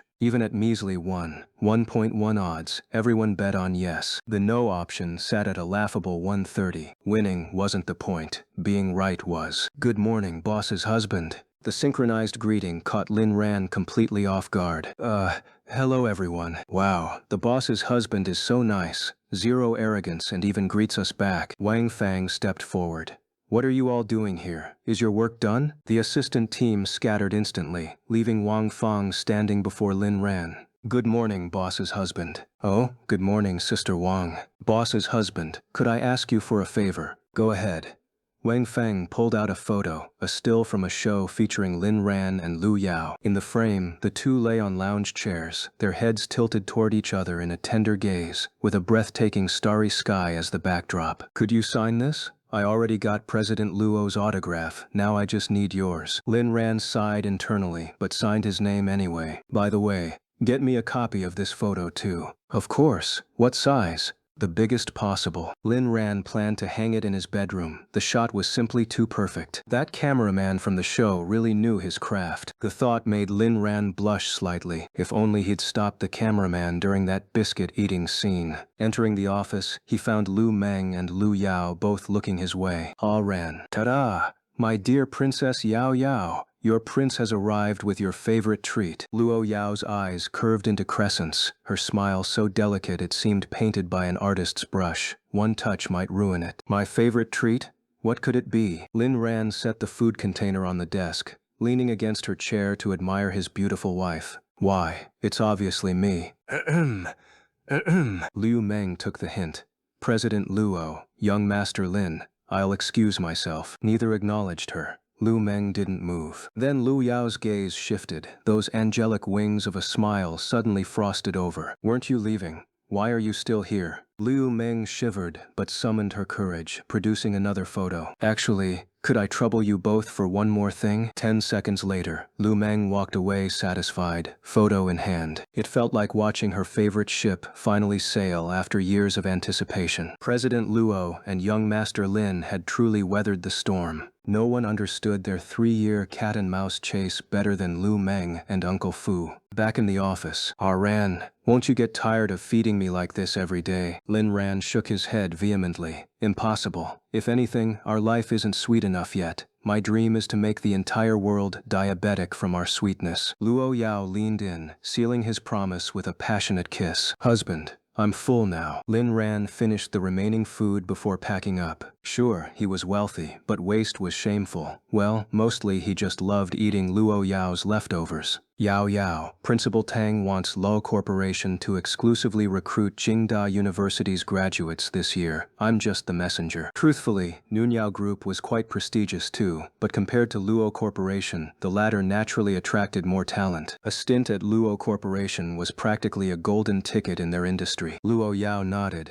Whatever my husband decides, she couldn't care less. Luo Corporation had endless positions anyway. Even if they didn't, she'd establish a new subsidiary before letting her husband's reputation suffer. After a post-meal break, Lin Ran reluctantly left, not wanting to distract Luo Yao from her corporate battles. Outside the office, he overheard Lu Meng reprimanding the assistants. Using President Luo and boss's husband for office bets? Since when did you all grow such bold backbones? This month's bonuses are... Director Lu! Director Lu! Lin Ran called out. Startled, Lu Meng hurried over. Yes, boss's husband, how may I assist? Lin Ran lowered his voice. Let's make a deal. Liu Meng's skepticism was palpable. What kind of deal could she possibly have with Lin Ran? Lin Ran whispered, Adhagamai urit, walai liai, wilio ranitaf kamai lir. Her expression grew increasingly peculiar. Since when was boss's husband this scheming? Understood. The idea was too amusing to refuse. Meanwhile, Wang Fang handed Lin Ran the framed photo, now towering over him. That fast? Of course. Luo Corporation's assistants operate at lightning speed. Lin Ran marveled at the colossal print. These assistants were practically superhuman. Forget printing something this size so quickly. Where did they even find paper this large? This wasn't developed, it had to be printed.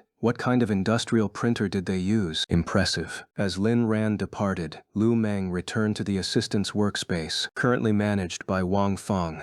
The team primarily served Liu Meng, making her their de facto ruler. It was precisely because of this that Lu Meng had recently been training so hard that she exuded an aura of dominance and sharpness. Upon closer inspection, she had already adopted many of Lu Yao's mannerisms. The moment she stepped into the office area, the entire assistant team fell silent, not daring to speak a word. Liu Meng, I wasn't finished earlier. Your bonuses will be temporarily withheld. We'll see how you perform going forward. Also, regarding your little betting pool involving Luo Yao and the boss's husband, I don't want to see it happen anywhere within my line of sight. After Lu Meng left, the assistants were stunned. What did Lu Meng mean by that? If she doesn't want it happening where she can see it, does that mean we can still bet where she can't? Wang Fang, what do you think? Wang Fang rubbed her chin thoughtfully, recalling how Lu Meng had just been called away by Lin Ran.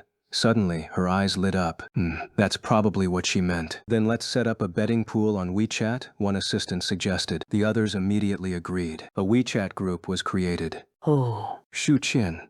Will be some Mustafans funded on the multi-pom to facts. 1. Odds 1.1. Bet no by typing 2. Odds 135. To be the bookie, type 3. Transfer funds to the bookie after the pool closes. Maximum bet 10,000 RMB. Du Shula.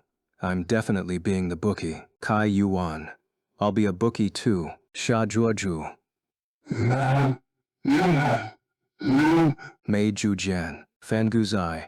I'll throw in 1,000 for a long shot. The vast majority bet that Lin Ran would show up, except for one person who bet against it. Wait, make that 2. Qiao Xiaohua. Wen Feng, have you placed your bet yet? What did you go with? Wang Feng. Well then, I'll throw in 10,000 to play along. Otherwise, I'm afraid your prize pool won't have enough to cover the payout. All the bookies showed looks of gratitude. These guys had all bet that the boss would come, which would have guaranteed a loss for the bookies. Now, Wang Fang was betting that he wouldn't come, essentially handing money to the bookies and helping them minimize their losses. Wang Fang's money would eventually be won by the other assistants, who would also feel grateful to her. Wang Fang, you're the best. Is this the level of an executive assistant? Totally different from us. Wang Fang. Heh, Shuqian.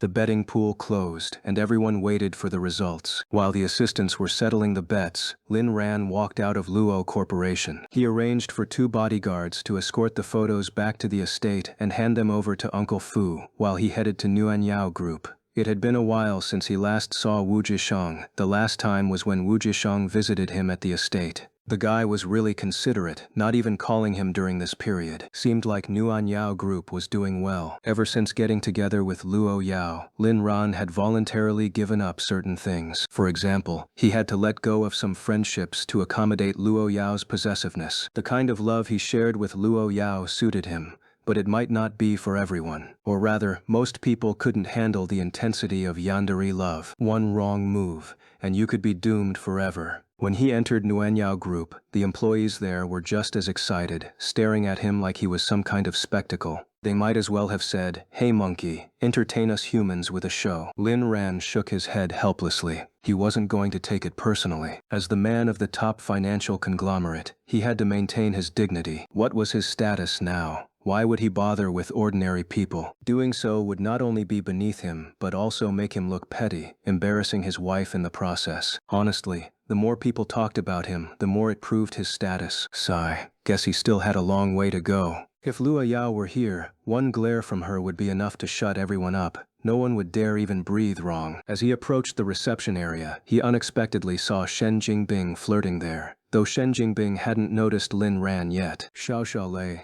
do you know why socks always go missing in pairs? Xiao Xiaolei shook her head. Shen Jingbing, because if you lose both, no one notices. Ha ha ha. Xiao Xiaolei.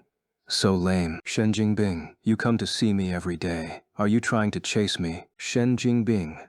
No, I'm just figuring out your strengths and weaknesses so I can tailor my approach. Have you figured them out yet? Of course. Which do you want to hear first? Xiao Xiaolei pretended to think. Let's start with the strengths. I like eating dates. Shen Jingbing smirked and leaned closer. Too many strengths to count. You're sweet, kinda pretty, kinda beautiful, kinda kind, kinda cute, kinda impossible for me to stay away from. Lin Ran. Damn, since when was Shen Jingbing this smooth?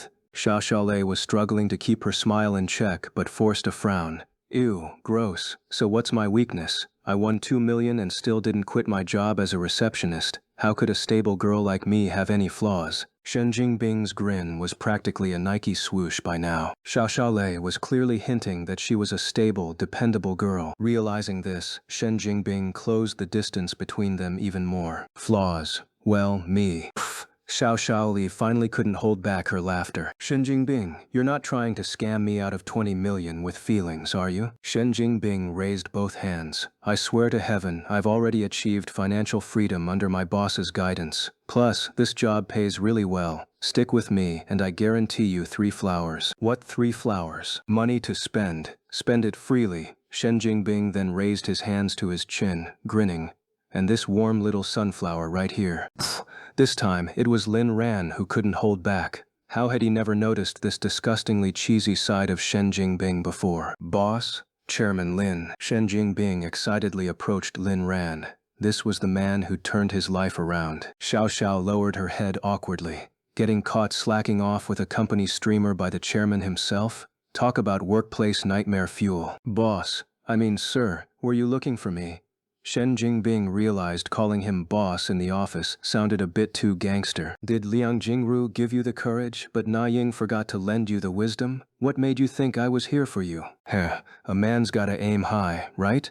What if you were here for me? Lin Ran pointed at Shen Jingbing, then glanced at Xiao Xiaolei, who was still staring at the floor. You into my boy here? Lin Ran wasn't one for beating around the bush. Shen Jingbing wasn't shy either, staring straight at Xiao Xiaolei, waiting for an answer. Hate could be hidden, but liking someone? That deserved to be said out loud. Now that Shen Jingbing had laid his feelings bare, he clearly wanted a response. When someone confesses, you owe them an answer. Reject them. Say yes, ask for time, even play coy. But silence? That's just rude. Xia Xiao looked up and flashed Shen Jingbing a cute grin. You'll have to confess properly first, and I've never dated before. No scamming my heart, got it? Done deal. The two were officially a thing now. Lin Ran gave Shen Jingbing an encouraging pat on the shoulder before walking off. I'll head up first. You two talk. Chairman Lin, take care. As Lin Ran rounded the elevator corner, he suddenly ducked behind the wall to peek. There was Shen Jingbing, arm braced against the front desk, cornering Xiao Xiaolei into his embrace. Woman, you've successfully caught my attention. So, dinner tonight? Lin Ran took one look and left, stepping into the elevator. These two? Definitely happening. Shen Jingbing was his right-hand man, no question. And Zhao Xiaolei had a point. A girl who could win 20 million and still show up to work? What kind of schemer does that? At least it proved her character. Plus, as Nuan Yao Group's receptionist, her looks were undeniable. More than enough for his goofy wingman. He was rooting for them. Everyone deserved their happy ending. Back in the CEO's office, Wu Jishang was buried in work. Seeing him like this, Lin Ran suddenly felt like a slacker. Even old Wu was grinding. Was he the only one coasting through life? Brother Lin, what brings you here all of a sudden? I thought you'd forgotten about your company while staying home with your wife. Lin Ran sat on the sofa, pouring himself a cup of tea. Honestly, I almost did. Not just the company. I forgot I was even a student, even lost track of time itself. Being with my wife is just too intoxicating. That's the taste of happiness, something single folks wouldn't understand. Wu Jisheng. What the atcom Hondub Safaris percent, huh? Wait, I'm not single either. Why am I getting worked up? Lin Ran took a sip of tea, grinning as he prodded into Wu Zhishang's love life. Old Wu, how's it going with Zhang Xinyan lately? Wu Zhishang paused for a moment. Well, it's complicated. Lin Ran knew Wu Zhishang too well. His tone alone betrayed that something was off. Listen, old Wu, you overthink things. That's not necessarily a flaw, but it's definitely a stumbling block in relationships. Wu Zhishang sighed. I know, I get it, but I just can't help feeling like I'll get hurt if I let myself fall too deep. Lin Ran found it strange. He was the one who came from a broken family, yet Wu Jishang's temperament seemed more scarred. How did he develop such indecisiveness? By the way, is Zhao Miao Miao still bothering you? Wu Jishang looked exasperated. She keeps harassing me, but I never respond. Zhao Miao Miao always found ways to get his contact info, bombarding him with messages and even spreading rumors online that they were still a couple. As far as Wu Zhishang was concerned, they'd broken up long ago. There should be nothing between them now. But Zhao Miao Miao disagreed. Her logic was, you said we're over, but I never agreed, so it doesn't count. By now, Wu Zhishang had seen through her. She was the type to abandon him when he was down and cling to him when he succeeded. He wasn't stupid. He wanted nothing more to do with her. But she was like sticky glue, impossible to shake off. And unlike Lin Ran and Luo Yao, he didn't have the means to make someone disappear permanently. Lin Ran was surprised Zhao Miao Miao still dared to harass Wu Zhishang. Had Shen Jingbing's threats lost their effect? Still, Lin Ran wouldn't send Abo to deal with it. This was something Wu Zhishang needed to face himself. Everyone had to grow up. Wu Zhishang had made strides in his career, but his emotional intelligence was still lacking. If Wu Zhishang truly couldn't handle it, Lin Ran would step in, but only if Wu Zhishang rejected Zhao Miao Miao outright. If Wu Zhishang let himself be reeled back in, Lin Ran wouldn't stop him. Some lessons had to be learned the hard way. Where's Zhang Xinyan? Why isn't she with you? Wu Zhishang lowered his head, eyes fixed on the resignation letter on his desk. Nothing. She's just out working. Brother Lin, let's talk about something happier. It wasn't that Wu Zhishang disliked Zhang Yinsane. In fact, he was quite taken with her, but her aggressive pursuit and rapid pace overwhelmed him. They'd barely been in the ambiguous flirting stage, not even officially dating, when Zhang Xinyan stormed into his office today, pointed at him, and demanded, "Will you marry me or not?" Wu Zhishang froze, unable to answer, his mind racing with overanalysis. Then Zhang Xinyan slammed the resignation letter on his desk. Either we get married or you'll never see me again, lose me, and you'll regret it for life. Sigh. Lin Ran frowned. Unhappy news? What, did Zhang Xinyan force herself on you? Brother Lin, what kind of person do you take me for? Do I seem like the type to cave under lust? Lin Ran's expression screamed, oh my god. So you're saying Zhang Xinyan actually tried to force herself on you? Damn, this was juicy. Well, not exactly. Let's drop it. Lin Ran suppressed his curiosity. He firmly believed in not prying when someone didn't want to share, especially about relationships. Digging for details wasn't his style. He wasn't Chen Qing Tian. Maybe it was a gender thing. Women often shared their romantic lives, gossiped about each other's relationships, even meddled in them. But among men?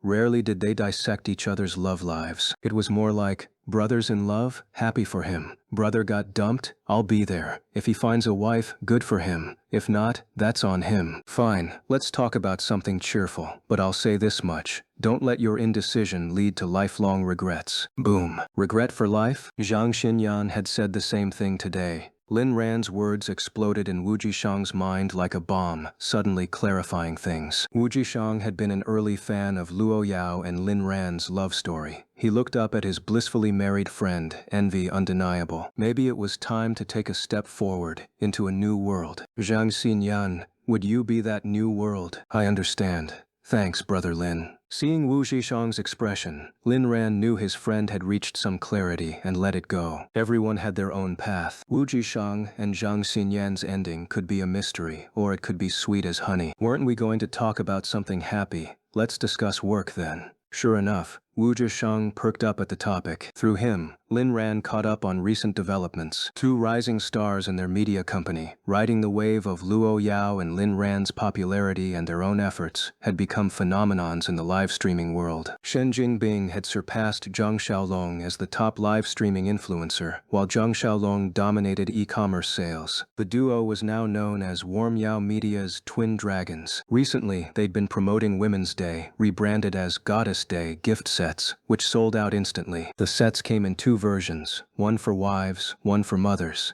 Customers bought them as heartfelt gifts for their spouses and moms. Other streamers were also performing well. As for short dramas, Reborn as My Yandere Husband's Spoiled Darling had started filming today, with Chen Qingtian reprising her role as the female lead. This marked the first collaboration between Warm Yao Films, Chen Qingtian's division, and Warm Yao Media. Intercompany projects weren't unusual. Wu Zhusheng rambled on. Chen Qingtian poached a few promising talents today for training, more like outright theft. Brother Lin, you can't let her keep doing this. Lin Ran thought. It's not me allowing it. Luo Yao assigned her the task. This was just the beginning. Eventually, Chen Qingtian would recruit every pretty face in the company, leaving Wu Zhisheng with a testosterone-filled office. Served him right. But what does this have to do with me, Lin Ran? After all, I only have eyes for my wife. I can't control her either. By the way, where is she now? Wu Zhisheng replied, I don't know. She's beyond anyone's reach at this point. Lin Ran nodded. Contact her later and have her handle the PR for Yu Chengtian's situation. Though Wu Zhisheng wasn't some all-knowing figure, he was still a CEO. Any significant movement in the business world would eventually reach his ears. He'd already heard about Chen Qingtian's infamous shattering incident, though the specifics remained unclear. Got it. I'll notify her right away. But Lin Ran, why did Chen Qingtian kick that guy? And with such brutality, what kind of grudge could justify that? Lin Ran, you can ask her yourself if she's willing to talk. Now, let's discuss other matters. He swiftly changed the subject. He had no intention of prying into someone else's private affairs. The success of this PR effort would depend entirely on Chen Qingtian herself. It was a test of her capabilities. Knowing Lin Ran's temperament, Wu Zhisheng didn't press further. The two then shifted their conversation to the state of their real estate and industrial ventures. Lin Ran, my throat's dry from all this talking. Aren't you leaving yet? Lin Ran. Yabin. Well. Now you're kicking me out? It's just that with you here, I have to keep chatting. I've got a mountain of work to get through. Truthfully, he just wanted to have a heart-to-heart with Zhang Xinyan. Seeing Wu Zhisheng cite work as an excuse, Lin Ran felt a pang of realization. Fine. It seemed he was the only one slacking off in this world. Though, to be fair, he only slacked off in words, not actions. All right, I'll go. But before I do, there's something you should know. I might need to mobilize the company's resources soon. Be ready. For what? Wu Zhisheng straightened in his seat. I'm not sure yet. My wife's locked in a business war with the Ui family. If there's a chance, I want to help her. Wu Zhisheng fell silent. Lin Ran, our company's a paper tiger. What can we possibly contribute? He wasn't exaggerating. In the grand scheme of commerce, Nuanyao Group held some influence, but compared to the top-tier families, they were practically insignificant. We have people. Even a small effort counts. Besides, I'm just giving you a heads up. Chances are, we won't even be needed. Wu Zhisheng nodded. Whatever Lin Ran said, he'd follow. Understood. You go ahead, Lin Ran. I've got work to do. As Lin Ran left, he felt the world had turned against him. Even his own brother was shooing him away. At least his wife would never abandon him. Once outside, he instructed Abner. Look into whether the Yu family's up to anything sneaky. On it. Meanwhile, the business war between Luo Corporation and the Ui family had officially begun. The assistant team transformed into a high-efficiency war machine, operating at a pace that sent tremors through the business world. Within mere hours, the market value of both families plummeted by billions. The retaliation was swift. No one had expected Luo Yao to strike first. Gradually, the Zhang family also entered the fray. Against a single family, Luo Yao could drive it to bankruptcy in days. Two families wouldn't be much harder, but facing three at once? That was pushing it. Still, Luo Yao wasn't worried. These three families had deep roots, with sprawling networks of descendants. But that very complexity was their weakness. More people meant more financial burdens. If their cash flow ruptured beyond a certain point, even the mightiest dynasty would crumble. Don't want to fall? Too bad, your own kin will tear you apart. Unless, of course, you were a red family. That's why the Chen family, despite being the poorest among the elites, was the most stable. And Luo Yao's advantage? She had scale, skill, and staggering wealth. Most importantly, she was a lone wolf. No need to second-guess decisions or placate anyone. Her team obeyed without question, even if the orders were flawed. This autocratic style wasn't necessarily a virtue, but it wasn't purely a flaw either. Of course, wielding such power required extraordinary competence. Vision, tactics, judgment, all had to be top tier. Otherwise, unilateral control would be suicidal. And Luo Yao?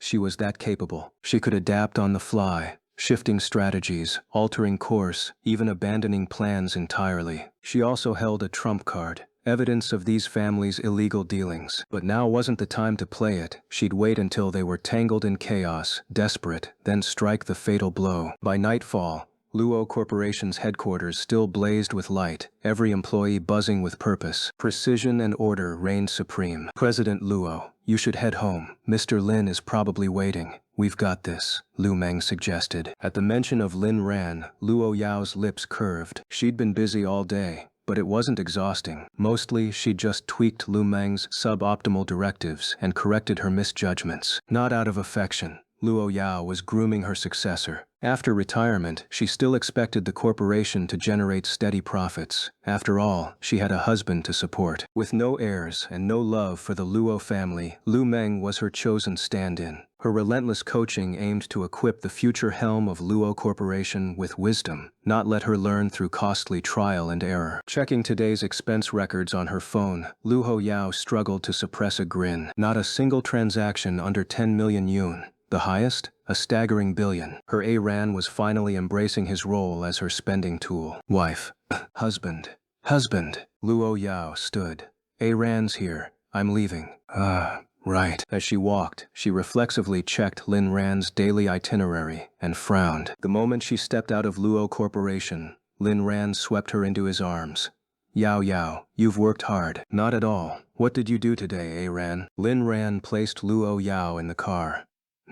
I went to school, visited Nguyen Yao Group, stopped by Grandma's place, and then went on a little shopping spree. Luo Yao thought to herself. Just as I suspected, Ran went to the Chen family. Even before Luo Yao had begun her plans to take on the Yu and I families, the Chens had reached out to her, declaring their unwavering support for her side. The Chen family rarely took sides. Their background was too unique for that. But once they committed to supporting someone, they stood firm, even if it meant facing ruin. They weren't the type to flip-flop for profit. And then there was Lin Ran's connection to them. Though he didn't bear the Chen name, he was practically family. Yet Luo Yao had refused their support. She didn't want Lin Ran getting too close to the Chens. Her Ran only needed to rely on her, no one else. Most people assumed Luo Yao had launched this corporate war because of the Chens, but Chen Qingtian was merely a trigger. Her feud with the Yu and I families ran deep, tied to historical grievances. Taking them down was inevitable. It had nothing to do with Chen Qingtian. The timing was just a coincidence. This time,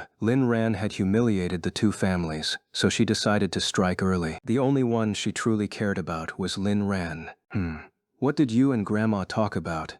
Luo Yao was particularly curious about this. Not much, really. Just drank tea and listened to her reminisce about my mom. Lin Ran hadn't said much to Su Jianguo, just casual conversation. But before leaving, Su Jianguo had mentioned that if they ever needed the Chen family's help, she'd give it her all. She also insisted Lin Ran bring his granddaughter-in-law home next time. Lin Ran had only smiled. This was exactly the outcome he wanted. I might not need you, but it's good to have a safety net. An extra layer of security meant an extra escape route. Lin Ran might call himself useless, but he wasn't idle. In love, effort was the truest form of romance. Luo Yao nodded, trusting that Lin Ran wasn't lying. Even if he had, she'd know. She could review every word he spoke at any time. So, what did you buy? At this, Lin Ran perked up. I hired a team to scout properties across the country for our future travels. Today, I invested $1 billion into the project. They'll also serve as our travel concierge. It was a money-burning venture with no hope of profit, but Lin Ran believed it was worth it. I love your idea, Ran. Praise from his wife made Lin Ran even happier. He added, I also bought you a ton of clothes and accessories, pretty much cleared out entire stores. Once you're less busy, I'll help you style them. Lowering his voice, he whispered, but some outfits are just for me, okay? Luo Yao nodded. She liked that too. Ugh, sometimes I feel like I'm the only useless one in this world, just lazing around and spending money, Lin Ran grumbled. If it came to face-to-face confrontations, his sharp tongue would be an asset. But in a corporate war? Not so much. Still, if the Yu and I families tried anything underhanded, he wouldn't hold back. Sensing his frustration, Luo Yao fell silent for a moment. She had considered his feelings. She just didn't want him involved. You're not lazing around. I'm the one making the world laze around with you. Lin ran. Then I'm just wasting money. No, you're not. Spending money is just your way of loving me. Damn, even her way of comforting me is domineering. What kind of person even says things like this? Being a husband is a whole experience. Sweetheart, I'm not blaming you. Corporate wars just aren't my thing. I just want to be with you, always. Trust me, Ran. This battle will be over soon, and then we'll live the life we've always wanted. The life we've always wanted? Just the two of us, inseparable, wandering the world when we're bored? Perfect. I believe you. Back at the estate, they finished dinner but, unusually, didn't engage in any deep conversations. Lin Ran was worried Luo Yao might be too tired, so he cradled her in his arms, gently lulling her to sleep. The beauty in his arms had eyes like deep, mysterious lakes, both mesmerizing and unfathomable, like a cosmic abyss that drew people in despite its terrifying allure. But once you stepped into her world, the fear and mystery vanished, leaving only love behind. Even if that love was thorny, he'd tenderly trace every spike until their blood mingled as one. Ran, this photo is so beautiful. There's you, me, and the stars, like a dream. Lin Ran gazed at the enormous framed picture on the wall, feeling that same warmth. A dreamlike starscape, dream star, Easter egg. Ran, what if one day I wake up and realize all of this was just a dream? Hearing his wife's worry, Lin Ran wanted to crush it immediately. I love you.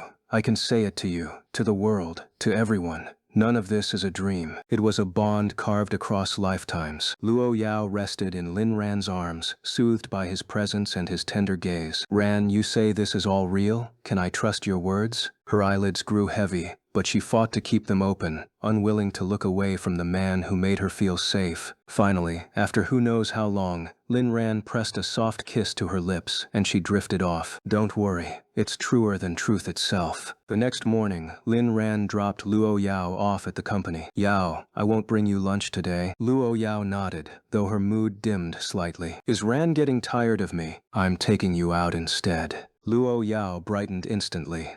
Okay, so he wants to eat out with me. Ran is the best. Lin Ran was used to his wife's lightning-fast mood swings, and he knew no one else could influence Luo Yao's emotions so effortlessly. At Luo Corporation's office, Liu Meng had just woken up. She hadn't gone home all night. The corporate battle had raged non-stop, with the assistant team working in shifts. How's it going? Liu Meng rubbed her eyes, forcing herself alert at Luo Yao's arrival. We prepped all night. Today, we'll make sure they lose another 100 billion. Luo Yao nodded. Despite their opponents being so-called elite families, she estimated their liquid assets at just a few 100 billion. Once their cash flow broke, they'd have to scramble to save their market position. But here was the cruel truth. Whether a company or a family, once they started selling assets to stay afloat, it was a death spiral. Weaker and weaker, until collapse was inevitable. No matter how glorious their past, once the vultures smelled blood, they'd pick the bones clean, leaving nothing behind. The vast majority of big shots couldn't prevent this outcome. But why do so many people still make such a choice? There are two reasons. First, they believe that selling assets to save the market will bring them back to life.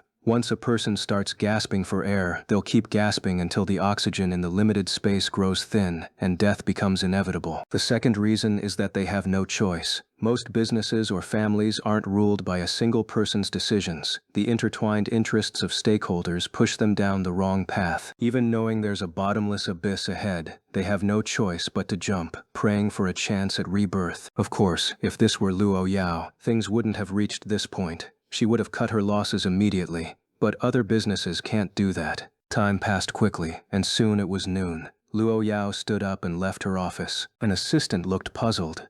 President Luo, aren't you waiting for young Master Lin to bring you lunch? Luo Yao's expression instantly turned icy, her gaze sharp enough to kill. You seem very concerned about Ran. No, I just wanted to know if we should prepare lunch for you. The assistant was terrified. This was Luo Yao, after all. If President Luo misunderstood her as having feelings for Lin Ran, her career would be over. Luo Yao's knife-like eyes scrutinized the assistant for a full 5 seconds before she finally withdrew her murderous aura and shook her head. No need, I'm not hungry. Had the assistant shown even a hint of affection for Lin Ran, she'd already be gone. Luo Yao left, leaving the assistant drenched in cold sweat. 5 seconds. In just 5 seconds, she'd experienced what it felt like to flash dance before the king of hell. The fear was worse than death itself. President Luo's aura was truly terrifying. Wait, what did President Luo just say? She wasn't waiting for young Master Lin to eat. She wasn't hungry. The sky was falling. When the assistant returned to the office area, she was met with a chorus of wails. Only 2 people were smiling. Fan Guzai, who'd won 35,000, and Wang Feng, who'd won 350,000. Wang Ji, you're so generous about the money. Wang Feng smiled. Oh, the betting pool? Just give it all to me. Wang Feng didn't care about the 350,000. Despite being just a special assistant, her monthly salary was nothing to scoff at. The bookies handed over the money without complaint. They weren't sore losers. 10,000 each was just pocket change. As long as they did their jobs well, President Luo's bonuses alone would far exceed that amount. That was why, despite Luo Yao's fearsome reputation, so many talented people fought tooth and nail to become her assistants. Wang Feng suddenly stood up, holding her winnings. Since it's lunchtime, let me announce something. Once this round of work is done, your Wang Ji is treating everyone to a feast at the Pangu Hotel. My treat. Woohoo! Special Assistant Wang, you're the best. I was just cursing you in my head, Wang Ji. I take it back, you're my goddess. The praise poured in without restraint. Wang Feng had masterfully turned spending others' money into building her own goodwill, playing the game of social politics flawlessly. Luo Yao went straight to the parking lot, where Lin Ran was already waiting. She got into the car and immediately threw herself into his arms. Aran, I missed you so much. She hadn't spent much time with Lin Ran these past few days, and it felt like she was suffocating. It was as if she couldn't breathe unless she clung to him. And Lin Ran, without Luo Yao in sight, felt restless and disinterested in everything. I missed you too, wifey. Let's go eat. I want to eat street food with Aran. A tycoon like her, craving street food? That was oddly specific. Okay, if Luo Yao asked, Lin Ran would never refuse. He simply wasn't wired to say no to her. As the capital of China, Beijing wasn't exactly overflowing with street vendors, thanks to strict urban management policies. But there were designated areas where they could still be found. Naturally, Lin Ran and Luo Yao opted to reserve the entire street. Before they arrived, their bodyguards had already sprung into action. It was still early, so the snack street was relatively quiet, with only a few hundred people around. But when the bodyguards showed up, the crowd erupted in protests. That is, until each person was handed a stack of cash as compensation. Suddenly, everyone was all smiles. This proved that the right approach earned respect, while the wrong one only invited complaints. By the time Lin Ran and Luo Yao arrived, the street had mostly cleared out. Then, the onlookers caught sight of the couple entering the snack street. Holy shit, it's Lin Ran. Ah, my OTP is right there. I don't want the money. Let me in. I want an autograph. A selfie. I want Luo Yao. I want to be a kept man. Lin Ran. Lin Ran, I love you, like mice love rice. This 10,000 yuan is such a ripoff. If I could get their autograph, I could sell it for 100,000. Bodyguard bro, here's another 20,000. Just let me in. Little Tong frowned. Do we look like we need money? Lately, the goddess Luo conquers Lin couple had gotten way too popular, making their jobs much harder. If they hadn't brought extra manpower today, controlling the crowd would have been impossible. These people took the money and now wanted to backtrack? That wasn't how things worked. The couple found a Malatang stall, a mobile food cart set up outdoors. Yao Yao, are you sure you want this? It's pretty spicy. What about your stomach? Luo Yao had no intention of explaining that she didn't actually have stomach issues. Since the misunderstanding was already in place, there was no point clarifying. Explaining would mean admitting she'd kept it from her husband, and what if he got upset? Better to let the misunderstanding continue. Ideally, he'd never find out, and he'd keep cooking for her forever. As long as she never said it out loud, it wasn't technically a lie. It's fine. I'll go easy on the spice. Well, if his wife said so, then malatang it was. Luo Yao picked out some simple ingredients with the tongs, while Lin Ran selected what he considered somewhat nutritious options. When they brought their bowls to the scale, the cashier, who'd known exactly who they were, was already waiting, her eyes gleaming. "Young Master Lin, that'll be 100 million. How much?" Lin Ran nearly choked. Sure, he was rich, but did they think he was stupid? What kind of malatang costs 100 million for 2 bowls? The cashier grinned. "Yep, 100 million. No refunds after you've picked. But if you and President Luo give me your autographs, it's free." With that, the cashier pulled out a photo nearly identical to the one in Wang Feng's hand. Alright, so she was also a fan of the Luo Yao and Lin Ran ship. Lin Ran stared at the photo, momentarily dazed. So he'd become a celebrity now? Seeing Lin Ran hesitate to take the pen, the cashier suddenly clasped her hands in a pleading gesture toward the two of them. "President Luo, young Master Lin, I'm your fan. Please, grant me this small wish. I know you two will be so happy together." Luo Yao's sharp, cold gaze instantly softened. "We will be happy together." Well said. Luo Yao took the pen and swiftly signed her name, leaving Lin Ran looking on in surprise. After finishing, she handed the pen to Lin Ran. "Looks like we won't need to carry money when we go out anymore. Eating for free across the country shouldn't be a problem," Lin Ran remarked as he signed. He placed the photo back on the counter, and the cashier carefully tucked it into a drawer, her eyes brimming with emotion. "This is amazing. My OTP gave me their autographs." Sniff. Lin Ran. "How about you make our spicy hot pot first?" "Oh, right.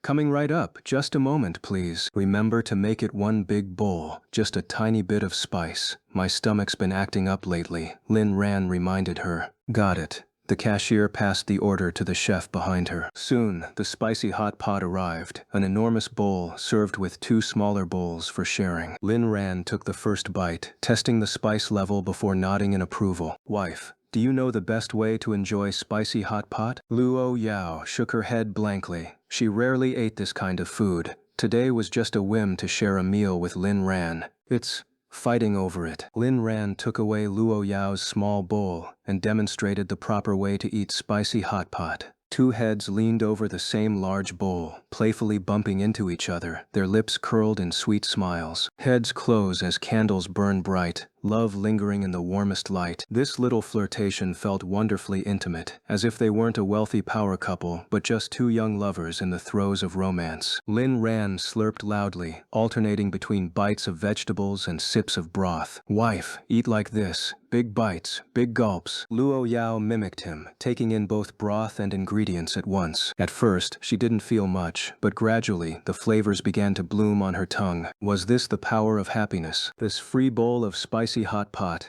actually tasted really good. Lin Ran watched Luo Yao eating with relish, his heart swelling with joy. Maybe, one day, her anorexia would be cured. Still, he was relieved. Even at her worst, Luo Yao had forced herself to eat a certain amount. Otherwise, she'd be even thinner now. Between playful head bumps and stealing bites, Luo Yao kept glancing up at Lin Ran, occasionally scooping a spoonful of broth to feed him. Every time her eyes met his, Lin Ran felt a surge of warmth. A meal's enjoyment isn't about what you eat, it's about who you eat with. The two ate with such gusto that even the chilly air around them seemed to grow warmer. After finishing, Luo Yao touched her stomach and froze. How long had it been since she'd felt full? "Ah Ran, I think I overate." She wasn't even sure what full was supposed to feel like. Her memory held no such reference. "Eating more is good. I can afford to keep you fed," Lin Ran quipped, flipping expectations on their head. But Luo Yao didn't mind. All she heard in those words was sweetness. Her Ah Ran wanted to take care of her. "Then you'll have to keep feeding me forever. Not just feed you, I'll spoil you rotten." Luo Yao had changed a lot over the past 6 months. She was now a woman wrapped in love.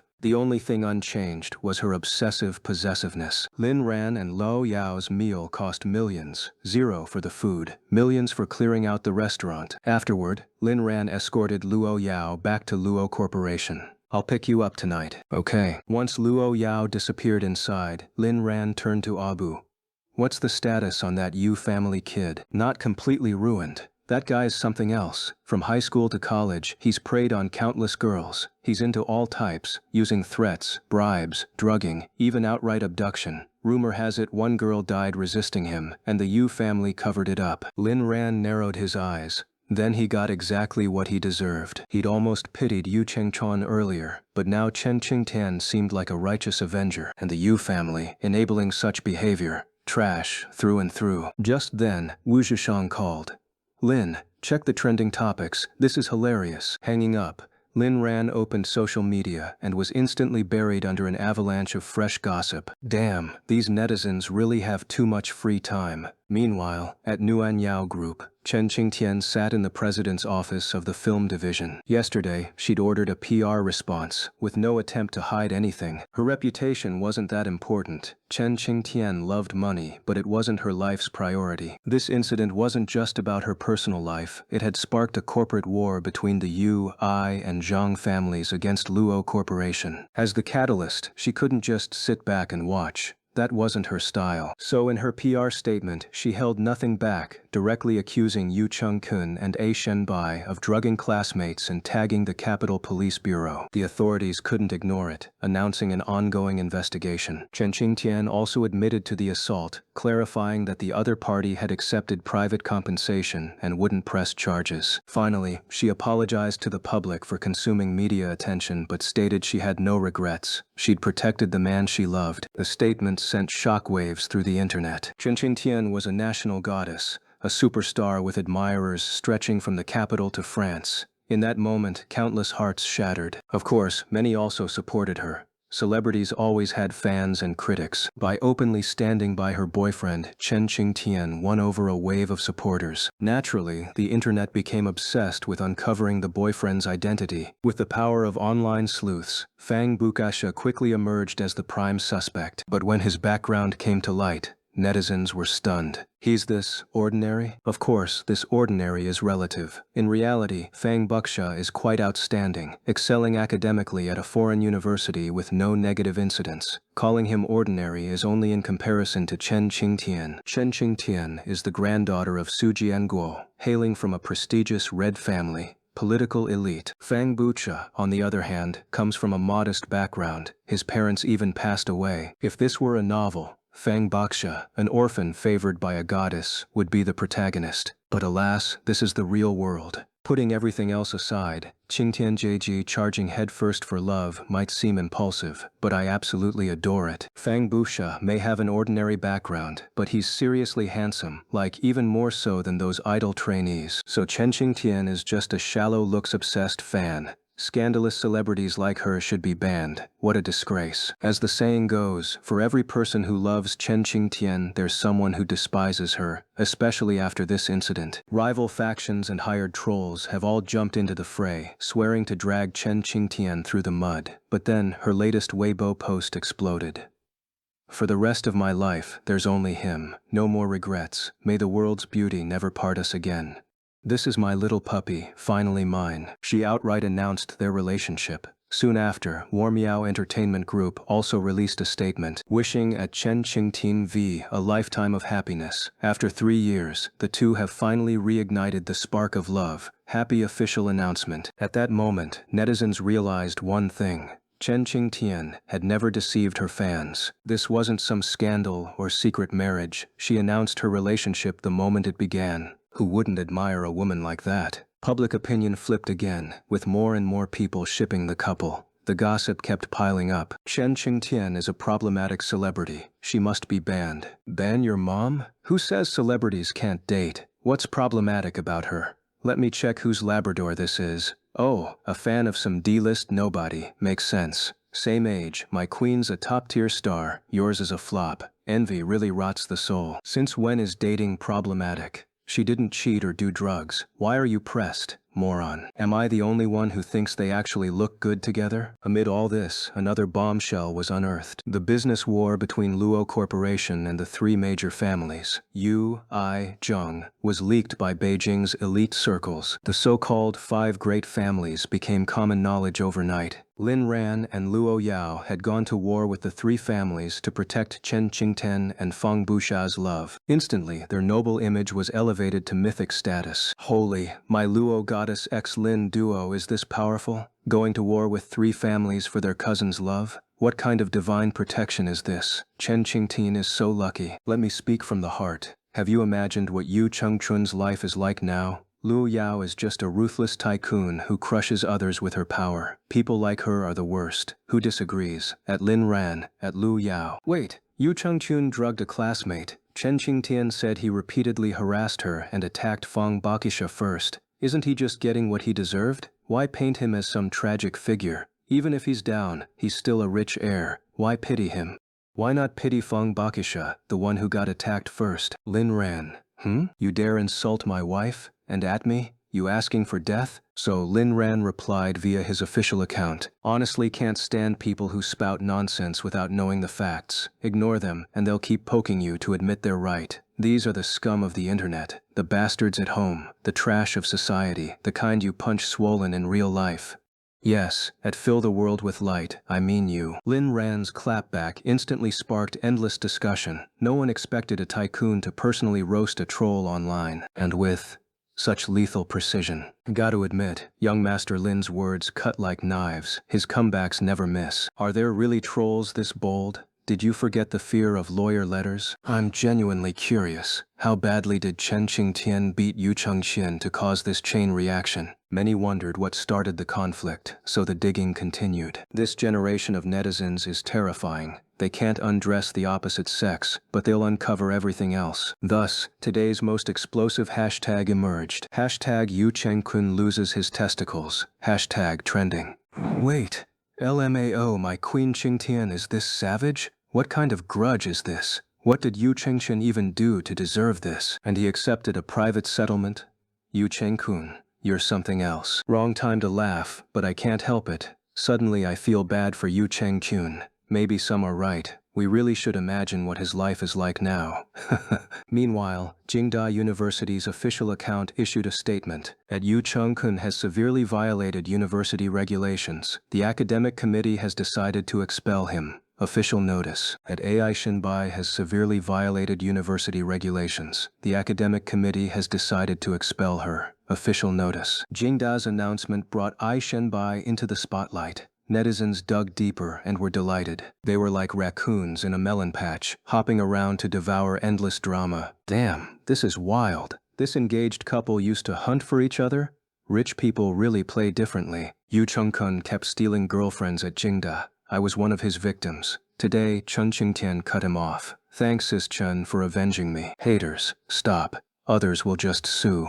Insult Sis Chen, and she'll literally kick you. So, from the looks of it, Yu Chengchun insulted Chen Qingtian, only for her to fight back and deliver a kick straight to his family jewels. This juicy drama wasn't just being devoured by Lin Ran and netizens. Chen Qingtian herself was indulging in it. She never expected netizens to be so resourceful. A knock sounded at the door, and Pei Chen walked into the office. Qingtian, public opinion has flipped, again. Chen Qingtian nodded. The day had been full of so many twists and turns that she was practically stuffed. It's about time. Go brief Director Wu on the situation and reassure him. Pei Chen, already done. Right now, Director Wu has the entire PR department watching and learning from this crisis. They want to use it as a case study to gain experience. Chen Qingtian's face darkened. That bastard. Got it. You can go now. Pei Chen nodded and left, leaving Chen Qingtian alone in her office to think. Sha, do you know how much your sister has given up for you? If you dare treat me poorly, I'll toss you aside and adopt 10 cute younger men instead. Ding! Her phone buzzed. Chen Qingtian picked it up and glanced at the screen. Qingtianjie, let's meet. I want to apologize in person. No need. Qingtianjie, surely you wouldn't want your little toy boy to get hit by a car one day while walking down the street, would you? Chen Qingtian narrowed her eyes. Personal threats like this crossed a line. 8 a.m. tomorrow. Nuanyao Group's film department office. If they were going to meet, she'd pick a location where she held the advantage. Lin Ran set down his phone. When it came to gossip, moderation was key. Too much and it became exhausting. Besides, it was a bit rude, wasn't it? With the drama consumed, Lin Ran ordered, "Let's head to Suran Group." Wang Bao started the car. When they arrived at Suran Group, Ku Tenyang happened to be there too. "Chairman Lin, you've finally graced us with your presence?" Ku Tenyang feigned surprise. "Just dropping by. Otherwise I might forget I even own this company," Lin Ran replied, looking around at the thriving Suran Group with satisfaction. "You yesed. Your mother built this place. How could you ever forget?" Lin Ran smiled. His mother truly was an impressive woman. After fleeing the Chen family, she'd founded Suran Group without their help and built it into something remarkable. Her only flaw? Poor judgment in men. Falling for the scum of the century. "Anything new at the company lately?" Hua Tenyang shook his head. "Everything's fine. We've coordinated with Nuanyao Real Estate on the Peking University Library and Campus project as you instructed. But what? Spit it out. Then I'll say it. Just don't get mad, young Master Lin." "Huh? There really was an issue?" Lin Ran raised his gaze to meet Ku Tenyang's. "Go on." Ku Tenyang took a deep breath and vented his frustrations. "What kind of clowns are the civil engineering students at your university? They're the biggest roadblocks to progress. They keep proposing ridiculous designs, then throw tantrums when we reject them, claiming the company doesn't understand their vision." Lin Ran blinked. Were his alma mater's students really that bold? "Do you still have the blueprints? Let me see." "Of course. Someone, bring young Master Lin the explosive designs." Since he had nothing else to do, Lin Ran settled in to admire his classmates' work. After a while his brow furrowed slightly. He didn't see anything wrong with the designs. They didn't interfere with the external framework at all. The library would still be a library, just with some imaginative additions inside. What was the issue? "These look fine to me." Kui Tianyang froze. Were college kids really this audacious? "Young Master Lin, you genuinely think this design is good?" Lin Ran pointed at one blueprint. "Take this, for example. The maze-like bookshelf wall on the second floor is brilliant." Ku Tenyang's frown deepened. "How so?" Lin Ran explained. "The path of learning is endless, and the pursuit of knowledge is never smooth. A maze-like bookshelf wall embodies that struggle. Students have to work hard to find what they need. If they fail, maybe that book wasn't so important to begin with." Hua Tenyang gaped. Every word out of Lin Ran's mouth sounded like nonsense. You're serious?" His expression shifted slightly. Lin Ran's deadpan delivery made it hard to tell if he was joking or genuinely unhinged. Lin Ran shrugged. "I'm just talking nonsense. But don't you think this design is fun? It combines play and learning." Honestly, their goal was probably to balance work and leisure. And look, there's even a categorized shortcut map here. It adds entertainment value while letting those who just want to study skip the game. Am I wrong? Ku Tenyang exhaled in relief. Thank goodness. Young Master Lin's sanity was intact. Still, he was stunned by how accurately Lin Ran had interpreted the designer's intent, almost word for word, truly cut from the same cloth. Setting aside whether your interpretation is correct, the construction complexity alone would affect the load-bearing walls. A small change could derail the entire project, slow progress, and inflate costs. Lin Ran patted Kaning's shoulder. "Old Ku, who's on your review team?" Suran Group's professional review team. They've been in the industry for years. Lin Ran nodded. "Replace them with a team of college students. Let the students solve the problems they create. Don't underestimate them." Ku Tenyang mulled it over. The idea made sense, but also felt risky. "Then, I'll give it a try." "Good." Lin Ran nodded, then added, "As for the cost issue, challenge the students to meet two conditions. Cut expenses without sacrificing quality. If they can pull it off, go with their design. Simple, right?" "Huh? Will that work?" Kantinyang was skeptical. "Try it and see. You can even dangle incentives, promise them more opportunities, credit their names in the design credits, whatever. You're good at painting rosy pictures, aren't you? If they actually deliver, let them have the rewards. They'd have earned it." "All right, I think I get it now." Ku Tinyang's eyes cleared as he processed Lin Ran's words. Lin Ran grinned. Never underestimate the creativity of college students. He gestured for the blueprints to be put away and turned back to Ku Tenyang. "Remember that guy who caused a scene trying to buy a property? What was his name again?" Hua Tenyang thought for a moment. "The one you blacklisted?" "That's the one. Pretty sure it was Jung Bifan." Lin Ran fell silent for a moment, thinking to himself, just as I expected. This person was the one who had relayed messages to Fang Busha, in other words, Yu Chengkun's lackey. As for why he didn't suspect it might be someone else with the same name, well, this name was far too unique. Do we still have any properties left? Yes, but they're all discounted units. The good ones have already been sold out. Lin Ran flashed a wicked smile, like a gardenia in full bloom. Contact him now and tell him we're selling him a property at the original price. Without Luo Yao by his side, his life had nearly lost all meaning. Finally, he could add a splash of color to it. Hua Tinyang nodded.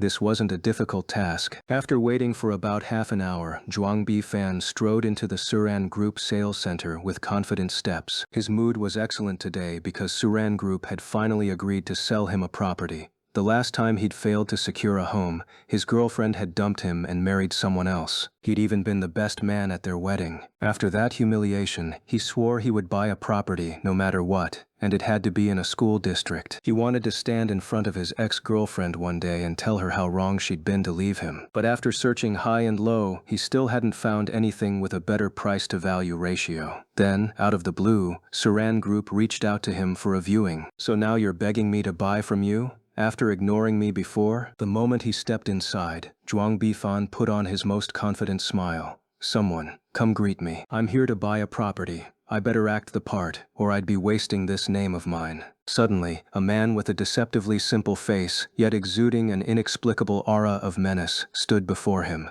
Zhuang Bifan, who had been ready to show off, froze on the spot. Abu gave a polite nod.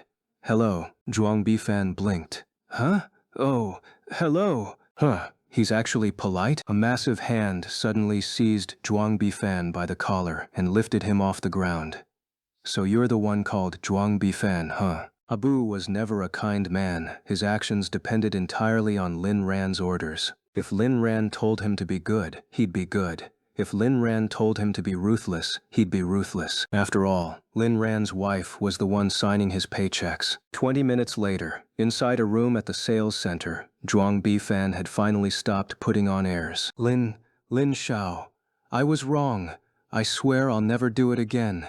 Please, have mercy." Lin Ran looked down at him, his eyes devoid of any human warmth, cold as ice. The current Lin Ran was becoming more and more like Luo Yao. "I beat you up today, so I'll compensate you. 10,000 yuan, the highest standard for pet hospital fees. Any objections?" "None. None at all. Thank you, Lin Shao." Zhuang Bifan kowtowed like a frantic drumbeat. "Good. Now you can go call the police." No. Lin Shao's friend was just joking around with me. No need to involve the police, haha. Call the police? Not a chance. Zhuang Bifan loved to show off, but he wasn't stupid. The last time he'd led a protest, he'd been left shaken. Since then, he'd avoided Suran Group entirely. Who knew that karma would catch up to him today? "You wanted to buy a property, didn't you? Get your ass to the sales center." Zhuang Bifan kept kowtowing. No. A piece of trash like me shouldn't taint Suran Group's reputation." Lin Ran's gaze sharpened like a blade. Zhuang Bifan immediately backtracked. I'll go check it out right now." He was on the verge of a breakdown. How did I end up crossing this guy? "Go on." Lin Ran tossed down the 10,000 yuan as compensation. He was a man of principle. After Zhuang Bifan left, Lin Ran and Abu departed as well. He had no intention of further tormenting Zhuang Bifan. Passing messages for Yu Chengchen wasn't an unforgivable crime. A small lesson was enough. Zhuang Bifan was just a lackey. The real culprit was Yu Chengkun. Still, it wouldn't hurt to have someone hassle Zhuang Bifan from time to time, like making sure his new place had plumbing issues or blasting noise during his intimate moments. Once in the car, Lin Ran couldn't wait.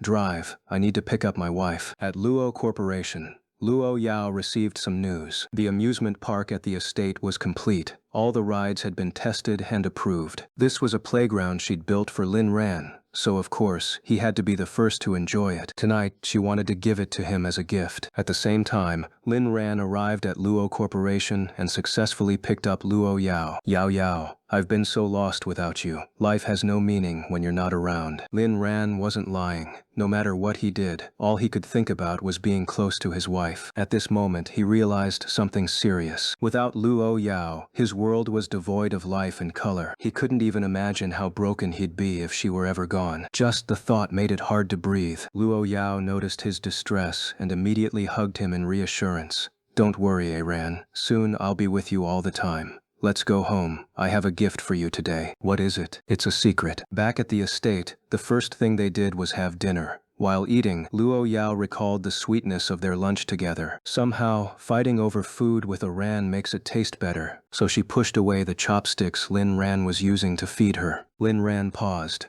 What's wrong? Don't like it? Luo Yao pouted. I want to fight over it with Aran. Lin Ran glanced at the elegantly arranged dishes, then at his pouting wife, torn.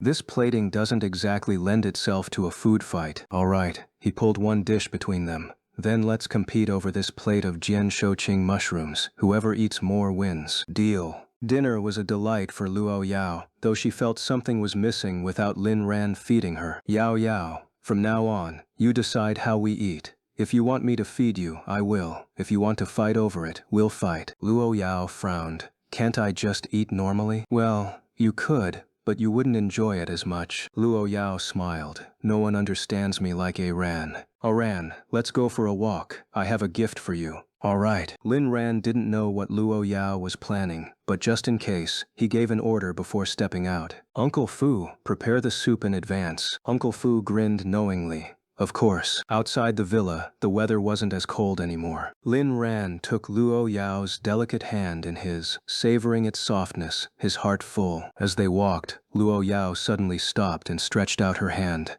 Carry me, Ran. Any request from his wife was to be unconditionally fulfilled by her husband. So Lin Ran naturally scooped Luo Yao into his arms and followed her directions toward the amusement park. After a while, Lin Ran grew tired and switched to carrying her on his back. When they reached the amusement park area, Luo Yao pointed ahead from her perch on Lin Ran's back. Ran, this is the kingdom of joy, the first prepared for you. Lin Ran had been so focused on the beauty clinging to his back that he hadn't noticed the scenery ahead. Now, as he looked up, he froze in shock. The amusement park was already built? A normal amusement park might take half a year to construct. But this was Luo Yao's gift to Lin Ran. Of course, the construction would be lightning fast. Lin Ran was stunned by the speed. He even considered poaching the workers for his real estate company to speed up the construction of Jingda University's library. 2 rows of staff stood at the entrance, bowing deeply. Welcome, young Master Lin. Gazing at the massive amusement park, Lin Ran truly felt the power of wealth. Truthfully, he wasn't particularly fond of amusement parks. The last time he visited one, he'd vomited until he nearly brought up bile. But this was Luo Yao's gift to him. He had no reason, nor any intention to refuse. When his eyes landed on the sign above the entrance, Lin Ran's vision blurred with tears. Lin Ran's paradise, an entire amusement park, built for him alone. Was this Luo Yao's brand of domineering romance? Do you like it, Ran? I love it. Lin Ran didn't enjoy thrill rides, but he adored everything Luo Yao prepared for him. Luo Yao slid down from his back and took his hand. Let's go inside. The park was fully equipped, with professional staff guiding them. Young Master Lin, President Luo, it's evening now, so indoor attractions would be more suitable. Would you like to experience them? We can also arrange a fireworks display. Luo Yao glanced at Lin Ran for his opinion. After a brief pause, he replied,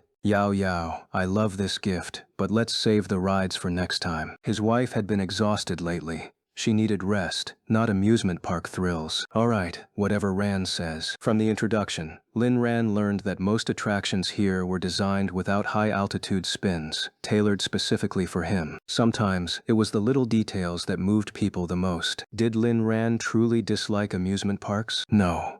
At heart, wasn't he still a child? He just had acrophobia and motion sickness, which made him wary of such places. But Luo Yao's amusement park was perfect for him. Ran, I want to watch fireworks. Luo Yao recalled the breathtaking display from New Year's Eve, her lips curving into a mesmerizing smile. Seeing her in good spirits, Lin Ran agreed. No waiting, no jostling for space. They sat in a private viewing room, each firework bursting like Luo Yao's declaration of love in the sky. The fireworks were beautiful, but Lin Ran's gaze wasn't on them. The real beauty was the woman beside him. Luo Yao nestled closer, and Lin Ran instinctively pulled her into his arms. He knew exactly what she wanted. From the start, he'd suspected this fireworks show wasn't entirely innocent. "Abu, clear the area," Lin Ran suddenly ordered. Understood. Soon the amusement park belonged only to Luo Yao and Lin Ran, a night of joy under the colorful lights. Beneath the fireworks, their dance was passionate, unrestrained, and fearless. By the time they returned to the villa, both were thoroughly satisfied. Lin Ran's foresight in preparing nourishing soup proved wise. That night, $2 Ying in bed, Luo Yao's gaze flickered toward a certain specimen collection, her fingers tracing idle patterns on Lin Ran's chest. "Ran, don't come to the group at noon tomorrow either. I'll be busy." Lin Ran noticed the slight hesitation in her eyes. "Make sure you eat." "Okay." "Ran, I..." Desire surged through Luo Yao, her eyes darkening with hunger. The night promised no sleep, but the young couple found themselves at an impasse. She wanted squats. He preferred push-ups. "Yao Yao, you lost the bet with Lin Tianba last time. You promised I'd take the lead for a month." Luo Yao blinked up at him with wide, innocent eyes, her long lashes fluttering. "Did I promise? What if I forgot?" Lin Ran hadn't expected her to renege, but there was little he could do. Finally, he grinned. "Why choose? I'll take both." The next morning, Lin Ran dropped Luo Yao at the Luo Corporation building. She gave him a long look before heading inside. Only once she was out of sight did Lin Ran get back into the car. "Young Master Lin, where to?" Wang Bao asked. Lin Ran closed his eyes. "Yao Yao must be going to deal with Lu Rushu. She doesn't want me there because she doesn't want me to see the bloodshed." "Fair enough. It's time to end this. Lu Ruxu has lived too long already, but letting Yao Yao face it alone is wrong." He opened his eyes. He wouldn't follow her. She'd see right through him, especially with the love she'd planted in his body. Instead, he'd join her during the confrontation, making it clear, no matter what, he would never distance himself from her, only draw closer. Abu's phone buzzed. After checking, he reported, "Young Master Lin, Yu Chengkyun has arrived at Nuanyao Group." Lin Ran nodded. With time to spare, he might as well deal with that scum. Wang Bao drove toward the nearby Nuanyao Group, while Luo, now in her office, began her preparations. Lin Ran's guess was spot on. The incident with Yu Qingnan had left a thorn in Lo Yao's heart. She never expected Lu Ruxu to still pose a threat from behind bars, manipulating others to target her. If Lu Ruxu could orchestrate an assassination attempt, who's to say she wouldn't threaten Ran someday? Such a menace couldn't be allowed to live. She would never tolerate a threat to Lin Ran's safety. She could have delegated this task, but when it came to Lu Ruxu, she had to handle it personally. That White Lotus had never harmed her physically, but she'd wounded her heart. Without her, Lin Ran might have belonged to Luo Yao much sooner. Her gaze turned icy, as if frosting the entire office. "Liu Meng, come with me." Liu Meng kept her head bowed. Yes. Having worked for Luo Yao for years, she recognized the killing intent in her boss's aura. President's office, Nuanyao Film and Television. A young man in a wheelchair appeared, his eyes dark with resentment and hatred. "Qin Tinji, you're truly ruthless." Yu Chenggun sat in his wheelchair. Though not completely disabled, the doctors had confirmed his fertility was compromised. "So, what do you want to say today? I'm giving you a chance. Marry me and this ends here. Otherwise, not just you, but your Chen family and that freeloader cousin of yours. I'll make sure you all suffer a fate worse than death." Yu Changchun loathed Chen Qingtian. The damage she'd inflicted on him was irreversible. Once a charismatic playboy, he was now reduced to a man who could barely perform. How could he tolerate that? Since Chen Qingtian was the one who ruined him, she would be his compensation. "If you came here just to say this, then I'm afraid you'll be disappointed." Chen Qingtian scoffed. The moment Yu Qingchun requested this meeting, she'd guessed his intentions. She expected trouble, but never imagined he could be this stupid. If Yu Chengchun targeted only her, they might have been evenly matched. But if he dared lay a finger on her cousin, that would be a death sentence. Yu Chengkun's face darkened like storm clouds. "Your Chen family might not fear me. Your cousin might not either. But are you sure you can protect your little lapdog?" Chen Qingtian's eyes narrowed. Whatever sliver of guilt she'd felt for him vanished completely. "I agreed to this meeting out of respect for our childhood ties. But if you insist on this delusion, then I'm afraid I'll have to ask you to leave." Yu Chengchen seethed. Chen Qingtian's PR team had exposed him to public scrutiny, unearthing his darkest deeds. The reason for his desperation? His engagement to Ai Shenbai had been cancelled, transferred to his younger brother. His father hadn't objected, tacitly endorsing his brother as the heir. His position as the Yu family's crown prince was slipping. He needed a lifeline. In truth, he'd sneaked out mid-treatment to see Chen Qingtian, hoping to strong-arm her into marriage. A union with the Chen family would secure his status. The Chens weren't as wealthy as the A's, but their influence rivaled any capitalist dynasty. Now, with Chen Qingtian's refusal, Yu Chengkun's fury boiled over. Chen Qingtian, you'll regret this. Mark my words. You, your lapdog, even your cousin will beg me for mercy on your knees. Bang! The office door was kicked open. Lin Ran strode in with Abu. Wow. Talk about having one hell of a nerve. Both Chen Qingtian and Yu Chengchun startled at his arrival. Cousin, what are you doing here? Yu Chengkun recognized Lin Ran. They'd been alumni. Lin Ran studied finance. Yu Chengchun, sociology. Their paths rarely crossed, but Yu Chengchun knew of him for one reason. He'd once been Jingda University's top heartthrob, until Lin Ran dethroned him last year. His fan base dwindled overnight. He despised Lin Ran but avoided confrontation, knowing he was backed by Luo Yao. Yet his restraint had led to this, Lin Ran standing up for Chen Qingtian. Lin Ran. Yu Chengkun gritted his teeth. The jab about his nerve and missing anatomy was salt in the wound. What do you want, Dad? Lin Ran looked down at him. Yu Chengchun stayed silent. On Nuan Yao Group's turf, he couldn't retaliate. Lin Ran. I only came to discuss marriage with Qing Tianjia. Lin Ran raised a brow. A 3-yun key? Think you're worthy? Weren't you going to make me beg? Well, I'm here. Show me how. Marriage? What a joke. Lin Ran wasn't fond of Fang Buxia's personality, but at least the man had integrity. Normally, Lin Ran wouldn't meddle in others' relationships, but Yu Chengkun? This trash dared make demands? Born into privilege, he'd have been gutted in the streets otherwise. Lin Ran never claimed to be a saint, but Yu Chengkun embodied true evil. Some evil served justice. Some existed purely to torment. Yu Chengkun was the latter, a living nightmare. Lin Ran, we've never had issues. Must you oppose me? Yu Chengchun's voice shook with rage. Oppose you? You're not even worth the effort. Lin Ran turned to Chen Qingtian, exasperated. Why entertain this fool? This isn't like you. Chen Qingtian lounged in her executive chair, reluctant to move. Being CEO suited her, though she owed it all to her cousin's wife. Chen Qingtian. He threatened Shasha's safety to force this meeting. Cousin, he bullied me. Avenge me. Lin Ran nearly rolled his eyes. Bullied her? The man's manhood was her handiwork, and she had a boyfriend, yet met another man.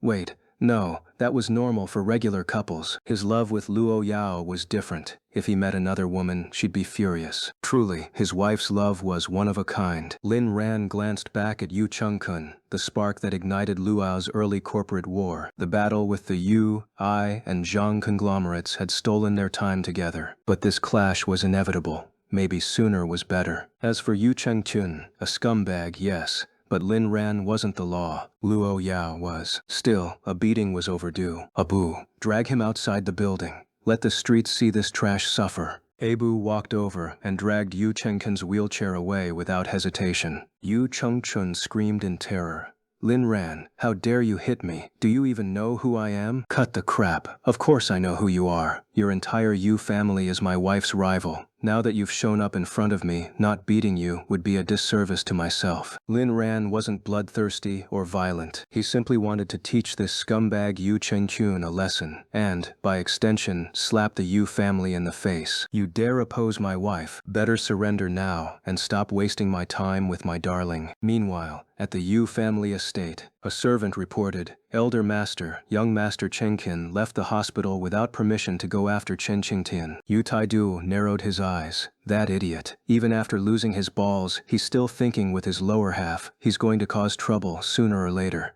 Perhaps it was time to reconsider the heir situation. But Yu Chengkun had the old man's favor, a problem that needed solving. Once he took down Luo Corporation, his standing in the family would skyrocket. That would be his moment to rise above it all. That old fool? Halfway in the grave already. What was there to fear? Leave him be. Our priority now is dealing with Luo Yao. The three major families hadn't expected Luo Yao to strike first, especially when the Yu family was the one wronged. Their original plans were thrown into disarray. Luo Yao's offensive was relentless, forcing them to focus entirely on the battle. Luo Yao, don't push me to the brink. Back to Yu Chengkun. Under the escort of Nguyen Yao Group's bodyguards, he was dragged out of the building. His own guards were restrained by Lin Ran's men, forced to watch helplessly as Abu laid into him. Not just them. A crowd of onlookers had gathered below, watching as Yu Chengyun took the beating while desperately covering his face to avoid recognition. Abu held back, at least it looked that way, and since he was the only one throwing punches, there was no risk of being reported for brawling. Once he deemed it enough, Abu swaggered off. Yu Chengkin's guards immediately swarmed around him. Lin Ran, Chen Qingtian, I'll make you pay for this. Yu Chengqin's rage burned hotter than ever. One of his guards hesitated before speaking up. Young master, maybe save the threats for later. We should get you back to the hospital. Elder master already knows you left. Yu Chengchun shot him a venomous glare. Useless trash. Hurry up and get me into the car. Back in the office, Abu returned just as Lin Ran checked the time and prepared to leave. Cousin, will Yu Chengqin come after me again, or go after Shaicha? That's your problem to worry about. Right now, I'm going to cuddle with my wife. With that, Lin Ran left with Abu in tow. Nothing in the world was more important than cuddling with his wife. Even if Yu Chengkun killed Fang Busha, all Chen Qingtian would lose was a relationship. But if he skipped cuddle time, his wife might sulk for hours. An hour earlier. City outskirts, women's prison. Two women were slapping each other relentlessly. Their hands had long gone numb, but the onlookers still hadn't called for a stop. Slap. Another sharp crack, followed by a venomous insult. Liu Ruxiu, you're a whore. Liu Ruxak didn't back down. Blind as she was, she groped for Liu Yumei's face, aimed and struck. Slap. You're the one who's been ridden by 1,000 men, Liu Yumei. The cell erupted in delighted laughter. Some inmates genuinely enjoyed the spectacle, others faked it. In this place, not laughing meant standing out, and standing out meant becoming a target. The world would never run short of monsters. Some were born evil, others acted the part to survive. Right now, these monsters, real and fake, were amusing themselves at the expense of aunt and niece, Liu Yumei and Liu Ruxie. Pathetic. Put some strength into it, and if you can't even curse properly, I'll teach your mouths some new words, the cell's ringleader barked. Liu Yumei was beyond numb.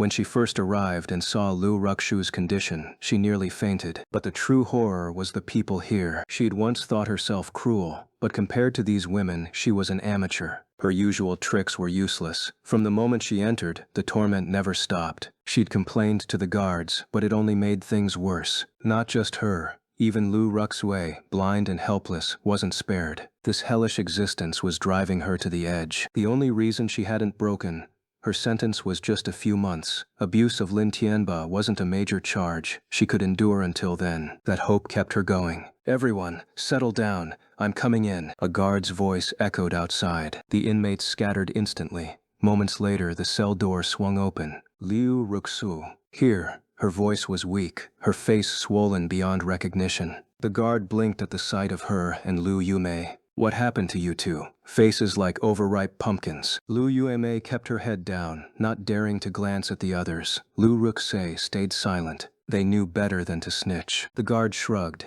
Whatever. Liu Ruxu, come with me. Someone arranged medical parole for you. Liu Ruxu froze. Medical parole? For me? That's right, your condition qualifies. It's been approved. Starting today, you'll serve the remainder outside. Her heart surged with wild hope. This wasn't full freedom, but anything was better than here. It must be Lin Ran. He came for me. That means Yu Qingnan must have dealt with Liu Yao already. Two guards waited at the door while a third escorted her out. Liu Yumei called after her. Ruxu, don't forget your aunt. Liu Ruxu paused, then turned with a cold smirk. Though her eyes were empty, the malice in her gaze was palpable. Dream on. The moment you sided with them against me, we became enemies. Liu Yumei panicked. I'm family. You can't leave me in this hellhole with these demons. Liu Ruxu scoffed. I'm going to live well outside. Even if I could help you, I wouldn't. The guard tightened his grip. Enough yapping. Move it. After Liu Ruxu left, Liu Yumei collapsed onto the floor, while the other inmates slowly rose to their feet. Who did you just call a villain? Liu Yumei trembled violently.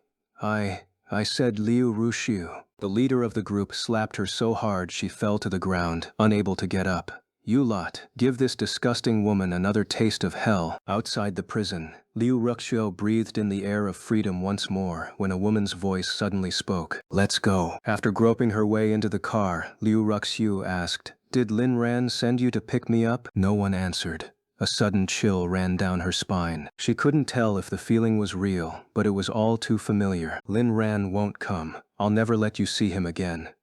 This time, the voice belonged to someone else. Hearing it, Liu Ruxu felt as if she'd been plunged into an icy abyss. Luo Yao, you're not dead? Should I call you stupid or just naive? If you thought hiring some random person could kill me, you must be sorely disappointed. Memories of what Luo Yao had done to her flooded Liu Rushu's mind, freezing her heart. She screamed and thrashed, trying to escape the car, but no one paid her any attention. A sharp sting on her neck, and everything went black. Soon, the car stopped in the underground parking lot of Luo Corporation. Lu Meng stuffed Liu Ruxu's unconscious body into a suitcase and wheeled it into a private elevator. When they reached the 88th floor, Wang Fang stood there, her expression conflicted as she looked at Luo Yao, who frowned in return. Why are you here? Didn't I say to clear this floor? Wang Fang leaned in and whispered, President Luo, young Master Lin is inside. Luo Yao froze, her initial panic slowly settling into calm. After everything she and Lin Ran had been through, doubting his love for her now would be true foolishness. Understood. She dismissed everyone else and entered the office alone, where she found Lin Ran asleep on the sofa. Ran looks so silly and cute when he's sleeping. The sound of the door opening roused him. Ran? What are you doing here? Luo Yao kept her voice steady, though her heart raced. Sleepy Ran is so adorable. Lin Ran wiped the drool from the corner of his mouth and gave her a reproachful look. You know exactly why I'm dozing off in broad daylight. Who else would understand? Luo Yao blushed slightly, recalling how she'd exhausted him the night before. Well, what can I say? My Ran always leaves me unable to control myself. Lin Ran raised an eyebrow. Who's the one who can't control themselves? You or me? Luo Yao pouted. Are you blaming me? I'm not blaming you. If anything, blame Grandpa Yuan for making sure we never go hungry. Once people have full stomachs, their minds wander to other appetites. Luo Yao finally smiled. Lin Ran's voice was the best remedy for her turbulent emotions. Ran, why did you come here? Yao, you're being a little unfair. This time, it was Lin Ran's turn to look aggrieved. Luo Yao tilted her head. How so? Liu Ruxu and I have history, and an unforgettable grudge. You didn't even let me witness her final moments. I'm disappointed. Luo Yao was stunned. She hadn't expected Lin Ran to understand her so well now. You knew? I guessed. The more I love you, the more I understand you. Luo Yao fell silent. Lin Ran didn't press her, patiently waiting for her response. If she didn't want him here, he'd leave without complaint. If my wife doesn't want me to see, it's because she's worried I'll be scared. And if she's worried, that just means I haven't done enough to earn her complete trust. I'll just have to try harder. Still, missing Liu Rushu's final suffering was a shame. It might be too cruel. That's why I didn't tell you. Luo Yao finally admitted. Lin Ran thought. Just as I suspected. As long as she wasn't afraid he'd feel pity for Liu Ruxue, everything was fine. Don't worry. When it comes to disgusting people, the crueler, the better.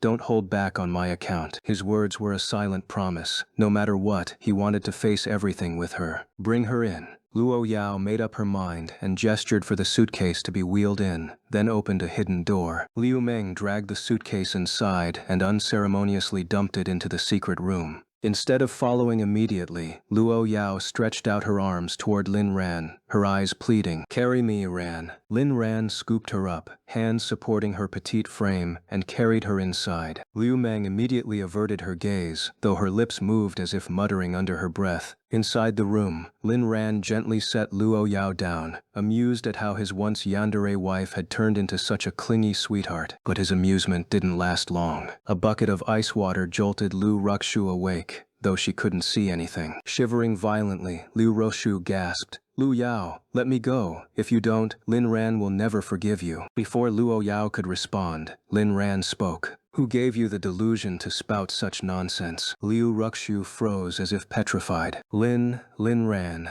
"Drop the brother nonsense." Lin Ran cut her off coldly. Luo Yao watched Lin Ran carefully. Liu Ruxu's eyes were gone, her face swollen beyond recognition, her body covered in wounds. The sight alone was horrifying. Luo Yao worried it might unsettle him, but Lin Ran showed no reaction, and she relaxed. "Lin Ran, why have you become like this? Don't you love me anymore? Seriously?" Even now, she's still delusional. "Not only do I not love you, I have a blood debt with you. You killed me in my past life. I've carried that grudge into this one. Seems fair, doesn't it?" "Liu Ruxu, seeing you today makes me very happy." The moment Lin Ran said this, Luo Yao's aura turned glacial, as if she could obliterate the world. Even Lu Meng stared at him in shock. Lin Ran continued, "Because I get to witness just how miserable you are, that brings me joy, and I'll keep watching as you suffer even more." Luo Yao's murderous intent vanished instantly. Lu Meng exhaled in relief. Liu Ruxu, however, crumpled as the last shred of hope she clung to shattered. Lin Ran turned to Luo Yao.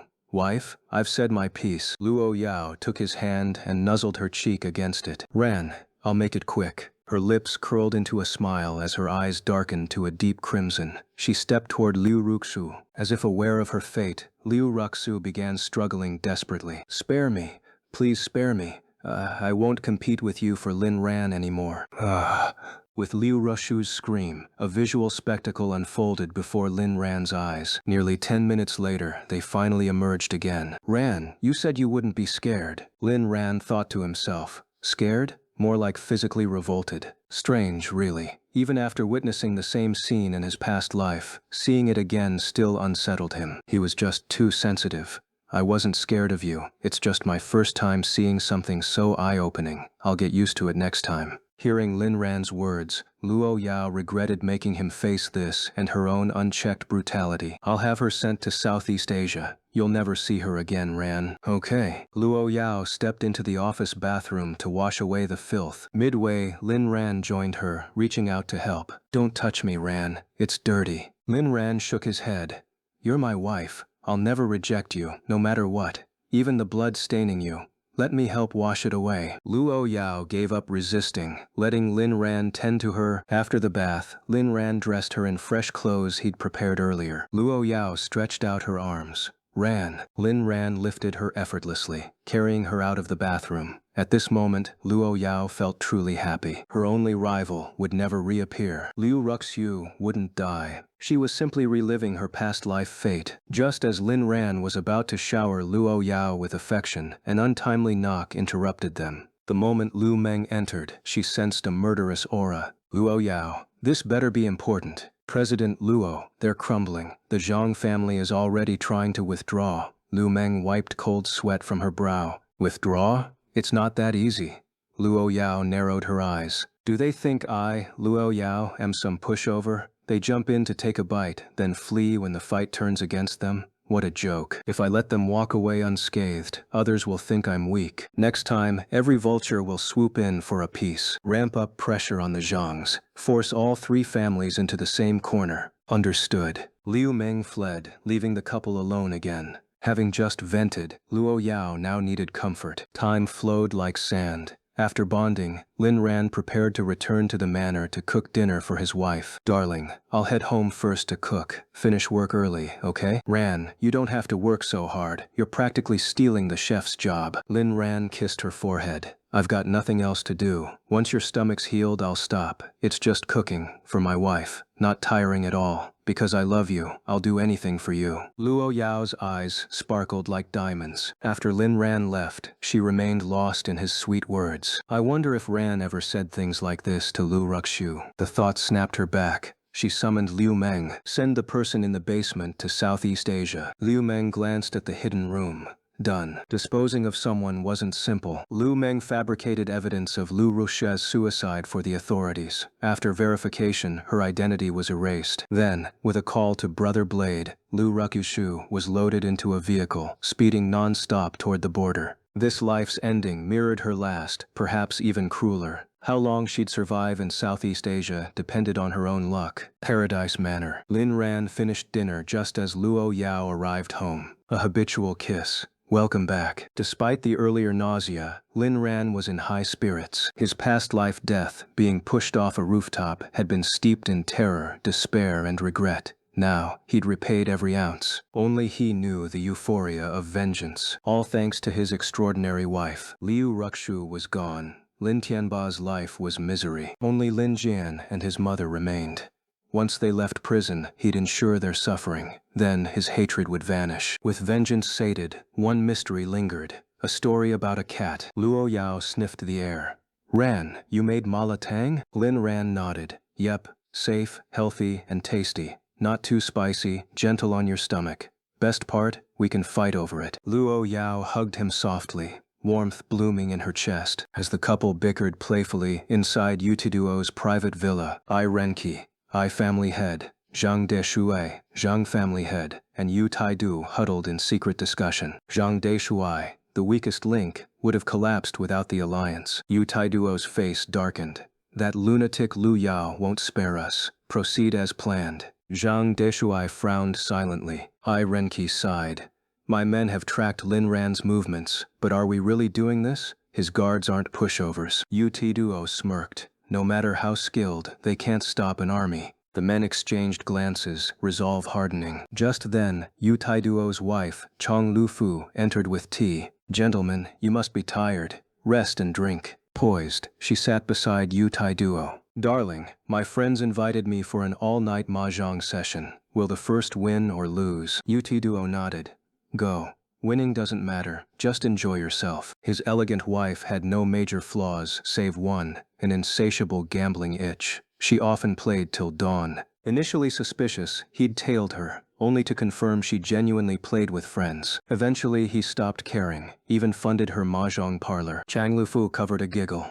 You're too good to me. Off I go then. With that, Chang Lufu stood up to leave. As she turned her back to Yu Taiduo, she winked at Ai Renqi. After Chang Lufu left, Ai Renqi also stood up. Then it's settled. We'll take action tomorrow morning. Zhang Deshuai sighed and prepared to leave as well. I hope we can make Luo compromise this time. Otherwise, I really can't hold on much longer. With the three-party meeting adjourned, Yu Taiduo also went to bed to rest. Time quickly passed, and the next morning arrived. After Lin Ran parted ways with Luo Yao, Abu's eyes suddenly lit up with amusement. Young Master Lin, yesterday, the heads of the AI and Zhang families appeared at Yu Taiduo's house, but we couldn't find out what they discussed. Lin Ran nodded. It seemed these people were about to make their move. But here's something quite interesting. Do you know where Yu Taiduo's wife was last night? Lin Ran's interest was piqued by Abu's words. Don't tell me. At the Cuckold Club.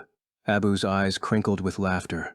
The most amusing part is that her affair partner last night was none other than Ai Renki. The two of them are still lying together at a mahjong club right now. Lin Ran instantly perked up. He definitely wasn't interested in gossip, but this news was crucial. It was the kind of information that could sow discord within the enemy's ranks. Send an anonymous tip to Yu Taiduo about this. Lin Ran's scheming little smirk was impossible to hide. After tailing and investigating for so long, he could finally be of help to his wife. Got it. Yu Taiduo woke up unusually early today because it might just be the day he pulled off his comeback. After breakfast, he sat at home, waiting quietly. Dad, where's Mom? Yu Weiwen came downstairs and casually asked her father. Oh, your mother went out to play mahjong last night. She hasn't come back yet. Mom's mahjong addiction is really something. Yu Taiduo frowned.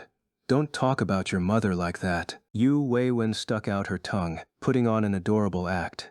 I'm sorry. Second brother and I are going to visit eldest brother today. Are you coming? My daughter is so sweet. Daddy won't be joining you. I have things to take care of. Yu Taiduo smiled and patted Yu Weiwen's head. He felt his life was truly blessed. His 3 children got along well, and his wife was beautiful and virtuous. If he could pull off this comeback, his life would be perfect. All right, I'll tell eldest brother you're thinking of him. After Yu Weiwen and Yu Chengsai left, Yu Taiduo's phone suddenly buzzed with a message. Yu Taiduo's brow furrowed as he read the message. Very few people knew his private number, only family or high-status individuals in their circle. Regardless of who sent it, They wouldn't joke about something like this. So, was the message true? Yu Tai Duo erupted in rage. He had worked himself to the bone for his family's future, only for his own wife to betray him? How could he tolerate this? Men, grab your gear and follow me. Lufu Mahjong Club was an exclusive establishment with only one luxurious mahjong room, rarely open to the public. Inside, 3 women were playing mahjong. Meanwhile, in the lounge, the adulterous couple lay in bed. Chang Lufu, if that fool Yu Tai Duo knew what kind of woman you really are, he'd probably drop dead from anger, huh? Ai Renki had already exhausted himself after several rounds with Chang Lufu the night before. But every time he remembered that the future matriarch of the Yu family was lying beneath him, he felt an inexplicable thrill. Though he was tired from being woken up early, he popped a little blue pill to keep going. Chang Lufu, mid-workout, gasped, "That useless man can't satisfy me.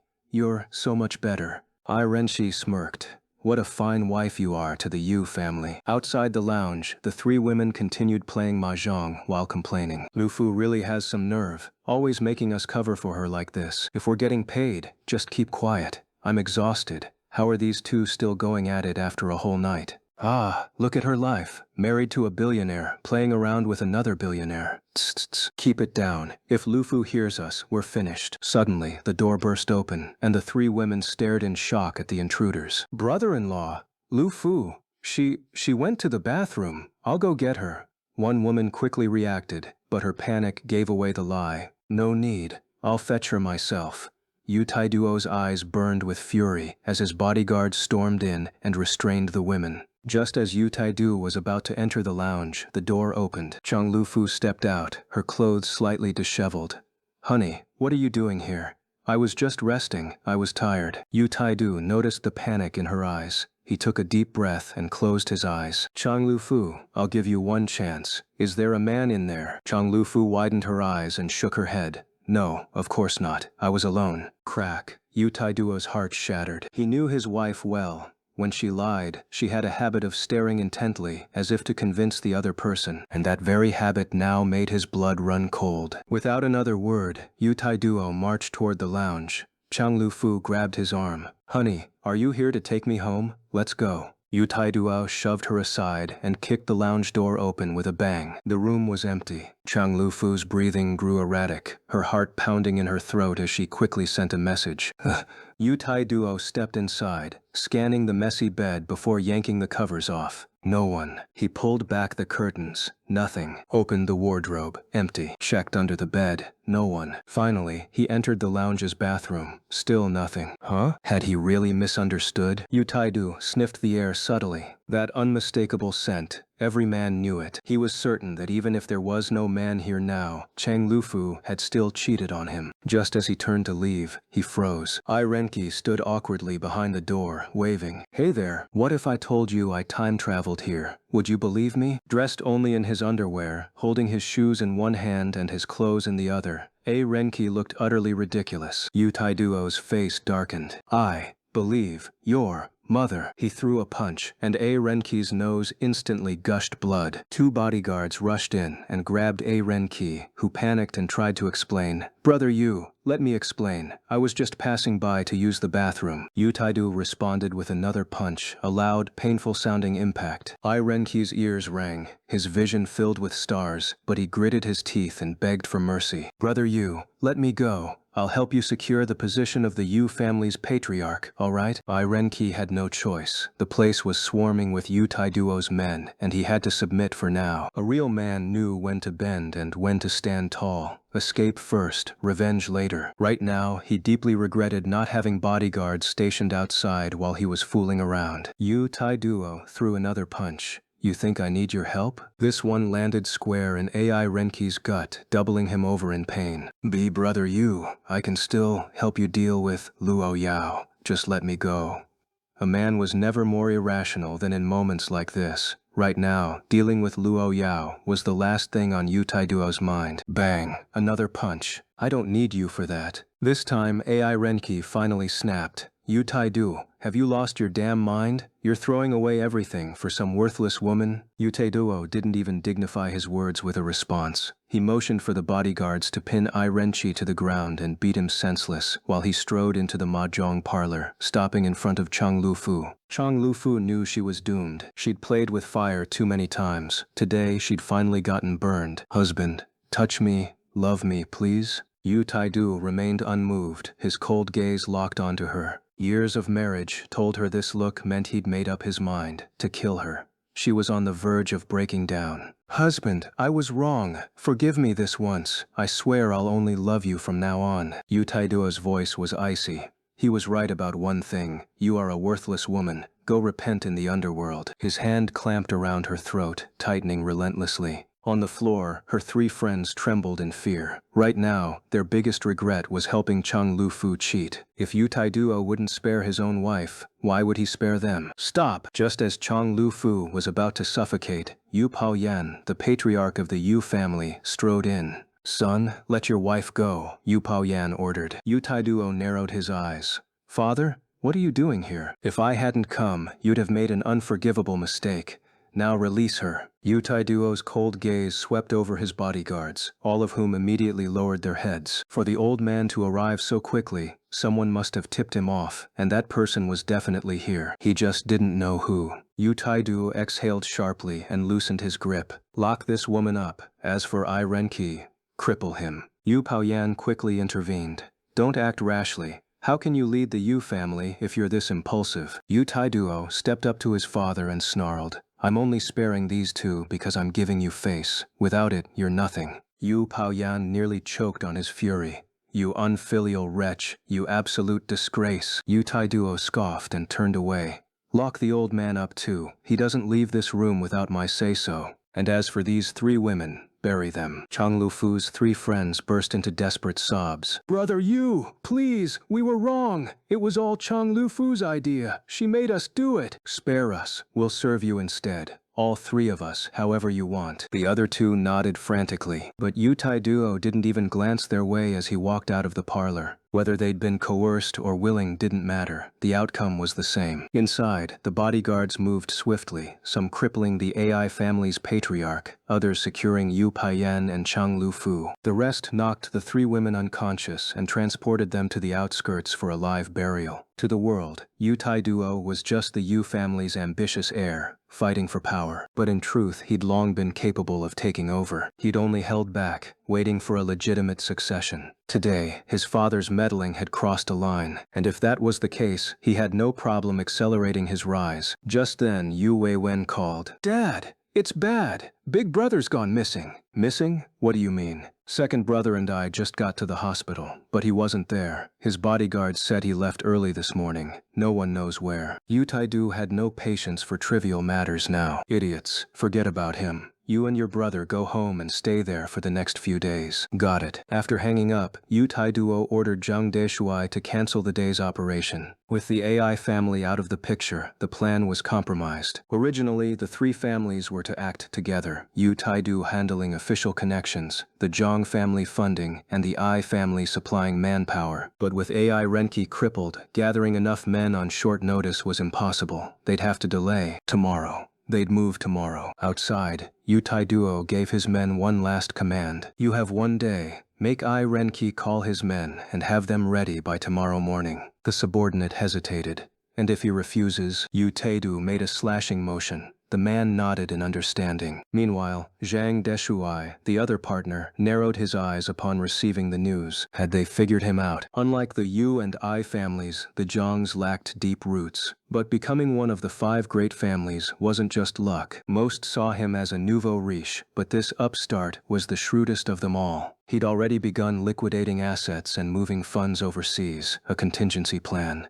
If things went south, he'd flee the country immediately. His steward asked quietly, What now, master? Zhang Deshuai rubbed his temples. Wait and see. You go abroad today and prepare. If anything happens to me here, be ready to extract me. Understood. Outskirts of the city, 3 women, bound and gagged, were thrown into a deep pit, their eyes brimmed with tears. If given another chance, they'd never agree to be lookouts again. Who knew helping someone cheat could get you buried alive? The bodyguards tossed in a bag of preservatives before a bulldozer swiftly filled the pit. After burying it, they scattered a layer of old soil on top before leaving. It was as if no one had ever been here. A few minutes later, several men appeared. "Right here, dig it up." Meanwhile, Lin Ran was thoroughly enjoying the gossip, finding the thrill of snooping into others' affairs quite amusing, though the details were sparse. He had already returned to the manor to prepare lunch for his wife, simmering soup while lost in thought. Chang Lufu hadn't shown up, Yu Paoyan hadn't emerged, and A Renqi was nowhere to be seen either. The fate of these three was all too predictable. What puzzled Lin Ran the most was why Yu Paoyan had gone there too, and had Ai Renqi been killed or simply imprisoned. At least he'd managed to dig up those three women. They were perfect witnesses. With a bit more physical evidence, Yu Taedu wouldn't stand a chance of staying out of prison. No matter how strong his official connections were, it wouldn't matter, because the one who wanted him behind bars was Lin Ran. "Boss Lin, that scumbag Yu Cheng-kun has disappeared." Abu suddenly appeared, and Lin Ran nodded indifferently. He couldn't care less where Yu Cheng-kun had gone. A pest like that was better off dead. Without the Yu family's backing, Yu Cheng-chun was nothing. Just then, Chen Qingtian's call came through. Lin Ran frowned. His instincts told him something was wrong. "Cousin, Xia is missing." Lin Ran was about to say, "What's it to me?" when he suddenly froze. Seemed like Yu Chung-kun was planning to stir up trouble too. "I'll have someone look into it." "Thank you, cousin." After hanging up, Lin Ran added the final ingredient to the pot and instructed the head chef, "This soup needs to simmer for exactly 40 minutes. The head chef nodded in acknowledgement. Ever since Lin Ran had arrived at the manor, their workload had plummeted, making them almost embarrassed to collect their hefty salaries. Lin Ran returned to the main hall and leaned back on the sofa. No need to guess now. Yu Cheng-chun definitely kidnapped Feng Buxia. Abu asked, "What do we do?" Truth be told, Lin Ran had never liked Feng Buxia much, not because of his character, but because the guy always seemed a bit too effeminate. First, investigate. If possible, rescue him. If not, just call the police. Got it. Lin Ran didn't budge from the sofa, playing the role of the mastermind pulling strings from behind the scenes. Right then, a message from Brother Dao came through. "Shuhudiasing Handingsanadasem publicly acknowledged boyfriend." Lin Ran smirked. Today was turning out to be quite entertaining. You were given a path to heaven, yet you chose the road to hell. No need to investigate. Let's go pay a visit.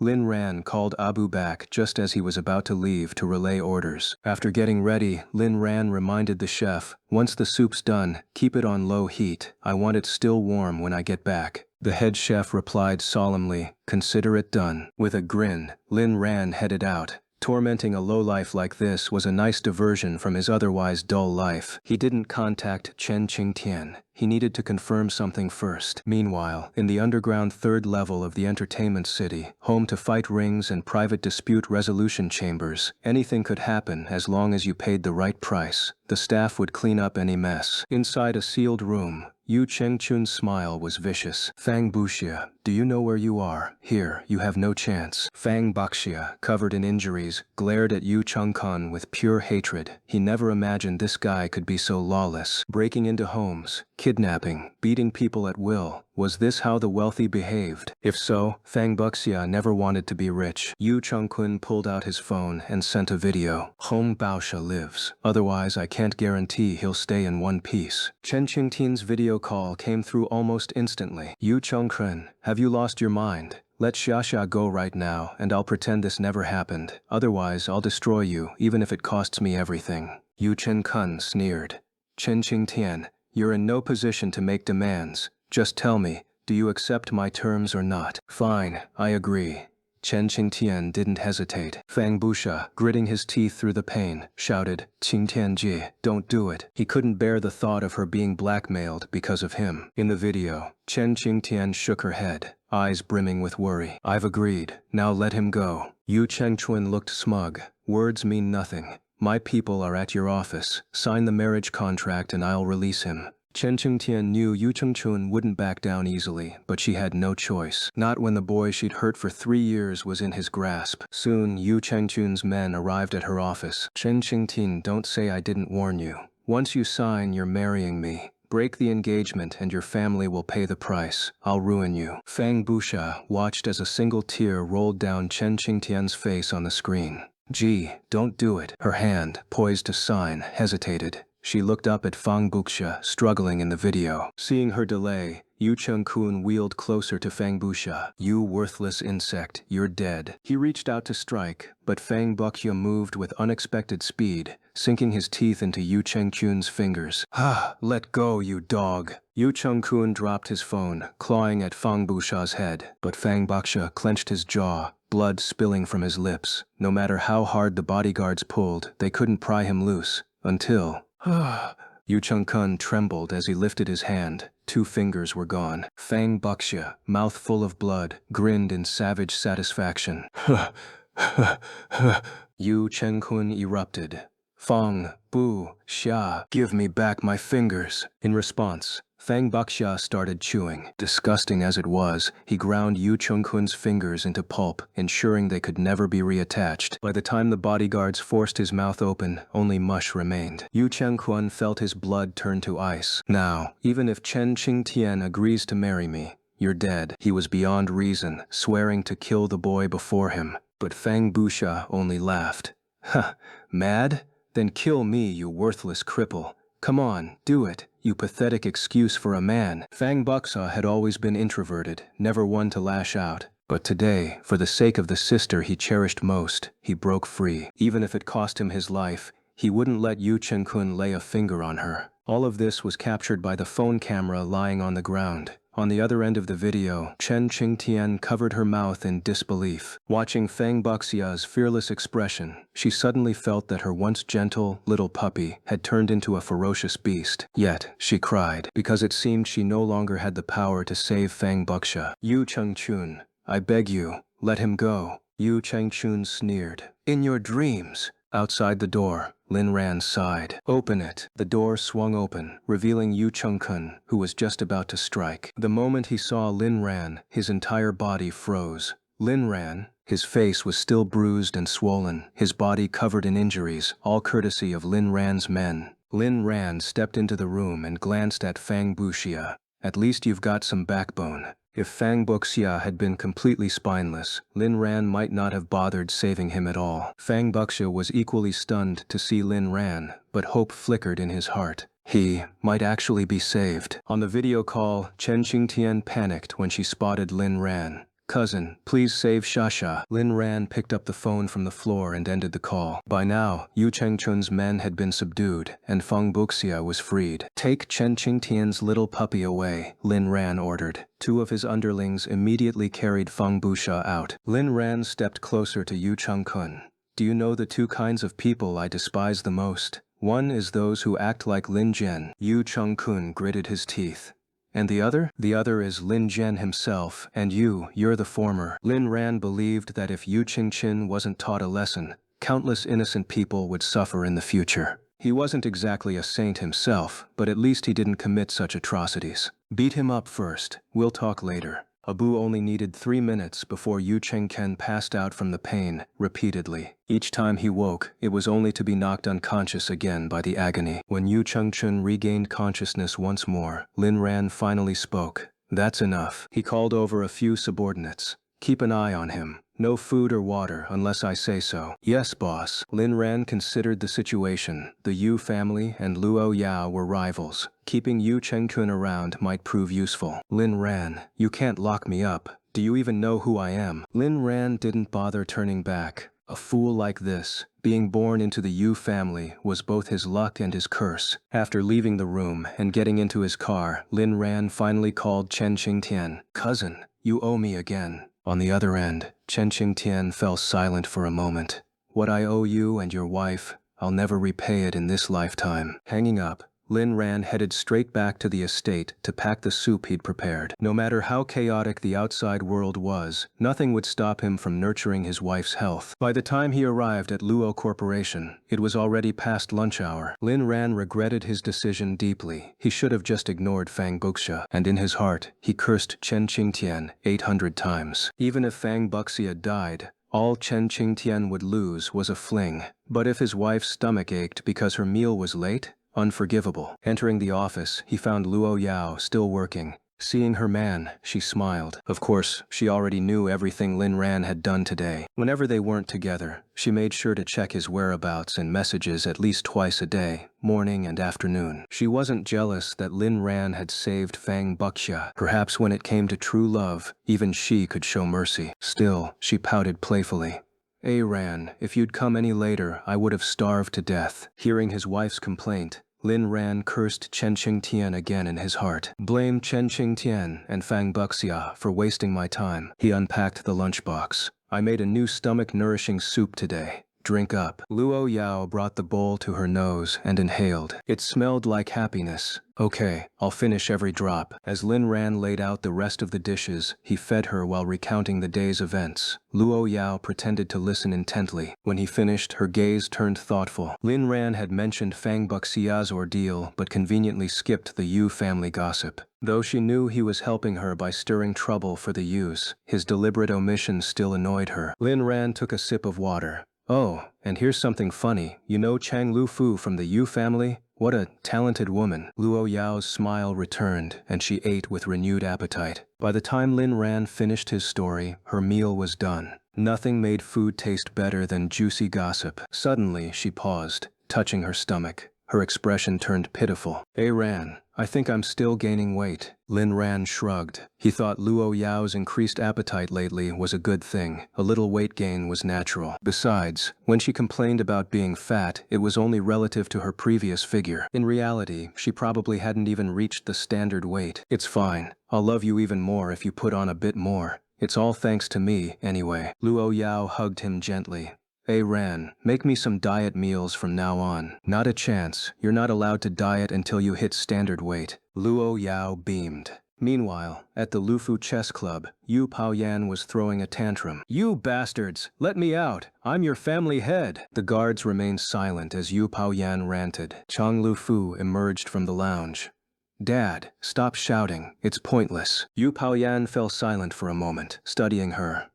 Let's talk in the lounge. The guards didn't stop them. After all, they'd already planted surveillance devices in the room. Whatever was said, Yu Taiduo would hear it. Meanwhile, Renki still lay unconscious on the bathroom floor. Inside the lounge, Chang Lufu lowered her voice. Dad, they took our phones. We need to find a way to contact someone outside for help. Instead of answering, Yu Paoyan narrowed his eyes. Why did you sleep with Renqi? Are you really that desperate? Chang Lufu stiffened. Of all things to focus on at a time like this, it was just a fling. You're the only one I'm serious about. At Yu Taiduo's residence, he stared at the surveillance feed in shock, doubting his own ears. But as the conversation continued, his fury grew. Ugh! What kind of monster had he married? Disgusting. Absolutely fucking disgusting. Smash. With a sound, Yu Taiduo's phone hit the ground, shattered beyond repair, a testament to his fury. He panted heavily, gasping for breath. Someone, go castrate the old man. The bodyguard was baffled but didn't ask questions, heading straight out to carry out the order. After finishing lunch, Luo rested for a while with Lin Ran by her side. I wish I could stick to my wife forever. I want to stick to you too, Ran. Believe me, that day isn't far off. Lin Ran held Luo Yao in his arms, doting on her.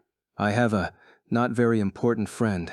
When it shows up next time, I'll introduce you to it, okay? Luo Yao raised an eyebrow, sensing a trace of nervousness in Lin Ran. Okay, but you have to promise not to kill it. Okay, Luo Yao replied softly. It was about time to meet that black cat. Let me see just what kind of cat you are, to make even Ran care about you. Lin Ran breathed a sigh of relief. He knew Luo Yao would keep her promises to him. Little Black's life was spared. Ran, stay with me here this afternoon. Don't leave. But you said I'd distract you if I stayed? Lin Ran was a bit puzzled. Had the business war already ended? Luo Yao's eyes held a smile. It's not much of a distraction now. Have I become less important in your heart? Lin Ran immediately felt wronged. Luo Yao quickly explained. Your importance in my heart is irreplaceable. It's because the work isn't as hectic now. From now on, I'll only work half days. I'll spend every afternoon stuck to you, okay? Lin Ran thought the business war must be entering its final stages, suddenly feeling much more at ease. Okay,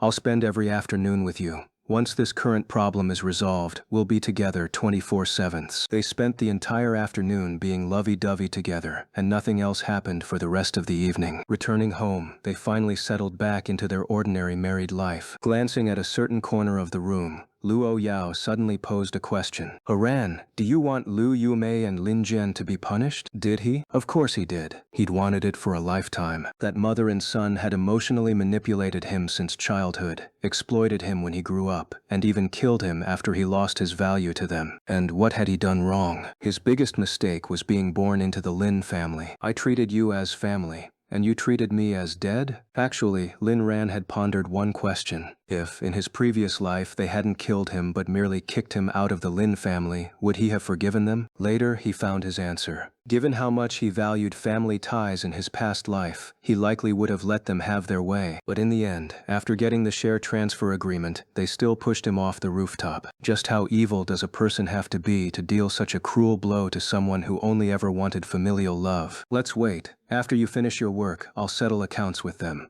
Okay. The nights passed swiftly. Early the next morning, Lin Ran saw Luo Yao off to Luo Corporation before leaving himself. As the car drove down the street, Lin Ran's frown deepened more and more. He had a strong feeling something was about to go wrong, and since his rebirth, his intuition had been sharp. Shenhe Road. This was a shortcut from Luo Corporation back to the estate, lined with some private factories. Lin Ran had discovered this road by chance. It not only had little traffic, but was also much closer. "Brother Wang, let's turn around and take the main road." "Okay." But just then, Abu spoke up. "Don't turn around, they're already here." Luo Corporation office. "You said before the Zhang family was pulling out?"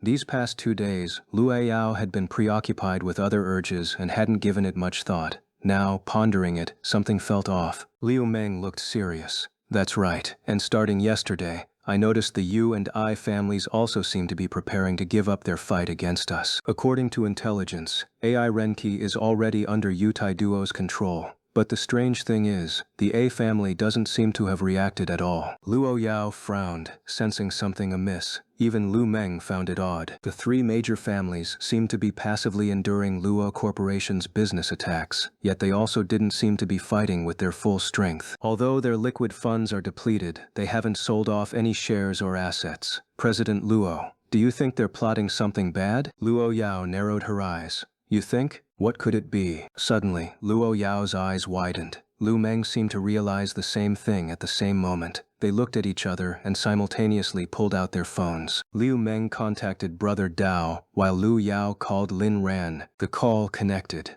"Iran, where are you?" I'm at..." Luo Yao heard Lin Ran's voice on the phone suddenly become fragmented and chaotic, sparking a flicker of panic in her, but she quickly calmed down. "Iran? Iran, what's wrong? Where are you?" Lin Ran cursed under his breath.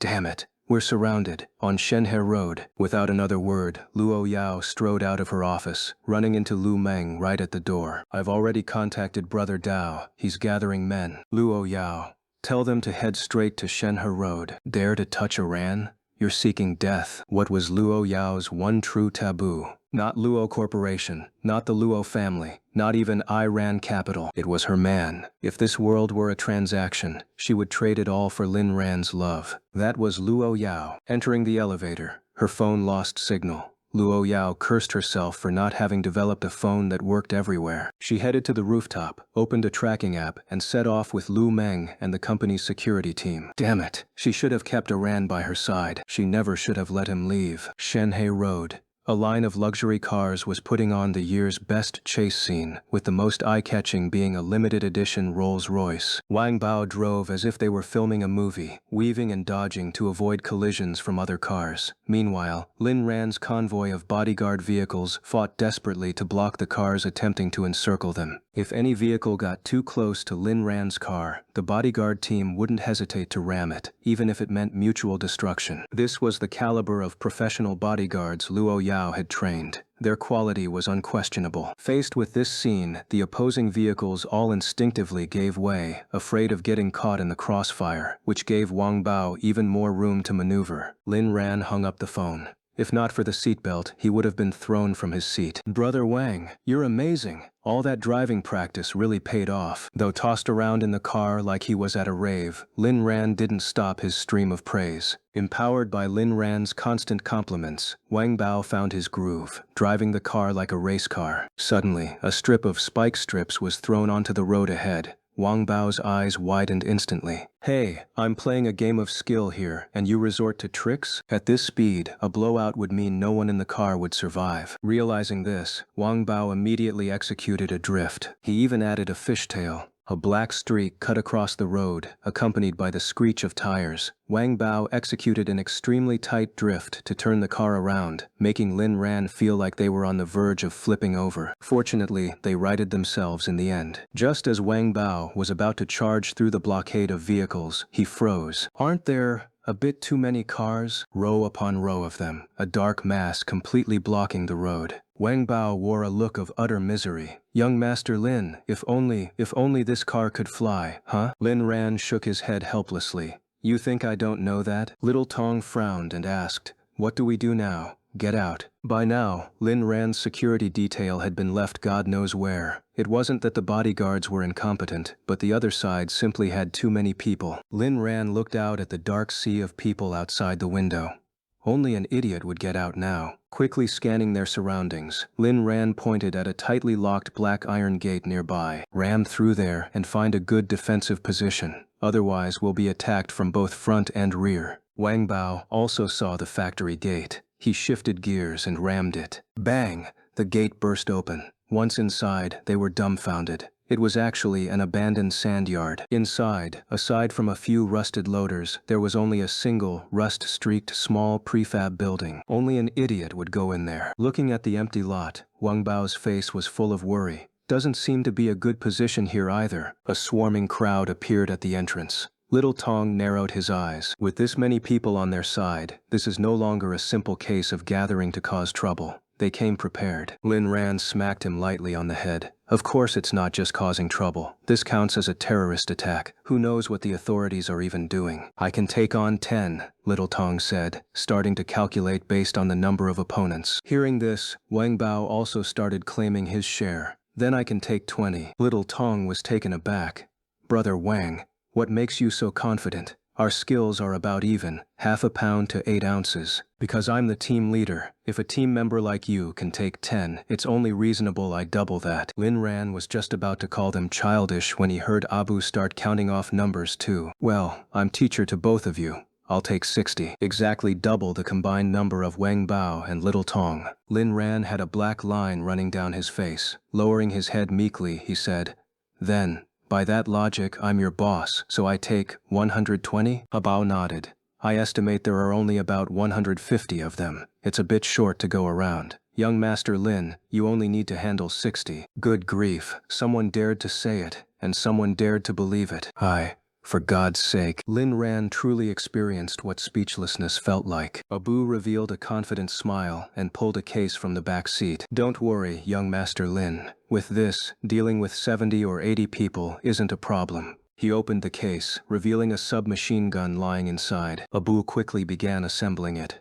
Lin Ran watched, clicking his tongue in astonishment. Little Tong and Wang Yibao also pulled pistols from their jackets. Lin Ran looked at them, utterly bewildered. "So when you said take on people, you meant shooting them?" Wang Bao replied, "What else? With our fists? The other side looks professional too. At most, each of us could handle 4 or 5 of them. That's the limit. Even if the young lady were here, she couldn't win. We have to rely on guns." "All right then." Lin Ran also remembered he had a pistol and pulled it out from under the seat. "Abu, you better use that submachine gun. I'd just waste bullets." Abu didn't stand on ceremony. Picking up the assembled submachine gun, he gave a brief explanation. "All right, no need to worry, young Master Lin. This submachine gun has low recoil and a wide effective range. Even a dog could use it." Lin Ran. Duh. He felt insulted, but had no proof. The group chatted and joked in the car, but they all understood in their hearts. Today was going to be a tough fight. "Young Master Lin, come with me. My Yu family's place may not be as comfortable as Dongtian Manor, but we won't let you suffer." A firm, powerful, and confident voice suddenly rang out from outside. The car doors opened. Several gun barrels pointed outward. Everyone's eyes widened. No one doubted the guns in Lin Ran's group were fake. They just hadn't expected Lin Ran to be so brazen. Lin Ran narrowed his eyes, looking at the calm-faced middle-aged man outside the car door. "Who the hell is this guy?" Abu answered. "Yu Taidu, the Yu family's crown prince, also Yu Chengken's father." Lin Ran understood and nodded. "Oh, so it's Yu Taiduo, the one whose wife is always cuckolding him, that Yu Taiduo." Yesterday, from the mouths of those three women, Lin Ran had learned that Yu Taiduo's wife, Cheng Lufu, was a veritable queen of the seas when it came to men, and this woman specifically targeted scions of major families, sparing none from the 80-year-olds down to the underaged. Within the Yu family alone, she had pretty much played her way through everyone. Why hadn't it come to light before? Because people from major families care about face. They wouldn't go around boasting, they'd just stand in front of Yu Taiduo, looking down their noses at him. Yu Taiduo's face darkened, but he quickly regained his composure. "So young Master Lin is someone who likes to spread salacious rumors." Lin Ran sneered disdainfully. "Your wife is a sex addict. You can't satisfy her, fine. But you get cuckolded and still won't admit it? If you knew the patriarchs of all three major families have had affairs with this woman, could you keep up this act? The most explosive part is, she's even been with the head of your Yu family. That's right, your dad." Thinking of this, Lin Ran felt a faint anticipation for Yu Taiduo's reaction when he found out. How did Lin Ran know all this? Naturally, from Cheng Lufu's close friends. "What's the matter? Didn't you get the message I had someone send you? Instead of thanking me, you have people block me? You really are an ungrateful little green man." Yu Taiduo was stunned for a moment, then his face turned terrifyingly dark. "Young Master Lin, I advise you to be sensible. Come with me. I won't make things too difficult for you." Lin Ran gave a scornful laugh. "Getting angry? Calm down. If you drop dead from rage, on this day next year I'll have to have a few green hats made to burn for you, so you don't miss out on the news from the world of the living." Yu Taidu had long heard that Lin Ran's mouth was like it was dipped in poison. Today, he was getting a taste of it. "I've already said, young Master Lin, come with me. My Yu family won't let you suffer." Lin Ran was amused by Yu Taiduo's words. Just the same line over and over. "Did you fail Chinese language class as a kid? No new vocabulary? Won't make things too difficult for me. Do you even believe your own words? So, what's the plan now? Do we start fighting right away, or do you tuck your tail between your legs and scram?" Yu Taiduo's patience was wearing thin. "Young Master Lin, you're a reasonable man. I believe you don't want this matter to escalate too much either. If it really comes to a fight, even with your guns, you might not necessarily win." As he spoke, Yu Taiduo took a step forward, and all the bodyguards behind him followed in unison. Just looking at their presence, it was indeed impressive. Lin Ran smiled disdainfully. These people didn't know who he was yet. Once they found out who they were dealing with, they wouldn't be so arrogant. So Lin Ran shouted loudly, "I am Lin Ran." No one on the other side moved. Lin Ran was taken aback. He clearly remembered how the bodyguards from the Wang Corporation had been scared out of their wits just hearing Luo Yao's name. Chapter 146, The Playboy Who Harassed Luo Yao and Got Taught a Lesson. Could it be? "My wife is Luo Yao," Lin Ran shouted again. The bodyguards still didn't move. Instead, Wang Bao leaned close to Lin Ran. "Young Master Lin, stop saying that. It's a bit cringy. Shouting names here is worse than finding a chance to establish a firing line." Lin Ran thought to himself, "Fine." The bodyguards of major families were fundamentally different from those of minor families, after all. They couldn't be scared off by just a name. Yu Taiduo couldn't help but laugh. He suddenly felt Lin Ran was quite amusing and wanted to humiliate him. Humiliating Luo Yao's husband must feel incredibly satisfying. "Lin Ran, if you kneel and crawl between my legs right now, I'll let you leave. How about it?" Lin Ran shook his head. "Not a chance. I, Lin Ran, only kneel to heaven, earth, and my wife. Besides that, I won't kneel to anyone, let alone the Hulk." Lin Ran couldn't go 3 sentences without mentioning green. Yu Taiduo finally got angry. He was done playing around. He had paid a huge price for this kidnapping. If he didn't resolve this soon, never mind Luo Yao, the pressure from the authorities alone would be unbearable. "Lin Ran, since you don't know what's good for you, don't blame me for being rude. Even if that crazy woman Luo Yao were here, she could only kneel and beg for mercy." Lin Ran had been wearing a smile all along. But upon hearing these words, his face instantly filled with fierce hostility. "Dare to insult my wife?" He raised his pistol, squinting one eye to aim. Yu Taidu was startled. He didn't dare gamble on whether Lin Ran would pull the trigger or not. After all, this was Luo Yao's man. He could do anything outrageous, and Luo Yao would clean up the mess. Bang!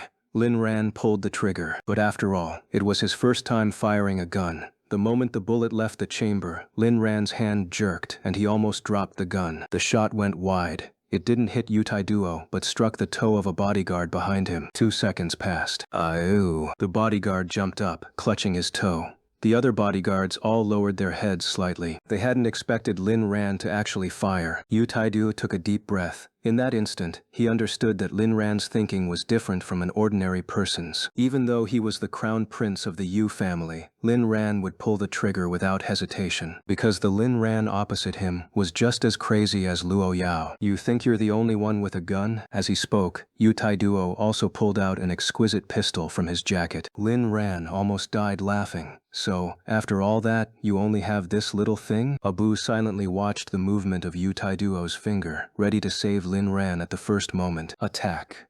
Yu Taiduo didn't fire the gun, but gave the order instead. Countless bodyguards stepped forward in unison, closing in on Lin Ran step by step. It wasn't that Yu Taiduo didn't dare to shoot, but he wanted to capture him alive. Only by capturing Lin Ran alive would he have the leverage to threaten Luo Yao. Watching the approaching crowd, Lin Ran could clearly feel a drop of sweat on his forehead. Scared. It would be a lie to say he wasn't scared. This was also the first time in his life he had faced such a situation. But would he back down? Absolutely not, because he was Luo Yao's man. Better to die standing than live on one's knees. You family, messing with me means you've messed with the king of hell himself. Lin Ran's eyes became unusually serious. Abu, young Master Lin, begin combat. Abu raised his submachine gun. Wang Bao and Little Tong did the same. Yu Taiduo narrowed his eyes. He didn't believe Lin Ran would actually mow them down. This was a whole group of people. If too many died, no one could save Lin Ran. But he still retreated slightly behind his bodyguards. A battle between the two sides was imminent. Just as Abu's finger was ready to pull the trigger, a rumble sound approached. Several helicopters rapidly closed in, hovering at low altitude above them. Lin Ran smiled.